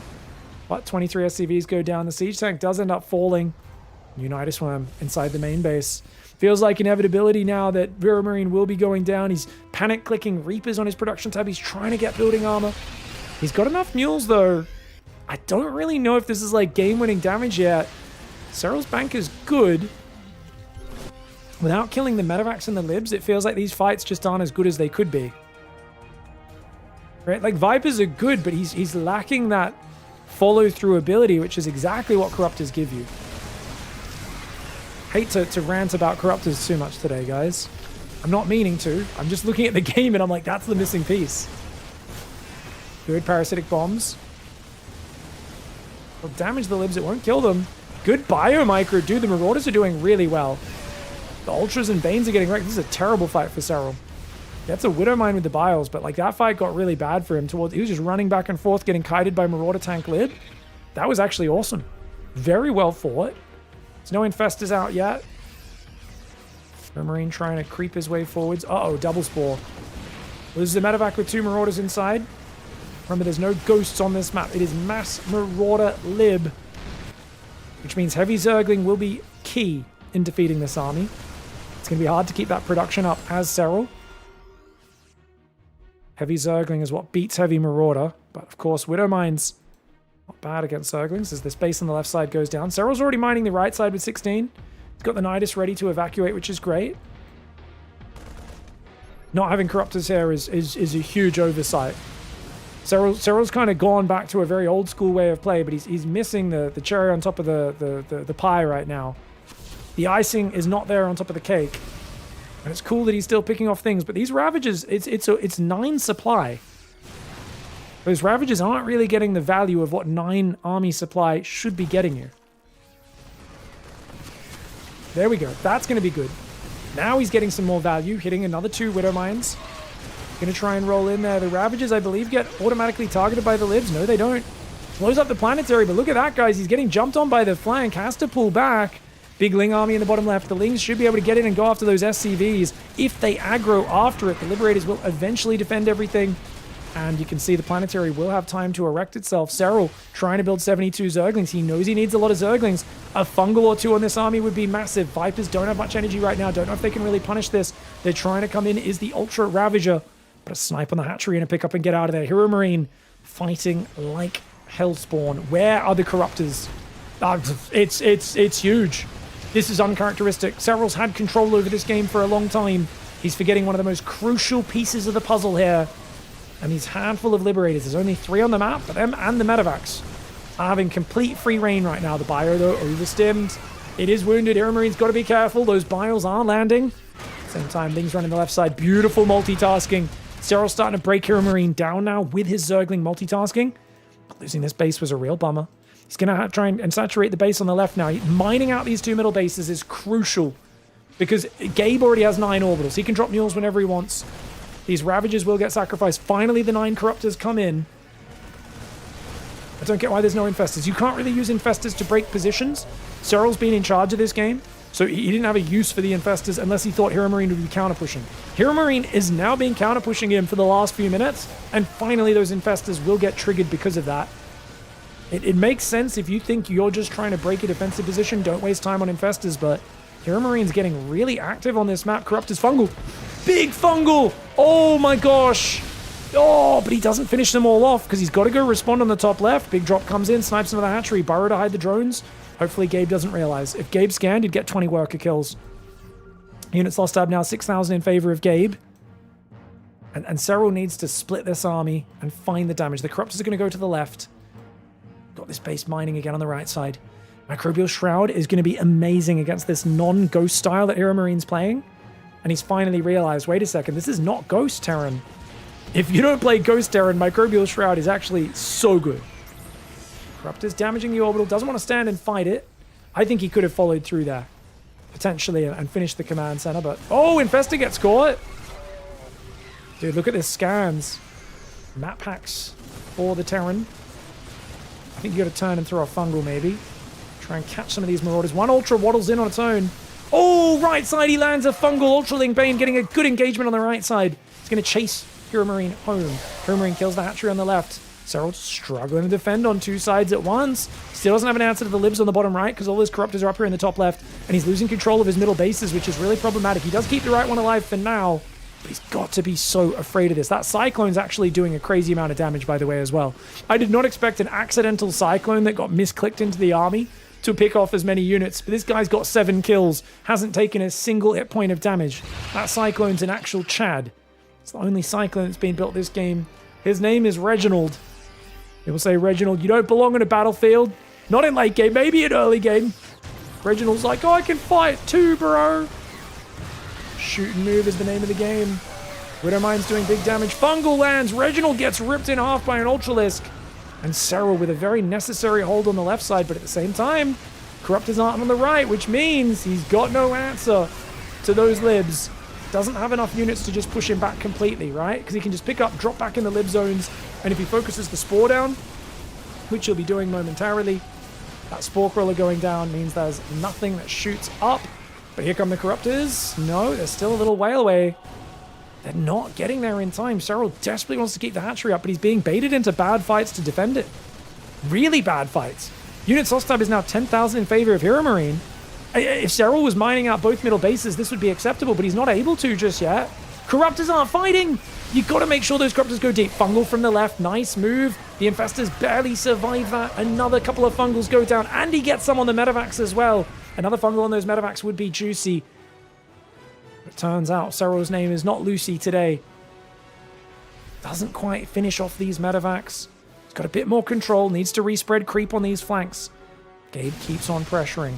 Gabe's mining can't be doing that well. He's using so many scans. His minerals will start to get a little bit low. Bottom right side, Corruptors unzip their flies. Serral says, welcome to the Finnish Mountain Dew. That's right, buddy. Welcome. Much like after Finland qualifies for the World Cup, there is a lot of dudes shouting furiously in the streets. People running around screaming Tyrell. And of course, a byproduct of that is also a whole lot of public urination. Corruptors will be taking out these Liberators. Ultra Infestor Ling Bane rolling forwards. The Corruptors are going to clear up those libs, but the Ultra Ling, is it enough to overwhelm the ground? It looks like it's going to force a rout. Yeah, Hero Marine has to pull back, and now his Medivacs are in danger. These Corruptors have just had so much value to this army, and it really punishes Gabe every time he's out on the map.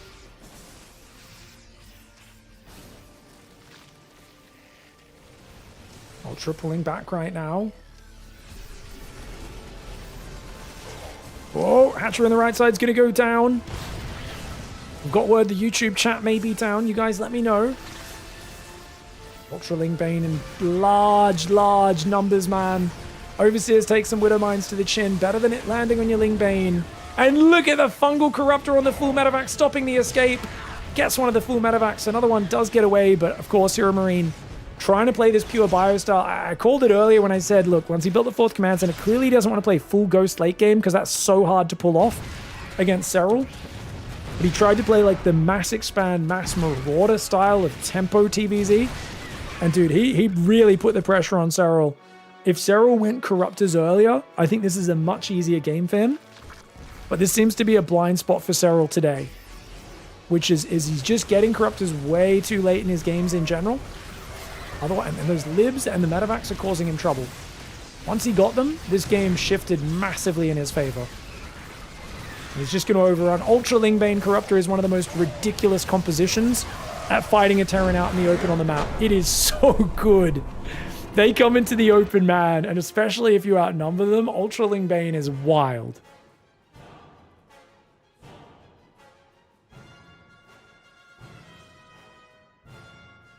Guys, YouTube viewers, is YouTube dead? What's going on? This guy who said, is this stream dead?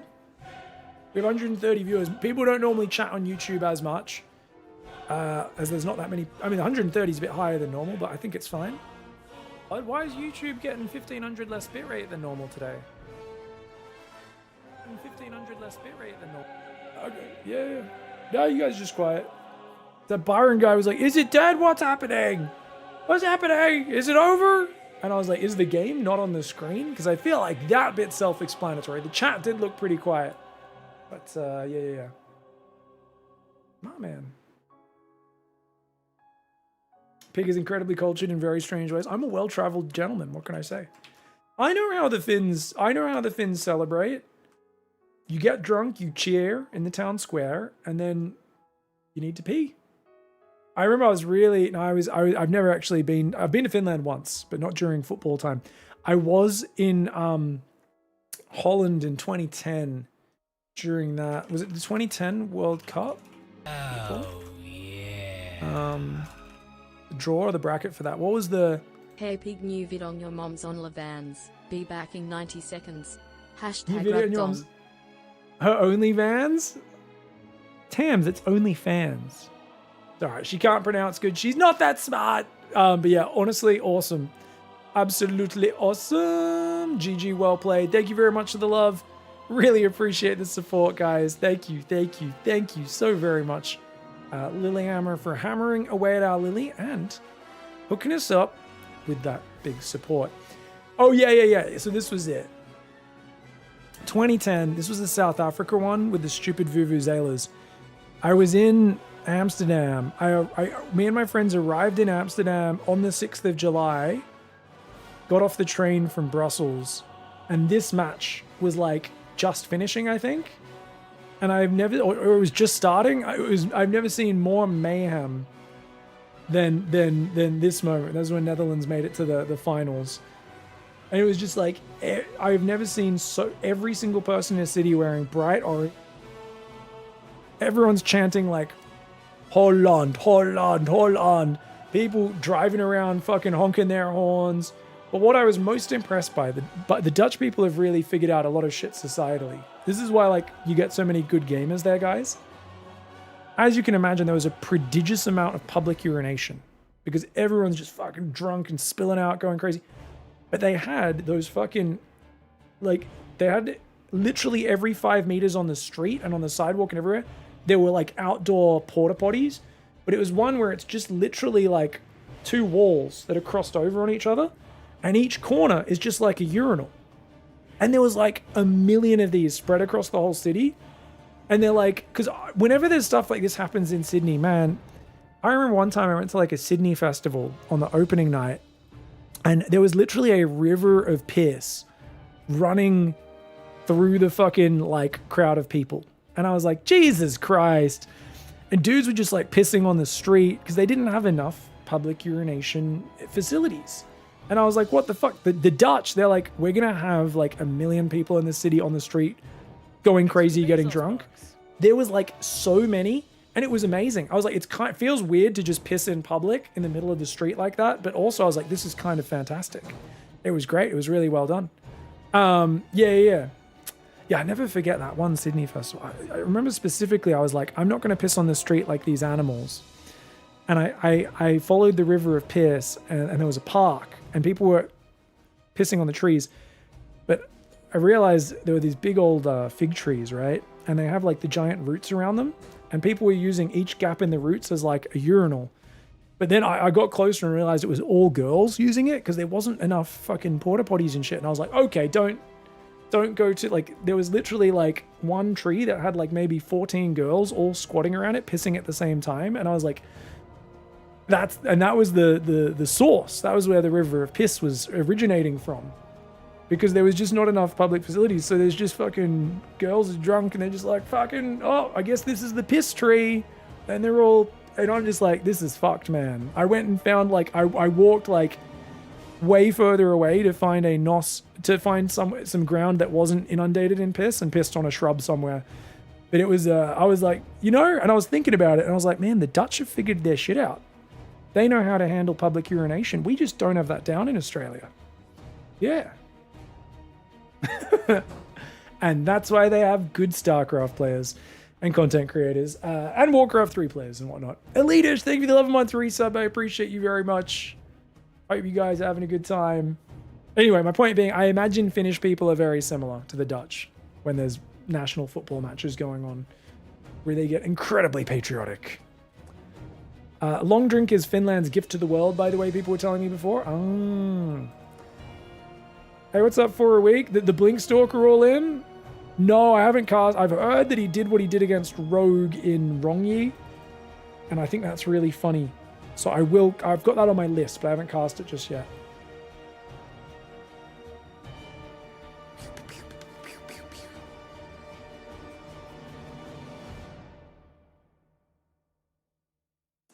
America might have the most autistic leader in the world. At least we have public urination under control. Beg to differ.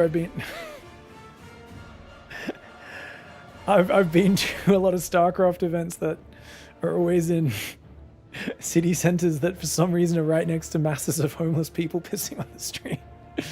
I've stepped in some piss in many countries of the world. I've been to San Francisco before. Don't know if it's the same these days. I've never been shocked by the contrast of extreme poverty and extreme wealth like San Francisco right next to each other. I was like, damn, this is crazy, dude. I've never seen so many homeless people right next to dudes with longboards, AirPods, and designer t-shirts. I was like, there's a guy like rummaging through the garbage next to a guy like who's fucking, I don't know, finding some company to angel invest billions of dollars into on his AirPods right next to him. And I'm like, what the fuck? This is wild. Yeah. Yeah, the Paris subway always smells a bit like pee. Paris subway is really good except for that smell, man. I don't know, it always smells a bit like pee. Like, can you... Paris is not as bad as people make it out to be. It has some shit areas, for sure. Some really shit areas. Overall, Paris is not that bad. I'm sure I was just in the bad, but yeah. They had a poop map at one point in San Fran. Yeah, I saw a few shits when I was there as well. It was wild. Yeah. It's crazy, man. You guys gotta take better care of your poor people over there, dude. Anyways, I'm gonna take a piss. I will be back in 3 minutes. Quick ad break. What's the score? 2-1 to SERRAL. We're going to 10,000 feet. Oh, type 1 in the chat if you guys have a foot fetish like me, because we're about to have all of our answers, all of our urges answered as Big Gabe takes his socks off, puts his feet up on the table to play this next game. I'll be right back. You remember he needs 5 games to win the whole series, guys. You have to give up your third. You want to buy time here as possible, and you want to give up your third. I like that hallucination. I do think energy recharge should be used here. Clem is like, what the hell? Oh, he buys it! He buys it! He could win the game right now! He literally could push it and win the game! He runs away! It was halluc! Oh no! It was halluc! Oh! No splash damage again! Phoenix picking off even more Widow Mines. Oh dude, the Widow Mine pickoffs are pretty good though. Does lose more Phoenix. Oh, if you can get the Cyclone, be nice. Gonna try and pull back. Here comes the big push. Zealots could be okay against this, but the SCVs are going to be annoying. Clem's so good at screwing up. Remember, if the SCVs hold position, they won't be a target priority. So he can get them in between the enemy units. It could be good. The Phoenix picking up the tanks is pretty nice, but the anti-armor missile is slick. The probes are trying to fight. Hero has to pull back. Hero has to pull back. He's going too deep. He's got to have pulled back after killing the tanks. He goes for the kamikaze. Oh my lord, the kamikaze Phoenix. He drags the Widow Mine into the center of the Marines. Is it enough though? He's got to pull back. He got an Omega Mine. That Phoenix took one for the team. That was the guy from Independence Day who flies into the sphincter of the mothership. That Phoenix pilot was an absolute crazy conspiracist, crazy alien conspiracy theorist madman, but also a superhero. He took one for the team.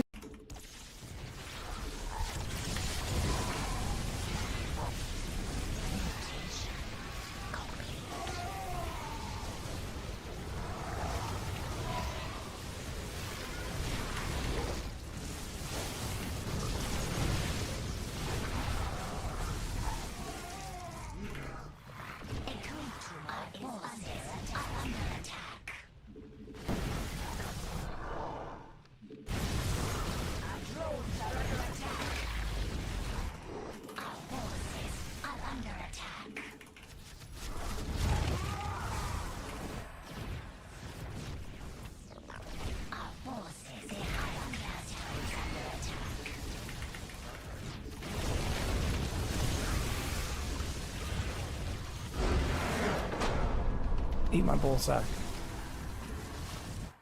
I gotta remember to get Frenzy and Hive finishes. If I wanted to gobble dickies, then that's just like, that's cool, you know? Like, I'll fucking gobble those dickies right up. And if I don't want to, it's not true. So, like, you understand this only works on people who are, like, in the closet, right? Like, it's not offensive to anyone else. They're like, I fucking love gobbling dickies. I'm one of the best dicky gobblers in the entire world. Like, you guys don't even...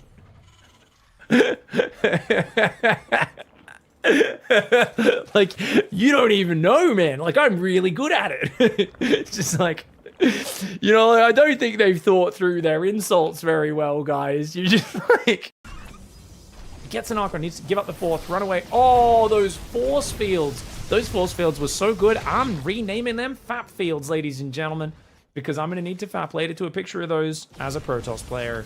Immortal Archon Zealot coming in with the sentries. He needs Ravagers. He needs Roach Speed. He doesn't have them. Hal's actually played a really good game. He's way up in supply. But without Ravagers and without Roach Speed, I don't think he can handle this. Oh, those Immortals taking those Roaches to Dicktown right now. Holy shizzle fizzle. That Queen, she gets smeared. And more Zealots coming in. A great timing for No Prat.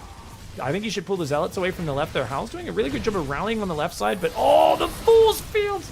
Round 2 of the FAP fields. Holy crap, ladies and gentlemen, don't forget to sub to the stream, donate, or cheer.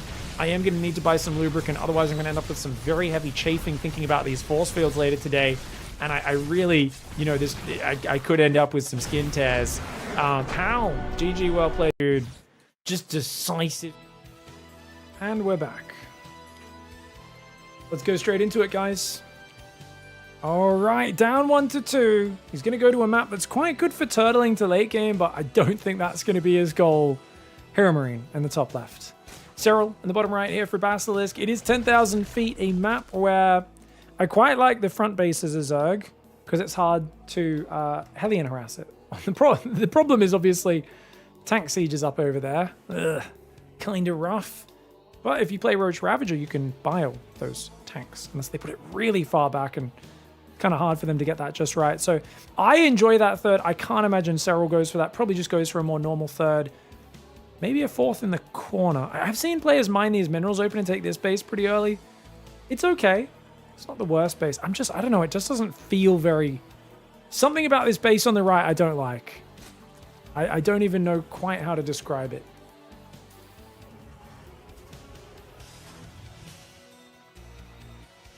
So curious to see where the series goes from here. Hero Marine has the crowd support. We saw in that last game that SERRAL, even without the Corruptors, was kind of hanging on, losing the middle bases a few times, but it was still very close. And then the Corruptors came out and was like, okay, the libs are no longer such a big problem. The medevacs are always in danger, like kind of forces Hirumuri to run backwards a lot more. Hey, look, there's a little love heart on this, love heart symbol on this Protoss ruin, I guess? Zelnaga ruin? I don't really know what these things are on this map. I mean, this is the map with the floating ball, right? Which, for some reason, looks disgusting now. It looked so much better before, man. I still don't know what went on with this ball. I really should message the map maker and ask them. Just like, this thing looked really cool, and now it's bright gold. And it just looks like it's not finished rendering. 4 Zerglings, 2 Queens on the way. Gonna pull workers off cast and go for a quick link speed. Okay, Serral's loving that quick link speed, but he does cancel it to start the 3rd sometimes. And I think seeing no 2-Rax Reaper, I would love to see that get cancelled. He's not going to. Thought his opening was a bit better last game, delaying that link speed, and I get, obviously, he ended up not using link speed at all, which is why, but feels like his Ling Bane openings have been just a bit conservative.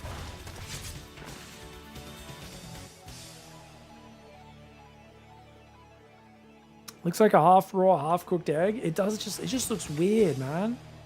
Like the 3-dimensionality of it looks wrong. Like it looks kind of flat. The whole I just hate it. I hate it so much. It looked so good in the earlier version of the map. And now it just looks stupid.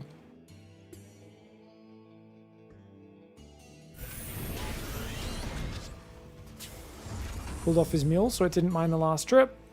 He's going to go Starport second gas. I'm not a big fan of Hellion Banshee. What do you guys think about Battlecruiser? I think Serral only went 7 queens in the last game, but I think that's because he was playing a Roach style. I imagine he's normally going to be going for 8, maybe 9 queens.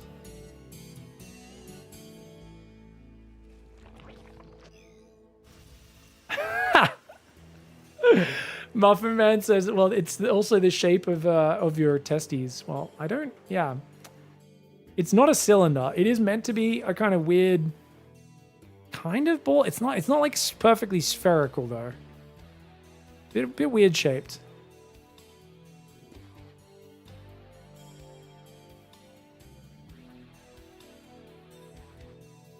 Hallion's gonna poke. 3 queens on the way. It is Cloaked Banshee. Oh man, I did not think this is a great build choice. Then again, ooh, if the Marine can deny the Overlord, yeah, he's committed. I think the Overlord sees the Starport Tech Lab. You need to see the Tech Lab bubbling to really know what's going on here, but even seeing the Starport should be a decent indicator. Oh, he's gonna dive. The Lings are ready. Dude, Serral running away with his Zerglings. Interesting. Kind of respecting him a lot there. Doesn't get as much damage on those Hellions for that drive-in as I thought. He sees the cloak on the way. Zergling runs in, gets cleaned up. Overlord falls. Serral starts a lair. Should be going Spore Crawlers, probably about 4:45. I know Rainer's been dropping them at like 5 minutes recently, really being as greedy as possible. And you can get away with that with this Banshee timing. Maybe 4:55. Getting into that realm of extreme greed. Cloak is almost finished. And indeed, there we go. The spores go down. Skips the one in the natural. Figures it's unlikely the Banshee goes straight for the natural. Oh, careful. Oh god. That queen's getting low. Oh, but a beautiful surround. Gabe over commits. He's going to throw all of his Hellions and Reapers away for 1 queen. Not worth it. Not worth it at all. Spore Crawler goes up in the natural. The Banshees have been sitting at home. And this is a disastrous start for the Terran, who's now going to have no way to really contain the creep other than these Banshees. He's going to go, though, for Battle Mech. So he's going to go for Banshee speed, 3 factories. 3rd command center's floated out, keeping the Banshees at home because he has no Hellions. I know, he's got a few. I'm surprised his Banshees have still not moved forward. Okay. Double Evo Bane Nest. Serral thinks he's playing against Bio. That's a problem. Let's go very quick infestation. Early Fungal could be amazing against this. He doesn't want to bring his Hellions out because that reveals he's playing mech. Right. So he's just going to keep the Banshees at home. I mean, Serral's got a sniff. Something smells off here. Why are there 2 Banshees and no other units? Where are your Marines? Like, what's going on? Why are you denying my scout? The Lings are like, what is this, bro? The Overseer's finally going to figure it out. Let's go to Serral's vision, guys. He sees it. He sees 3 factories in a starport, and he's like, okay, get out of there. Looks like a supply drop went down. Does need more depot production. It's going to start 1. And it's time for the aliens to get active on the map. Blue Flame's not quite ready. Banshee Speed's going to join in as well. 9 Queens, 20 Zerglings, 8 Banelings. Roach Warren's on the way. It's not quite ready. I think he could go straight Hydra Den would be nice here as well, actually. It's going to be kind of late to get these Ravagers started. Transfusers on the Queens. Going to block these Hellions for now. Look at that. 3 Banshees in the main. Building Spore Crawler already goes down. These Banshees are fast. Look at that. They find a Queen in the open. She goes down really quickly. He forgot he already built an infestation pit, guys. Serral already has an infestation. He can make a hive right now if he was so inclined, but he probably doesn't realize he's able to. Queen's finally pushing back, but not before a bit of damage has gone down. 3 Queens, a few drones. Hellions still roaming. Uh-oh. Flamethrower's ready. Queens will block them on the corner. Buy themselves an extra second. The Lings trying to come back, but these Hellions getting themselves right into the corner. Good spread on the Banelings, though. That could have been a lot worse. Only 5 drones go down. Ooh, these Banshees in the main, though, man. Brings it up to 8 drones. Bunch of Zerglings went down for that as well. This, of course, means there's a 4th command center at home. Engineering bay coming up so we can make planetaries. He's going up to like 7 factories. Double armory's finally coming in there. Serral's going to go Hive and Spire. Corruptor's not a bad idea to deal with the Banshees. You can also make Broodlords if he pivots into tanks, which inevitably Terran players will do at some point. The scary thing is if they keep you pinned in your corner with Battle Mech and then suddenly they just swap and they build like 10 siege tanks in just 2 rounds of production, suddenly that's a really scary mech army that can hold a position. +2 melee, +1 range, OV speed's on the way. It's crazy how easy it is to play mech compared to bio. As long as it's a surprise. When the Zerg knows it's coming, it feels awfully inconsistent, but definitely in terms of the base mechanics required to make the units operate and do their job. The mech units are a lot friendlier than Marine Marauder, which are just so sensitive, I guess, right? It's like, how do you even describe bio? It's like you don't micro it and you're like, my god, it just dies. And you micro it like Clem and it beats everything. And you're like, okay. This is the dichotomy of bio, man. But he's going full battle mech, and he's even building Widow Mines now. Ooh, chasing into a field of Cyclone Hellion Widow Mine is pretty scary. Great Aspire, I do love that Great Aspire. He waited for the scan to run out before dropping that. Overseer does have speed. He'll escape the Cyclones for now. Now, what anti-air does he have, guys? Just the Queens, right? So Serral can't really move out. He's got to wait for the Queens to get a Fungal. Beautiful Fungal! Beautiful Fungal. He gets 2. 2 of the Banshees. 3rd one almost goes down as well. Serral needs to make sure he has Banelings here to clear the Hellbats and Hellions when the fight starts. He's on 87 workers. Hero Marine's on 89. 1-1 upgrades almost finished for Terran. Spore Crawler is well positioned, but the Banshees do manage to outrange those middle patches. One of them does pay a price for that. Here we go. Throws a Fungal, but you gotta watch out for these Widow Mines. Drag some of these Widow Mine shots forward. Ling Bane trying to roll in. The Hellbat's getting some good shots off. Ling's trying to wrap around the Cyclones. And they do find a pretty good fight here. 2 SCVs going down as well. Not sure where those went down.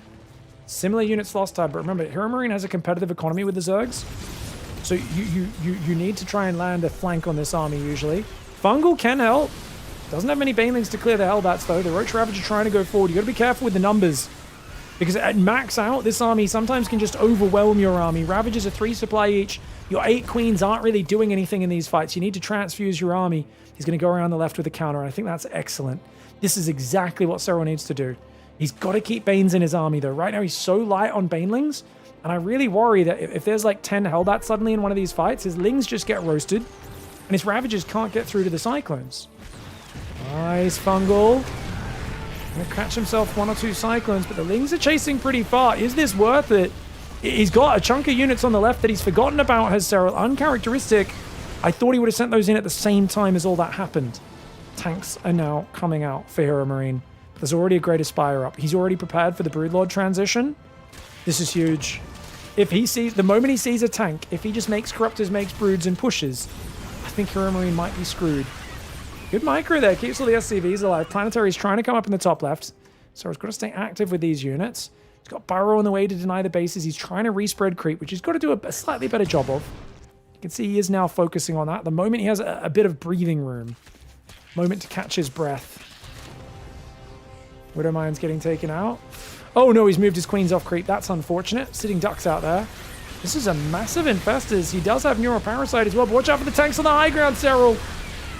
Tanks are going to fire on him. SERRAL, he keeps forgetting about these guys. He's finally sending them in. Queens are out in the open though. That's his anti-air. Luckily there's no banshees right now. Could change. Neuroparasite does go down. Hero Marine just turns and kills his own Cyclone. So that's fine. Couple of Lings and Roaches on this worker line. This is good. But Hero Marine has enough workers. He does not care about losing a few of them. Still good to trade. Especially on the Terran side of the map. Pull his attention away. His Queen's trying to finally get off creep. Or get back on creep, I should say. So Corruptors are building. Broodlords will be great. He's got a lot of Neural. I think... Is it worth building Hydras in this army at all? Cyclone's getting Neuroparasited. Nice move there. He's going to try and bile some of these clump tanks. Really nice engagement here for SERRAL. Just pull into that right side. Oh, the Cyclone broke out of the lock order that actually survived, funnily enough. Can't believe that Reddit point Cyclone survived. He's got 4 kills. I think they're all Terran units. Viper's going to think about... Ooh, Blinding Cloud. 2 tanks here. Just a non-stop stream of Terran across this map. Does triple bile that? Well played by SERRAL. And he's got 7 Broodlords coming in, which this middle base is so exposed to those. He should hide the Broodlords and try to show them on the other side of the map, because I think he's fine defending with Ravager and Festerling Bane. The trades are looking kind of awkward, but I think it's fine. You know what he should have done, guys? He should have done the move. I've been doing it on stream a lot lately. He should have done Broodlord Harass. If he morphed a Broodlord here, and he snuck a Corruptor back and morphed a Broodlord there, checkmate. Uh-oh. Don't be losing your Broodlord before the fight even starts. SERRAL with his Broodlords all spread out, coming from different angles. He must have morphed these the moment they pop from the eggs. It's actually a bad idea, because then they come in a bit disorganized. But it's only 1 Broodlord went down. He's got to push now. Got to try and use these Broodlords before the Thor Viking comes out. SERRAL. Oh, he's SERRAL. I forgot. SERRAL. So guys, just a bit of advice here for the average Joes, because I know people like to copy the best player in the world. Don't ever do what SERRAL does in games like this, where you make Broodlords and then just sit there. SERRAL can do this because he's the best late game player in the world. You should show the Broodlords and immediately push to his base. You can see Hero Marine split his army to both sides, though. He's trying to push both flanks. And actually, SERRAL anticipated this. Anticipates the right side with the Broods. Ground army gets the left side. That's kind of sick, man. That was actually really good. He knew Hero Marine expected Broodlords to come through the middle and push this base, and he was going to push both flanks and abuse the immobility of those. Hatchery does get cancelled. Kingbane Ravager tries to roll in. It's really hard to deal with this Cyclone Hellbat kind of tank mixed army. And actually the Viking count is growing a lot right now. There's no ship weapons for those. +1 Carapace comes in. A few Corruptors are building. You might be thinking, I'll get a few Corruptors to make more Broods, maybe? It could go... There's no Thors. Normally you go Thors against Broodlords. Hero Marine's going for a more agile army. He doesn't want... I think because there's so many Infestors, and Thors are really weak to Neural. He's saying, if I just defend with pure Viking Cyclone Hellbat, that'll be fine. I don't even know how this army works. Such a weird army. I haven't really seen that one before. The 3 Spine Crawlers should really help SERRAL's defense on this right side. Bane Ravager. Ooh, anti-armor missile. Nicely done. A couple of Neurals going to initiate the fight wherever possible. The Raven's really helping Hero Marine. Otherwise, he could flank him. Another anti-armor missile does go down. One of the Cyclones does get turned on his own kind, but once again breaks free as SERRAL's turning away and survives. Broodlord Queen on the left side. Oh, look at this. He's pushing him. Guys, he's building a chode of Spinecrawler, Sporecrawler Queen over here. Broodlords need to pull back, though. Vikings are going to grab 2. Oh, good transfuses. Good transfuses. Unfortunately, the Queens do have 3-2 upgrades as well. But this is a really good... If you can get like a forward Sporecrawler, Spinecrawler outpost there, the Broods can siege that base. Cyclone's getting Neural a little bit here. Very nice cleanups. The way he uses Neural to just snag those individual units is so cute. Fungal, it like stops them from running, but Neural literally is like, oh, you're one of my units now, and I can kill you when I'm done using you. Just takes a lot more micro, I feel like. It's gone for a Hydra Den now. I think a few Hydras might be decent mixed in here. You don't want to go too heavily into them, but they're probably better than the Roaches. And the Ravagers are also going to struggle being 3 supply units at max out. It's a bit awkward using them. Okay, it does Neural the Cyclone. Needs to kill it as well. Creep's respreading really nice. I love this outpost. I think he needs a few more spores though. And he's pulled his queens back over. If SERRAL could get the Broodlord outpost here, would be even better, even though it doesn't defend a base. He's like, oh god. Because the Vikings are going to come in. Broodlords go forward to try and defend. He's got spores and spines, but this will get pushed through. Oh! Fungal goes down. Does burrow the Infestors. The Ravens there. A second unburrowed Fungal. Blinding Cloud, Blinding Cloud, Blinding Cloud. SERRAL, Blinding Cloud would be so sick. He's not watching though. He's busy on that left side of the map trying to evacuate those Broodlords. He does clear this army. These are planetaries though. No easy targets for the Zerg to push into. Sporecrawler's trying to defend. The Broodlords are going to go down. He gets a volley off, takes out 1 or 2 Cyclones, which is something. He's going to try and pull his ground army over here as well, but the Viper could get picked off. Gabe commits, gets the Viper. Neural Parasite on one of those siege tanks as well. Great pushing in here for SERRAL. Lings on the command center on the right side. This game is wild. I'd love to see those Hydra upgrades come in. I think a few Hydras would be really good with this army. Banelings going after the SCVs could be nice. The Ravagers and the Infestors trying to fight here. Neural's going down on the Cyclones. There's just so many Terran though. There's too much Terran on the dance floor. The Infestors, they've been the renewable resource here for SERRAL, but they're all going to go down. Lings will counterattack into the third, and it will buy time for 4 of his Infestors to escape. 17 workers do go down, but Gabe's been rich. He's on 3/3 upgrades. Only ground upgrade missing is +3 carapace. It's on the way. It's just not there just yet. All right, gets himself a few Cyclones and a Hellion. I think this base will be falling momentarily. Infestors dancing around in dangerous territory. And he's building 8 more Infestors. I guess they can snag Vikings and turn them against his own units as well. Just seems like an odd choice to be so heavy on the Infestors. It's so little core fighting units for SERRAL. He's still got 6 Queens, which are injecting nicely. And he's going to try and deal with some of these long-distance mining SCVs, but he never got the time to get the Hydra upgrades. He's going to build 2 Vipers. His ground army is so fragile.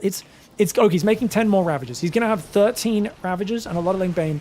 It's all about his incredible micro. I'm always impressed when I watch Raynor and SERRAL keep using Ravagers this deep in the game, because if you don't cast Corrosive Bile, the Ravager is a garbage unit for 3 supply. But these guys, they rely on their micro. They feel confident in their micro. They try and split some Ravagers to this left side. Hard to get them behind there, though. It kind of gets blocked by these units. Vikings picking stuff off as well. A few of these Ravagers getting caught, man. Oh, he can't get the Biles up. He's trying to tank with the Queens. But Gabe, yeah, he'll take a few Biles. 2 tanks go down, but look at how many Ravagers have already bled out there. Infestors come forward. Neuroparasites trying to land. The Infestors trying to stay out of range of those siege tanks, but the tanks are firing on them. Ravagers are there, as well as a few Banelings. He just has so little generic army. And SERRAL right now, I think he's got his balance a little bit wrong on the army. He's getting pushed through right now. He doesn't have any new Broodlords either. Broodlords would be so useful against this. But, of course, he doesn't have an answer to the Vikings, so he can't just go into that without going something else as well. The tank on this side being a massive nuisance. Drones going down on this base. SERRAL abandons both middle bases, and his Queens are getting blasted at the same time. This is just 2 tanks. Lings could clear this up yesterday, but SERRAL's panicking a little bit. He's under pressure. He's finally going to clear that with the Biles. Lings are going to move through the middle. Blue Flame Alien's more than a match for them, as long as they are reacting correctly, at least. Right side, Ling Ravager getting sieged on. Units lost up 6,000 in favor of Gabe. It's really impressive what Gabe is doing on this small map. The mech mobility of the battle mech is quite nice, but it's also the tank staying power using the ledges. The Ravens always active in his army as well. The fact that he's always got these Ravens really helping him out. Fungal Parabomb, nice combo. But he does spread against the Parabomb and keeps most of those Vikings alive. 5 Broodlords are morphing. He wants Broodlords to break the tank lines. But he's got to protect them, and the answer is how. He's got 3 Corruptors, 3 Queens. That's not enough anti-air. SERRAL's very low on minerals. He's got mining here. He's got new mining on the left. Though any Hellions running in there ruins his day. If Hellions find that left base, he's screwed. Speak of the devil. Gabe's heading in that direction. He doesn't seem to realize there's a base there, but he's going to go check it. He sees the creep. The drones will evacuate. Good call. Good call by SERRAL. Parasitic Bomb takes out a few more of these. Queen's trying to deal with these Vikings. Broodlord's finally breaking out of this position. Really well played here by SERRAL. One more transfuse goes down. Cyclones keep trying to lock on, but you can see they take big damage whenever they do. Not much anti-air here. He's going to need to use Neural Fungal. Here we go. Lib's coming forward. Hero Marine going for a big boy dive right now. Crazy dive. Shoves on top. It's so scary when a Terran is cocky enough to just siege their Libs on your face, man. Because the Libs are hard to deal with. Very hard to deal with. He needs more Corruptors. He does have 2/2 air upgrades, which I think is enough to win these fights. He's going to start picking off some of these. You can see how low his damage output is because he's only got 3 Corruptors out. He's going to be up to 11 soon. Broodlords take a shot in the Hellbat Cyclone. Neural parasiting the Vikings. Let's go. Broodlords falling back step by step.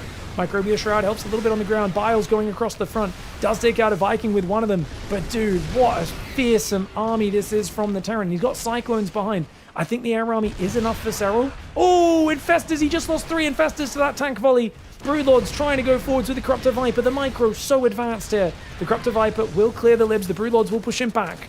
SERRAL closing the gap on the units lost. He's now only down 2,000, which is really good trading in the last few minutes. But he's losing bases. He's losing control. And look at that. Hero Marine has the middle base up, which is crazy. Bottom left base has 9 drones on it. Keeps checking that left base with Hellions and Hellbats. Does Big Gabe. Beautiful Fungal. Doesn't bother with the Parasitic Bomb. Feels confident just engaging with the Broodlords, the Corruptors, and the Vipers. He's going to make a 9th Broodlord. More Infestors are building right now. He's trying to build 6 more Infestors. SERRAL, he's putting his faith in the Infestor. He's investing in the Infestor. No longer has infested Terran. It's all about Neural and Fungal to support the Broodlords. If he ever loses his Broodlord count, he's screwed. And that's why he's very wisely going to 13 Broodlords. But now Thors are coming out. Now that he's going heavy Broods, Gabe is building the traditional answer to the Broodlord, the Thor. Now, I have been wondering for the last 5 months since this patch came out. I've said we have to wait till SERRAL plays to late game because he's such a patient late game player. But I want to see how Broodlords do against Thors. Problem. In this test, this is not a rich Broodlord player. It's a broke Broodlord player who's going to make 13, 14 Broods. And that's it. Against a Terran who actually has a lot more money than him. And we might just see him able to outproduce them. Because I think you need enough Broodlords to one-shot a Thor. And the way they've changed in this patch is they shoot their first shot much quicker at maximum range. It used to be they either needed to get much closer to the enemy, or if they were shooting at maximum range, it would take them an extra 1.5 to 2 seconds to fire their first shot off, which is a big delay in a StarCraft 2 game. This game moves incredibly quickly. So the fact you can now get that shot off instantly at max range means if you can get up, whatever, you guys tell me, how many does it take to one-shot a Thor? They do 20 damage, plus 3 is going to be 26 minus like 4 armor, so 22, 400 divided by 22. It's like 18? I think it's like 18 or 19, maybe 18 Broodlords. You probably want to have 20 to be safe in that regard. And that's a massive investment that SERRAL can't afford right now. People say don't do maths on stream. I used to not be able to do it. These days I like to do it all the time. It's a fun challenge. Broodlords are going to go forward. You can see they don't one-shot it. Oh, yes, they do. With the tank-friendly fire, they do. The tank-friendly fire, it only takes 14, apparently. 15. Oh, this is a big, scary army, though. The problem when you go so heavy in Broodlords is, like, do you even have the mobile army to deal with this? He has to use Neural. Oh, Banelings go straight to the Hellbats. Beautiful micro. Dude, SERRAL's micro is absolutely redonkulous. He needs more Neurals, though. He needs more Neurals. He's going to keep Neuraling these Cyclones. And he does defend that army very efficiently. Give him enough time, SERRAL will find extreme efficiency, but he's still got to defend this left base. The Cyclones finding drones. And it's down to this bit of minerals here. Still a fair bit there. And there's tons of minerals and gas on these 2 middle bases. But Gabe, his one's cemented. It's established. And he's got SERRAL paranoid about defending this base. When he moves to the left, SERRAL has to give up the left base and push north immediately. But he's not got the map vision. He doesn't realize right now. He doesn't. Okay, he sees the site. He's got to push north. If he doesn't push north, he has no idea the army's there. He thinks it's just the Cyclones. Hero Marine's leaving himself wide open to a counterattack right now. But SERRAL just has no idea. He's got 2 Vipers, 9 Infestors. If he can land the spells, the Wombo combo, If he can land the wombo combo, those air units are very clumped. And another Thor takes big damage. There's no EMP in this army, which means the spellcasters only have siege tank shots to really fear. He wants the... He's going to go for the Urals, but the Lib does scare him back. Great parasitic bomb fungal combo, though. Look at the damage on those Vikings. Fair bit on the Libs as well. That's a lot of Thors, though. Oh my god, this is a scary area to fight. He does drop some blinding clouds. But SERRAL, this is only part of his army, and he doesn't have enough Corruptors to fight the Vikings. A bad fight for SERRAL, and he gets wiped out. Who the hell saw that coming? People who already saw the results on Wikipedia and nobody else. You're not meant to lose this sort of game. But he shouldn't have been out here. Bunch of Lingbane Ravagers down there. He didn't have many Queens left. But I mean, he just can't be fighting in the open. With a spellcaster army like this, you need to be defending, shooting, pulling back, and fighting in choke points. Going into the open here, remember what I said earlier, he is poor, and he is. This is not a game-winning fight. He gets a really good fungal parasitic, but what's he got? 17 Broods, 8 Corruptors, against 11 Thors, 11 Vikings. So the Vikings just beat the Corruptors straight up, especially when you add some Cyclone and Thor shots in the mix. The Thors also smash the heck out of 17. 17 Broodlords is not enough to beat 11 Thors, guys. And normally, you never want to fight when they're in a big line. You want to fight when they're in a clump, when they're around a corner. So say this army's set up like this, where Terran is. You want your Broodlords here. So they're kind of stuck up against the edge, and you're fighting like 1 or 2 Thors or Cyclones at a time. And you shoot and pull back, and you shoot and pull back.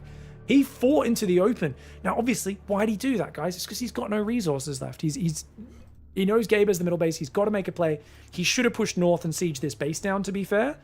And then he could have defended this base. This base, still a little bit of minerals coming in. Tried to get this hatchery up and just basically defended and done fighting retreats the whole time with keep respreading creep, keep bringing spores forwards and spines from these other bases to try and help you cement your position. Like literally bring your static defense from your other expansions and just fight like your life depends on it to hold this position. But this is always a really hard one, and I think if SERRAL was richer, I do think he dismantles this army, but he's kind of like, I got to do something because you're mining one of the last mining bases on the map. Look, maybe I can catch you with some spells right now. I think he also feels like if ghosts get added in, he's kind of screwed. But this was actually a really good fight for Gabe. And yeah, he needed to just run. Because like he did not need to fight right now. And he's not even stutter stepping the Broods. You cannot be... I get there's Blinding Cloud there, but these guys are still shooting your Broodlords. And the Broodlords are just disappearing. GG, well played. That was really impressive. It gave with like tempo mech, Cyclone, Hellion, Banshee, so full battle mech, but then he added tanks and he kept doing these like pushes and rotating through the middle and denying bases and denying creep. This was like a proper combat focused mech versus Zerg ZVT. I think SERRAL feels really claustrophobic on this map, as you should. There's not a lot of room to maneuver, and the mech was really hard to deal with, but hats off to Irma, he's going to bring us to game 5.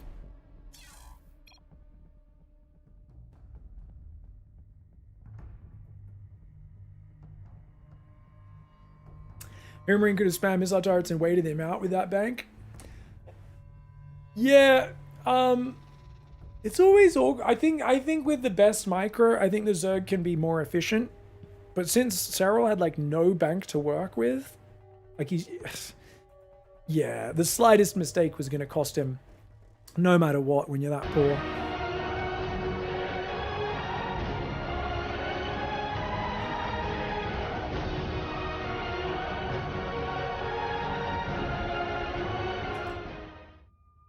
For Pigfest 7. For Pigfest 7! MFC Plowing! Ladies and gentlemen, slap your bacon down to say a massive thank you. I Punch the Innocent, Lilyhammer, both dropping $5, $3. Now Plowing says, hold on, hold my beer! And drops $100 for the Pigfest 7 prize pool. Just over 2 weeks till Pigfest 7 starts with SERRAL and a bunch of other pros to be announced, guys. We've got qualifiers we'll be announcing soon as well. Bloody exciting. Get yourselves strapped in, slap some bacon down. To say a big old thank you to the generous Plowing. Just plowed the heck out of this field, didn't you?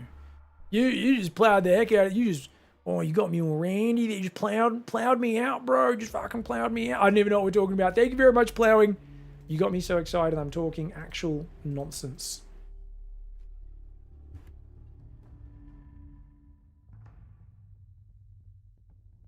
No, he didn't make any ghosts. I mean, mech's pretty good to the late game, but you are meant to lose to infestors there. But he just had so many good pushes. And I think there was like that moment where SERRAL got caught on that right side middle base where he didn't quite have army. It was like almost all infestors and almost no other units. I think that cost him. All right, guys, we got Hero Marine in the top right side. Crazy game in the last one. Now he's going to play Old Republic. SERRAL in the bottom left. And I really hope SERRAL puts on his hat because Hero Marine's 100% playing Battle Mech on this map, right? It's either a crazy all-in or Battle Mech. It has to. I mean, what else are you going to do? It's a giant map. Terrible to play Bio against Zerg on this map. I think Battle Mech's pretty good on it, though. And does SERRAL try to do the same stuff, but say, hey, this map's not as claustrophobic, more room to land my infestors, my fungals, my neurals? Oh, man. What a crazy last game. I think SERRAL had a moment on that middle right base where he just didn't have any army. He had like 5 Ravagers and 10 Zerglings or something. And it's just so many infestors and a couple Vipers and a bunch of Queens. And it's such a fragile style on the supply. Like, I'm always amazed that SERRAL and Raynor play that heavy Ravager style as well as they do. Because like I said, they're 3 supply each and their stats suck. So like, yeah, they got 6 range like a Hydra. They don't do as much DPS as a Hydra though. You know, they're kind of bad units for 3 supply.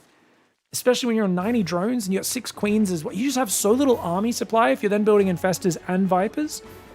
And mistakes get punished brutally. And I think there was a few moments in the mid-game where Hero Marine set up some really nice just lines of tanks on the ledges leaning backwards. Cyclones and Hellions running around. And even though SERRAL had these moments where he'd pick off a few units with Neural, it felt like Hero Marine never gave him that room to breathe. Never let him just fully reset and slow the game down, where I think SERRAL would have been massively favored. And the map architecture definitely worked in Hero Marine's favor as well. Definitely worked in his favor. I'm not going to lie, guys. That ledge in the middle base with the tanks and then the lib behind it, just constantly sieging him. The 2 middle bases being so close that Gabe could just run on them with Cyclone Alien and kill them so quickly. That all hurt SERRAL a lot, right? The bigger a map is, the more you'll see SERRAL with Nidus Worms in the corners and all these sorts of cool things. But yeah, great play for Gabe. So Gabe's going to wall off with Barracks Factory here after Command Center first. Very economic opening to try and keep pace with Zerg. SERRAL has once again rushed Ling Speed. And okay, there we go. I was going to say, come on, man. You've seen Command Center first. What do we need Ling Speed that early for? So he goes to the 3rd hatchery on 28, cancels Ling Speed, builds a few more drones. And I wouldn't be surprised to see a 3rd Queen and an Overlord before Ling Speed. So 175 minerals goes to the Queen. Should be building an Overlord next, which I think he'll do in the main here. And he rallies that already down the bottom. He's going to have these 2, this Overlord and then this one, providing vision outside his natural. Ling's going to try and poke in, see if they can deny some mining time. Very nice. He's just going to have to build 2 Marines and a single Alien before swapping over to make sure these Zerglings leave. SERRAL not only delaying the swap there, but also now getting to deny mining on the workers. Good harassment. If you built 4 Zerglings, might as well get something for it. Still doesn't have Ling Speed though, and this is a 3 factory follow-up, which is of course to the surprise of literally nobody. But he doesn't scout! I mean, you know it's going to be Battle Mech. I called this the moment the map loaded. I saw the map and I was like, there's no way he's doing anything else. SERRAL's going to play Roaches, which are good against the Hellions, but once the Cyclones come out, you need Roach Speed as quickly as possible. Because this is going to be a mass of Cyclone Hellion from very early on. Little supply blocked here, but the depots will finish soon. Now, the question is, guys, does Gabe go 2nd and 3rd gas before 3rd Command Center? That would be crazy if he does. It would mean his transition really, really sucks into 3rd base, but I think he'll probably just build it on location, his 3rd Command Center, probably about 5 minutes.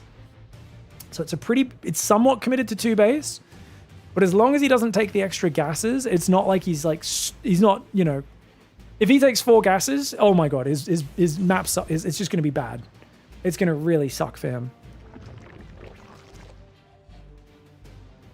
Laz on the way, 4 Roaches as well. 5 Roaches coming in.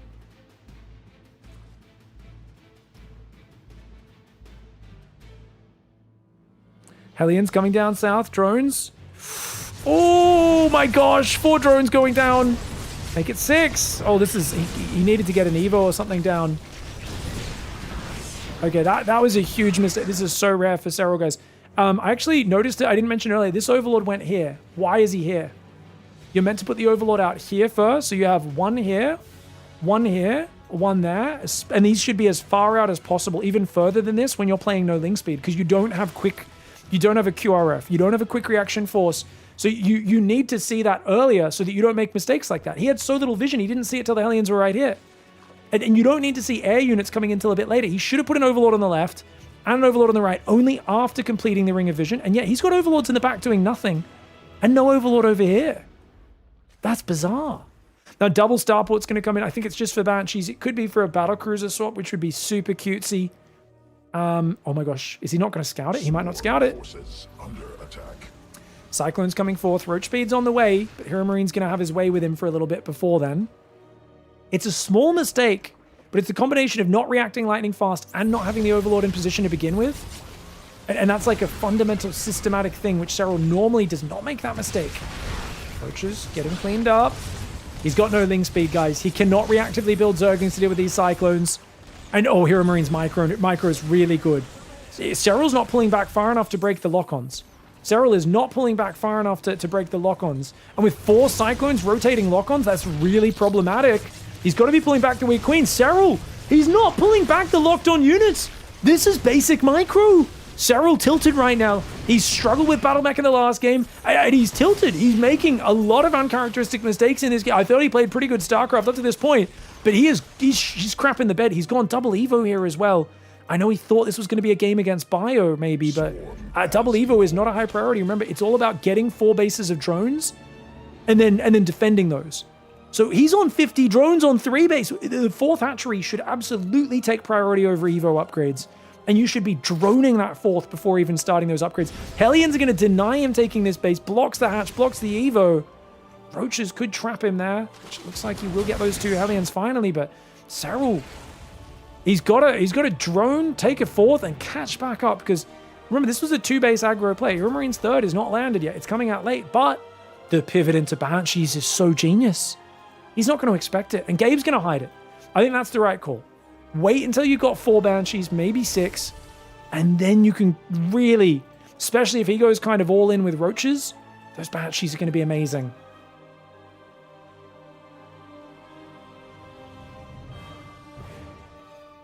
All right, Blue Flame's on the way. Magfield as well. 2 more factories are building. Infestation Pit and Baneley Nester coming in. Okay, so SERRAL's going to try and tech up, play the same style as last game. Honestly, he's only got 2 queens. These Banshees are going to ruin him. He has no idea. He's about to find out. Go to SERRAL's camera. We're on SERRAL's camera, guys. He sees them now. He immediately starts 2 queens, but he's only got 2. He's going to bring 2 queens and an Overseer to the front. They will lose this fight to these 4 Banshees. He has no Hydroden, no Spire. His Roaches have to go across the map to lure the Banshees away because he does not have an answer.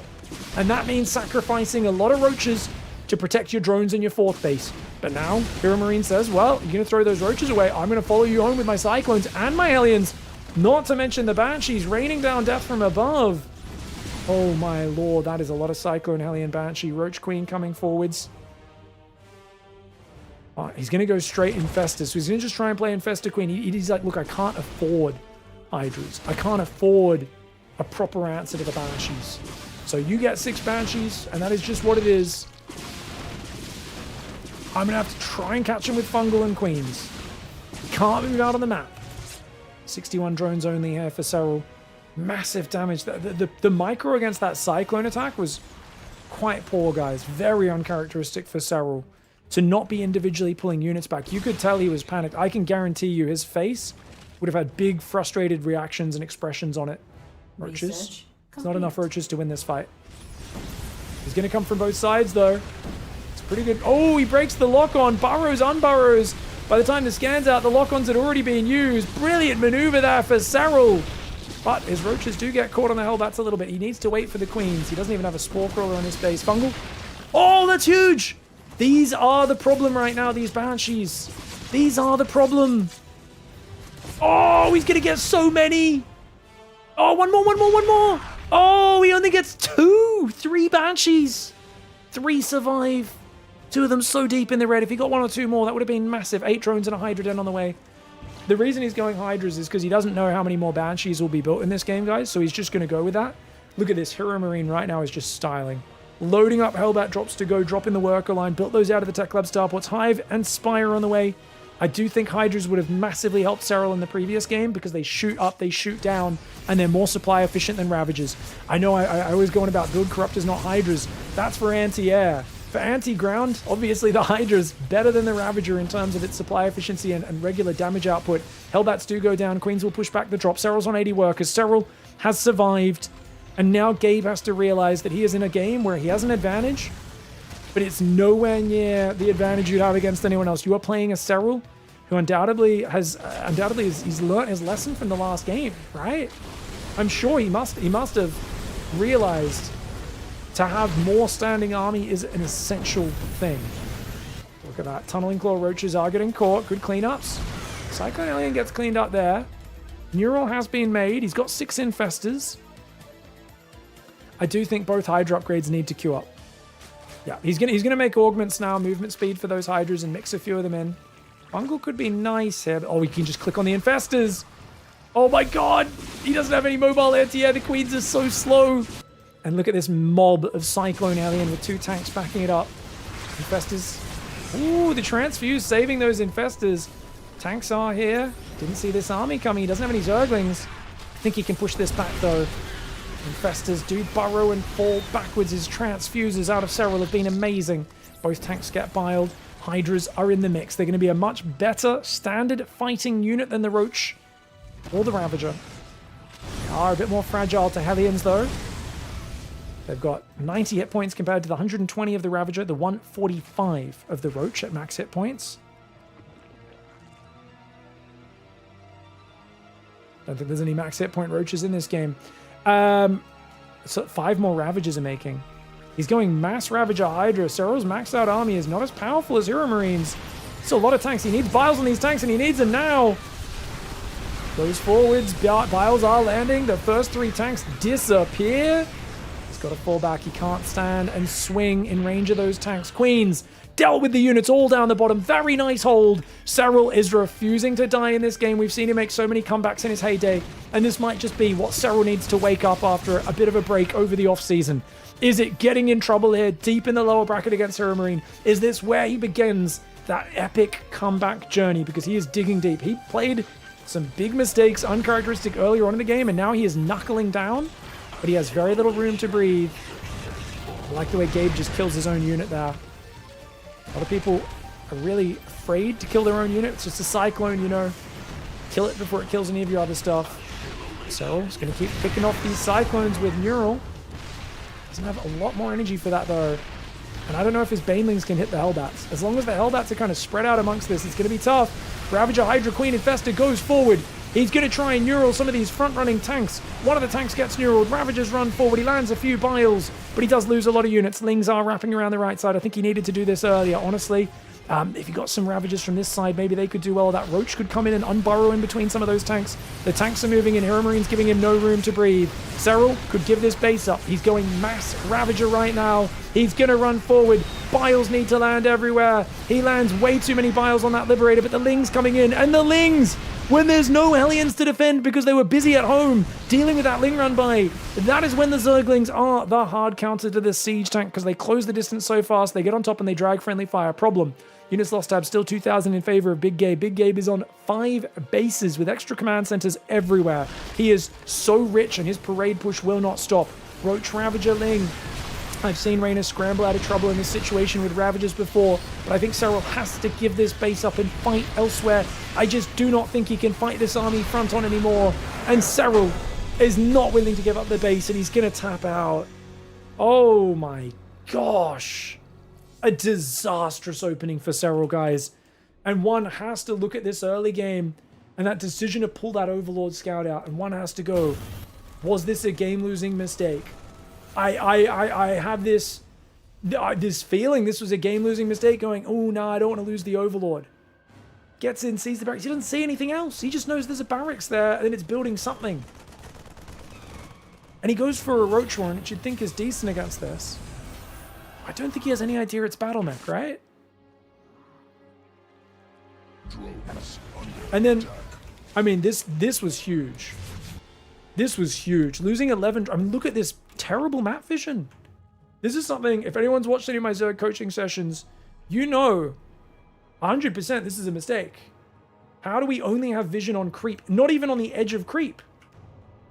The whole point of Overlord spread is to see Hellions, Adepts, Zerglings coming in early. And the first rule is one Overlord goes across the map. Second Overlord goes outside your natural and then pushes out front. Like I said, it could be further out front. The more warning, especially when you're playing a Roach build, no Zergling speed is better. This Overlord out front the third. And then if there's another path in, there's two paths to the third on this map. One Overlord can't see both of them. You could put it here. It's not really going to see the Hellions on the north far enough. You put another Overlord down here. And then your 5th and 6th Overlords, 4th and 5th in the defensive ring, go on the 2 edges to spot air units coming in on the edges. He didn't do that, and he gets punished so hardcore for it. This was a massive mistake, losing 11 drones this early. He's built a bunch of roaches for safety. You can't be building a bunch of roaches to be safe and then not protect your workers. Huge mistake, cost him big time.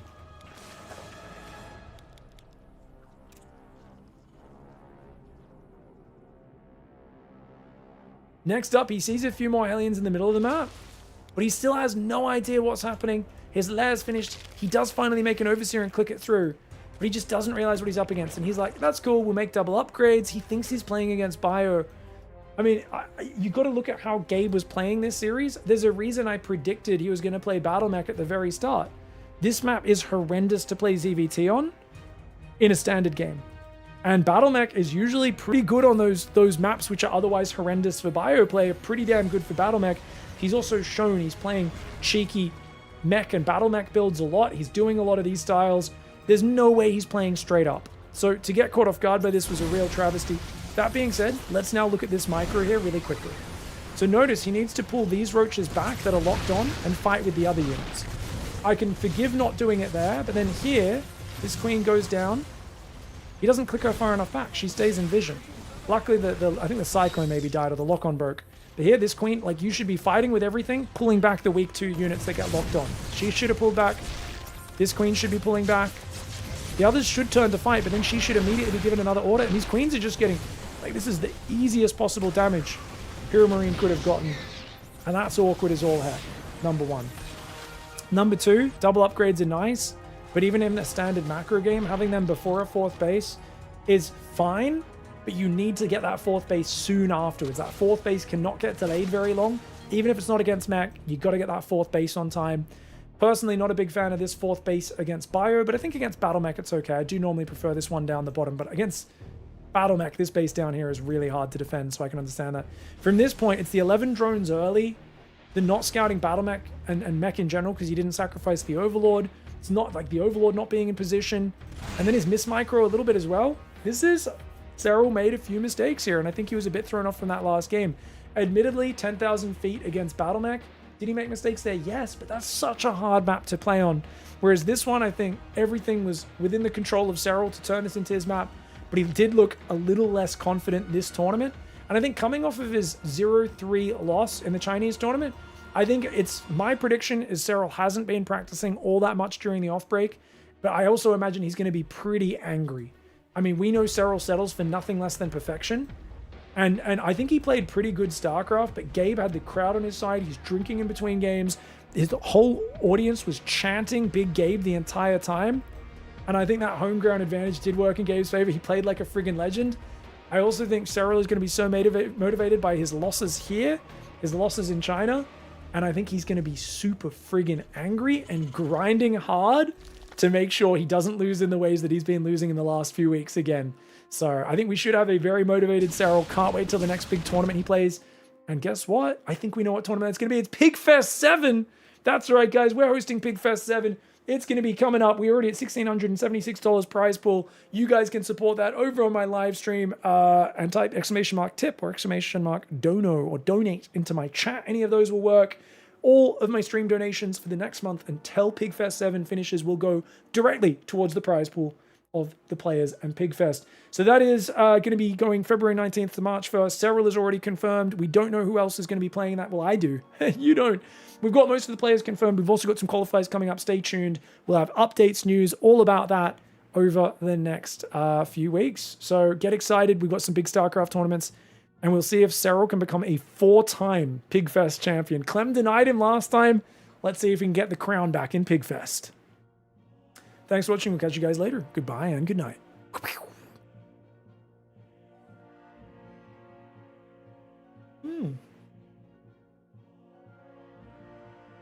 Fun games, man. Crazy sets. 4 massive series today. I think I'm going to call it there. Or my voice is going to die. We will be back tomorrow. I'm going to go have an appointment to see if I can get my eyes lasered or not, guys.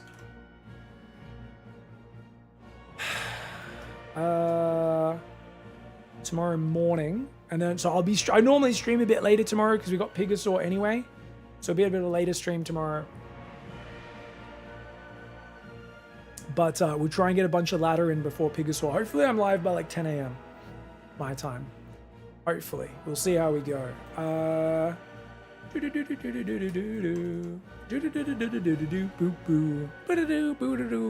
Yeah, thanks so much for the support. Plowing, appreciate the $100 for Pigfest. That should be good. You should plan 5 days off for Island. Yeah, I'm just going to get like the preemptive appointment to see if we're valid for it and stuff. We'll see. See what options they have. See if I'm a candidate. Just be nice, especially lately. I've been working out hard. I get so sweaty. Just nice to not have glasses. It would be. I'm getting old, so it wouldn't last too long. Probably only lasts like 5 years anyway. But even 5 years without the glasses would be pretty fun. So we'll see how it goes. Good decision. You got it done yourself. Yeah, I've heard good things. Occasionally, yes, I'll be like, no, it's bad. My eyes are dry all the time now. I hate it. I hate it. And then, you know, here's what it is. All right, guys. I got to finish the stream, though. Appreciate the love. I think that's like 1 in 1,000 or whatever. It's pretty low that people have big ongoing issues. But if we're going to use some eye drops or something after, it is what it is. Life does not exist without risk. Most people say 0 regrets that I hear that have done it. Yeah, exactly. But how will people know that I'm a nerd? I know, that's true. I don't know, man. Being able to see first thing in the morning is revolutionary. Yeah, right? Problem is, if you're like a single guy, it's probably bad though, right? If you're like a guy who goes and sleeps around a lot, because then like, you know, it's better if there's like a filter on you when you're doing the walk of shame. So you're like, you gotta get out of here. No. Anyways. Who are we gonna raid, guys?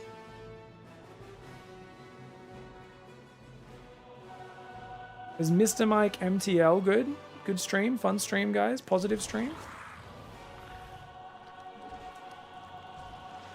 This is Tido. Backseating allowed, part 4. Bronze to GM. Is he still in bronze? It looks like he's a lot better than bronze. Hovers over an upgrade there. Oh yeah, building drones to put on one gas, transferring to the other. Oh, this man does not have a macro cycle. Did he just select the idle, click on the idle worker button? Oh no, he's clicking on the minimap to inject. Oh, he's clicking on the minimap. Oh my. Dude, his mouse speed's pretty good. His play is pretty disorganized. Yeah, and he keeps clicking on F2 as well. What a legend. Show him some love. Show him some love, guys. I'm going to give him a raid. He keeps clicking on the F2 button above the minimap. I think he's unbound it. Oh no, it's on F1. He's put it on F1, so it's even easier to press. But he keeps clicking on the minimap. That's so fun. On the just the button above the minimap. Wild mechanics. Zerg's really hard when you're disorganized like this, but I think this is probably about Gold League play from what I can tell. Because he's doing a lot of things. Just a bit disorganized, but it's like 14 minutes. Yeah, it looks about gold. High gold, maybe? Yeah, I think maybe high gold. obviously I've only watched a minute, so I can't tell. But just guessing. Like, he's spreading changelings out. Like, he's doing a lot of things. I think this is the sort of player who can improve really fast, because he's quite fast with his mouse. He's doing a lot of things. He's got pretty good map vision. Like, there's a lot of things he's doing pretty correctly. He's dead in this game, though. That Terran has a proper army. That Terran has a proper army. Good night, guys. I'll see you later. Bye-bye. Much love. Bye, guys. Have some fun with Mike. Be positive in his chat. Don't backseat too hard. One piece of info at a time if you're going to backseat him.